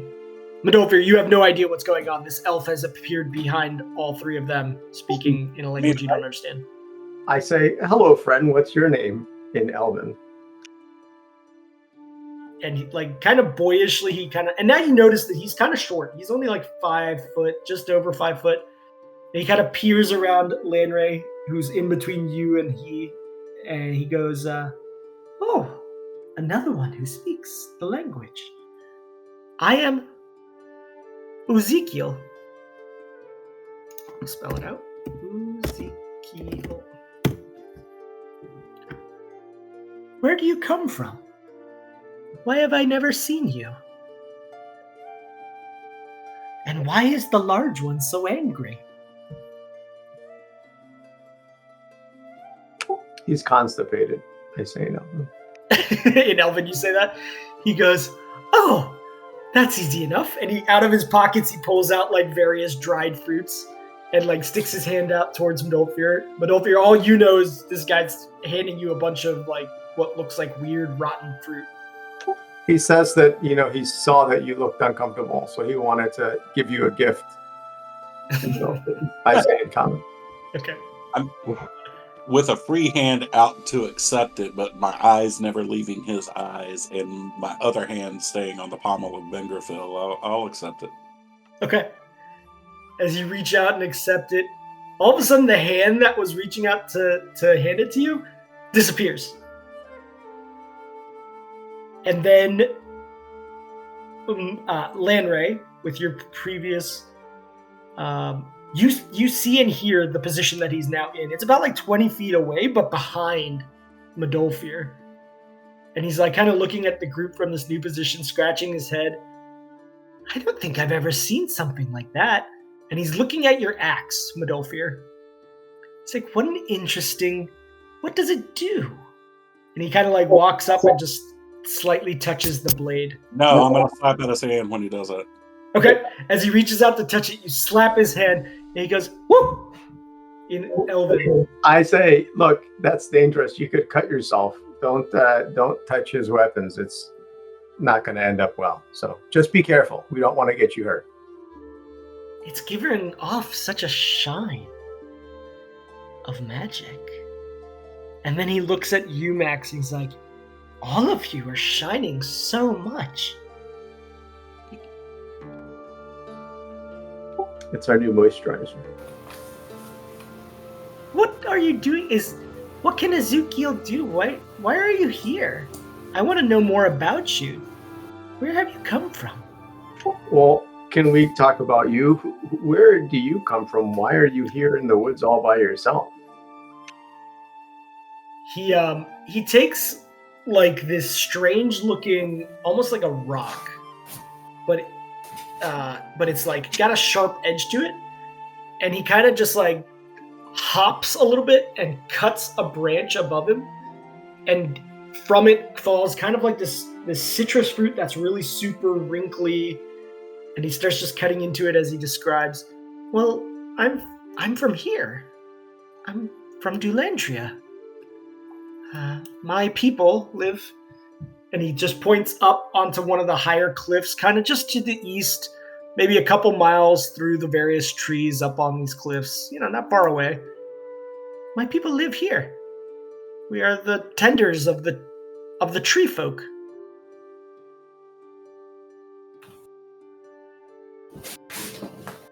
I mean, I ask in common, I'm like, we're not looking to go to Dulandria, are we? We're supposed to be just on the border looking for a cave, right? I mean, I don't know what y'all are saying right now if y'all are speaking in Elvish. So. Oh no, I would say in common because I want to ask you because you're the one that knows where we're trying to go. As you say that in common, by the way, he hops back around towards Landray and he's just like, I don't know what he's saying in Elven. I have to translate. I can't speak the same language to you and my friend, so. Right. Oh. I explained we don't all speak Elven. Our friend does not speak Elven. I didn't know there was anything other than Elven. So modal fear, like where are we trying to go? I've seen in common, like where are we trying to go? Do we need? Because there's no reason for us to go to Dulandria. I don't know if we should be rolling into Dulandria. I just explain I'm here trying to find a cave and that it's somewhere on the borderlands between Bacchus and Dulandria, somewhere near where we're at right now. But other than that, we don't know where it's at. Do you explain that? I will translate for modal fear. Caves? Oh, there's many fun caves. I love the caves. I've traveled to lots of caves. Sometimes the caves can be... Sometimes the things you find in the caves are not as... And he just kind of trails off. But most of them are very enjoyable. Well, we're looking for a specific cave with, it looks like symbols of folks on the inside, like just markings. Do you have any caves that possibly have markings on the inside? That's what the guy said. We're looking for markings on the inside specifically, right? Not on the outside? Yeah, I think that's what GM said. The card right just inside the cave. Just on the face of the cave itself. On the face of the cave, so the outside, yeah. Yeah, that's what I will mention then. Huh. On a cave, symbols? Why would anybody be so silly to write symbols? I don't know about that, but what's inside of the cave? Is there, are there waters that heal? Are there delicious mushrooms? What are you looking for? I asked Modal Fear, I'm like, do we have any idea what's in the cave? Outside of the fact that there's scratchings on the outside, do we know anything about what's in the cave? I don't know what's in the cave other than a test awaits me. A challenge that I must overcome. I mean, Hey GM. Yeah. Did we get an answer on the sense motive? Yeah, the sense motive, basically what you guys both sensed, Finry and Max, is this doesn't seem like it's an adult elf. Seems... I mean, elves are ancient, right? But this one seems adolescent. Hey, so the term of this challenge, GM, Lahas or not, does that... Pre-adolescent, sorry. Does that sound orcish to me, or does that sound like not orcish? The name of the Lasardat, it's almost like it's like a very old form of orcish. it's not words that you would normally use in Orcish, like just speaking in conversation. It's like very regal and formal. All right, so if we're going with Lord of the Rings mythology, is it possible? I mean, Max has heard this term as well, right? Yeah, lots of that. Yeah. Is it possible that it has roots in Proto-Elven? Yeah. Do you ask about Laos or that? No. I know Elven, so I'm trying to see if, like, when I hear it and I know Elven, does it sound like maybe there's roots there that are connected? There is an Elven word, Sorindot. Okay. And Sorindot would be like would be darkness. So like maybe because caves are dark. Laask is like any kind of like la with an apostrophe like that. That's those guttural sounds is very Orcish. So yeah, basically the reason why I'm asking is Modolfer would ask Fenry or Max to ask this being if they'd ever heard the term or heard of Laas or not. Okay. You say Laas Sardat, and he's just like, you don't say it, but it gets translated through, and he's just like, Laas Sardat? How much fun is that to say? I don't know what that is. Max, do you say anything? I say, are your parents around? Yeah, they're right above you. And you like now look up and there's just like two adult elves just watching you guys from up in the branch. One of them has a very ornate longbow just like at the ready. And they kind of just nod. And then one of them kind of just with a rope quickly comes down to the ground. And says, all right, go ahead. Just says, sorry, strangers, but we followed our son here, saw him talking to you all. Didn't know whether you were hostile or not. He's hostile. Quite a curious one. Doesn't seem to know a ton about the world, but innocent enough. Well, there is no world outside of these boundaries here.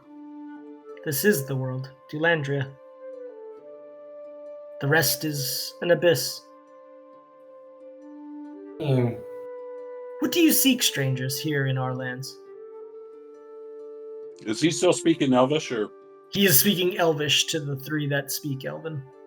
I'm just going to repeat what Modolfer... We already translated for Modolfer. I won't be translating. I'm like, you probably didn't hear, but we were asking your son about this and described the cave, markings outside, the whatever Sardat word.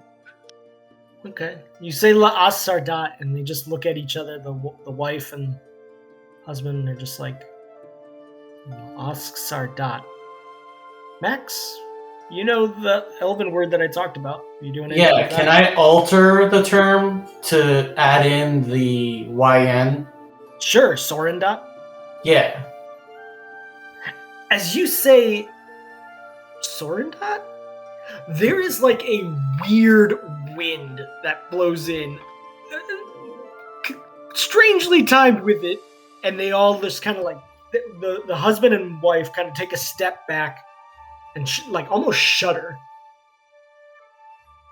So, hold on, is that a bad thing? What business do you have with Sorindot?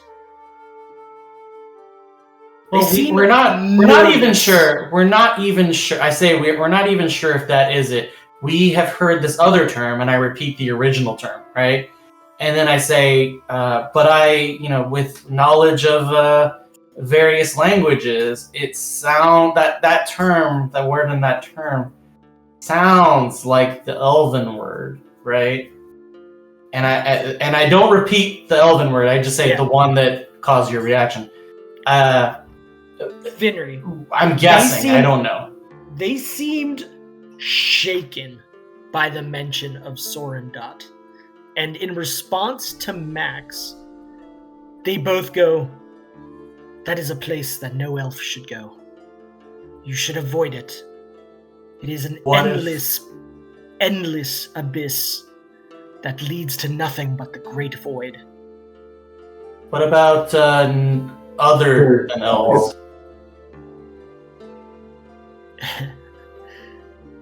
They look, since you look like an elf and since Landry looks like an elf, they look at the other two and are just like, Can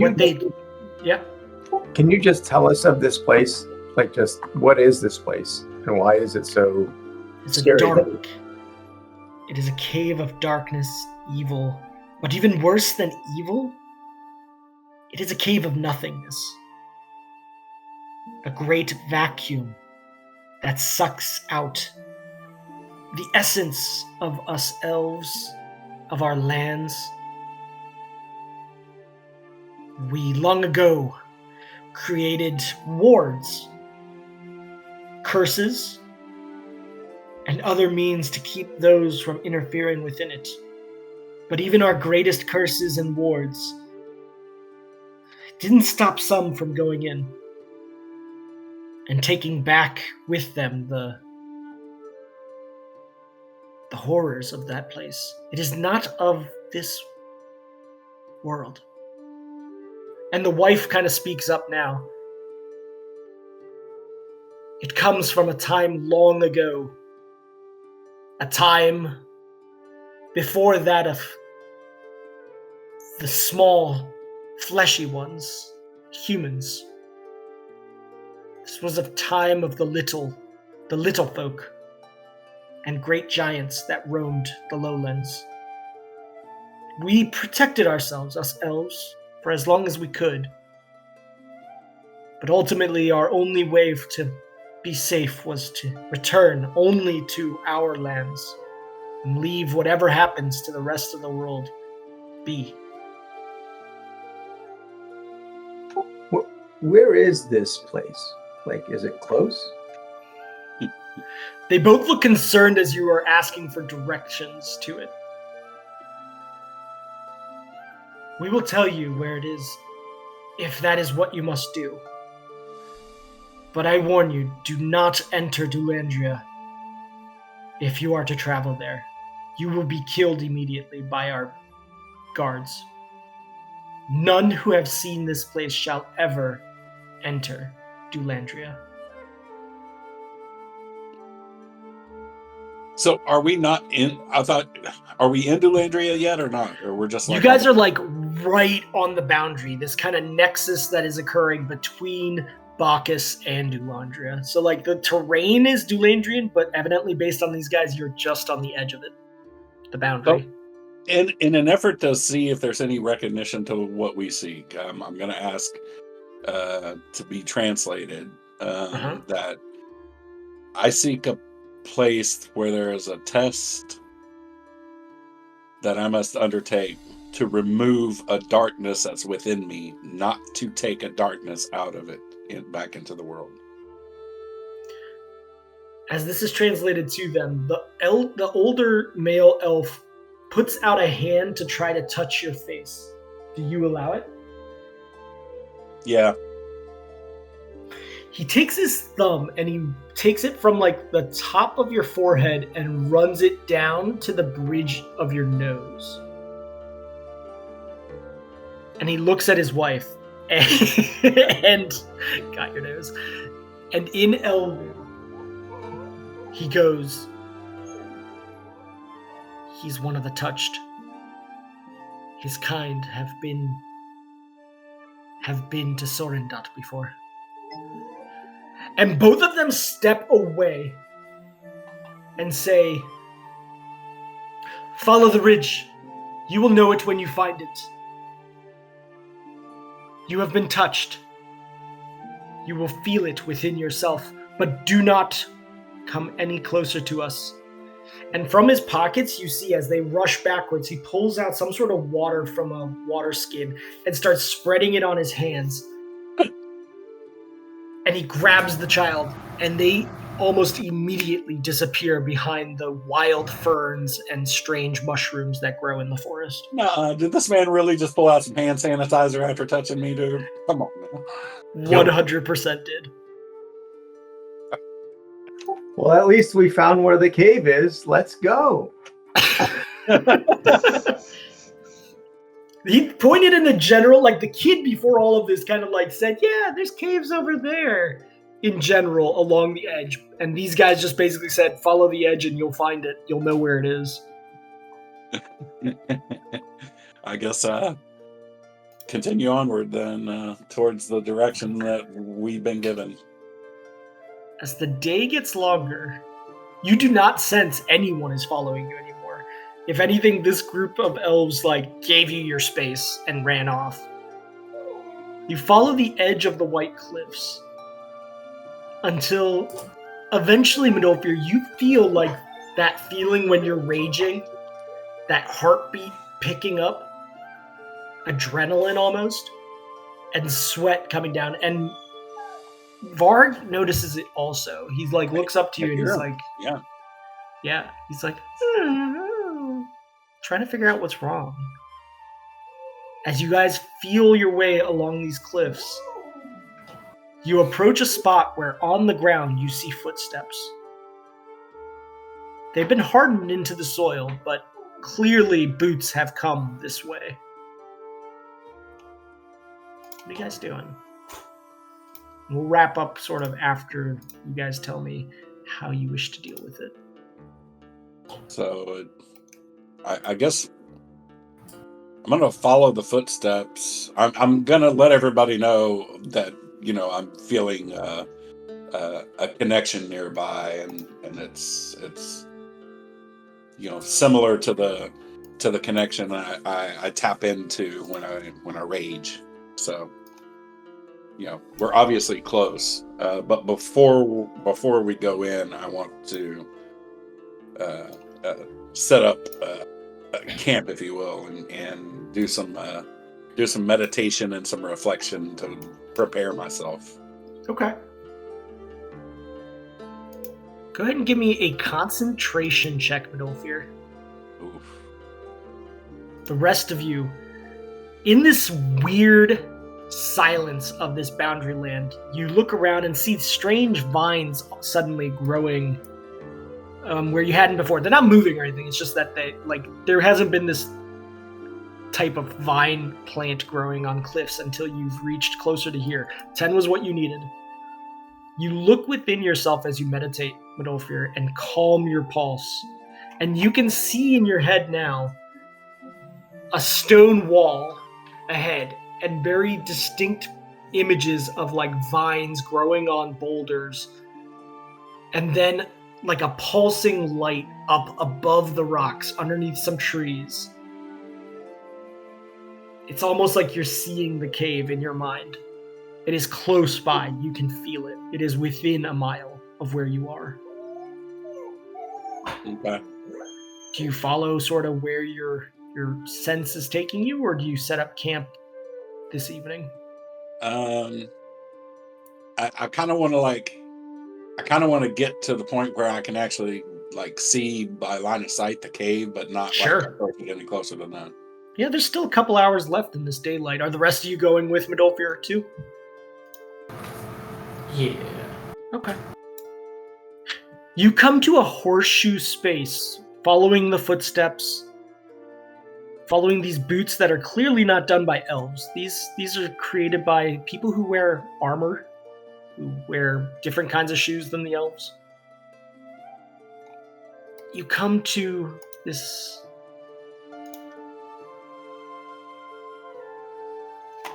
Horseshoe Canyon, and Midolfir, you get the sense that you've seen this place. The patterns of the vines on the boulders ahead of you. This was the place that you saw as you meditated. We are here. This is where we were meant to be. I am going to take some time and prepare.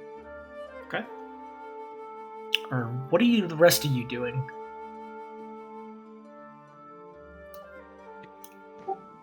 I'm going to find a hiding spot and prepare.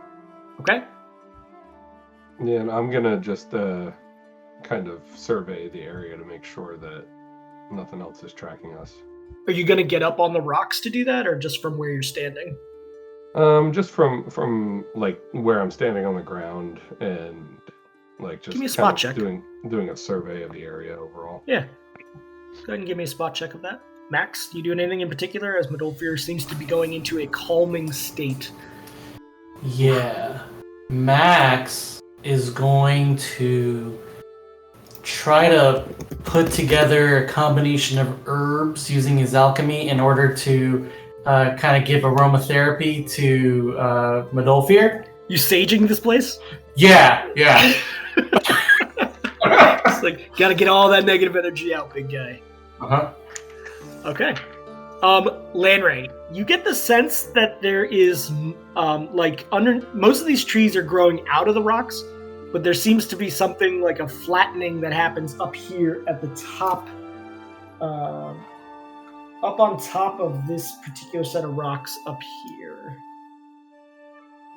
And there might be more to this rock structure up there. Max, you create just the most amazing smelling sage to calm. You find stuff that it's like old wives' tale stuff. It's not actually alchemy, but it smells good. It's very relaxing. Got a lot of hug to it.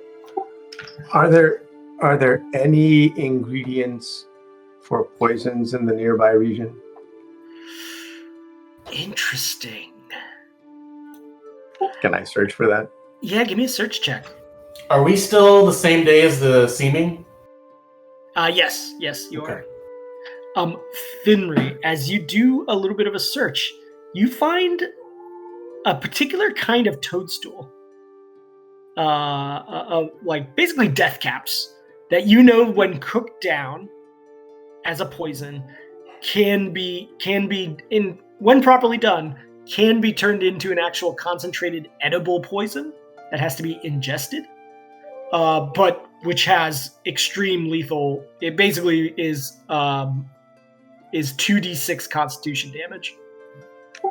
Awesome. Can I run a craft poison to try to get that ready? Or I know I have. You would need some serious time to actually get it ready as a poison. Do you wish to do that? I mean, are you guys setting up a camp out here?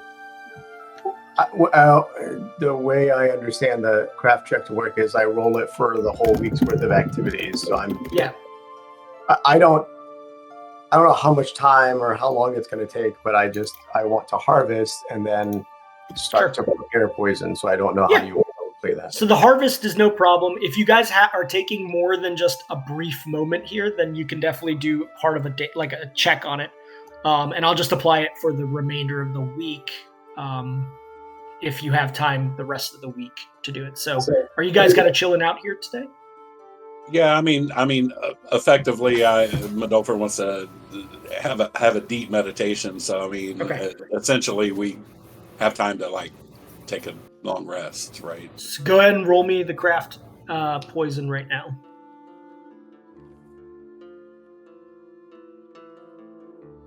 Okay. Against DC 15 to craft, so you got 360, I believe, or is it 330? 330 SP worth, I believe. Let me double check. Craft poison. It's the same as other crafts, basically, though. Yeah, it won't be enough to make the poison. The poison's pretty valuable, but that's the amount that you made advancement towards. I'll send you more about that off session. All right. So you guys are kind of staying here in this low area. Lanray believes that up above there might be some more to this rock structure, and we'll see what happens next session. GM. Yeah. Did we have downtime just now? Yeah, that's what I was kind of getting at. So you guys had enough. You had like a crafting level kind of downtime if you were reading. Lanray, you could read again 8 hours if you wish. Yep, that sounds good. Cool. Max wants to transcribe one of the scrolls of sending that he has. Sure. Into his blessed book or whatever it's called. Yeah, you can definitely do that. I think it's automatic. Yes, with your skill levels, it is automatic. So it's basically just a matter of time at this point. Yeah. So if you could add sending to my 5th level spells under wizard sometime, that would be great. Can do. All right. What's the how much experience are we gonna get for the? I've got to do some computations. So there's RP that is going to be individually based, and then the XP from like killing stuff is going to be group based. So I got to count it all up, and I'll distribute once I've actually done all the calculations and listen back to the audio. How much XP for dropping a Duke next to the fence? That would be RP from dropping that Duke, and I'll say a pretty decent amount. Depends how big it was. Yeah, yeah, exactly. How many coils? All right. All right, guys.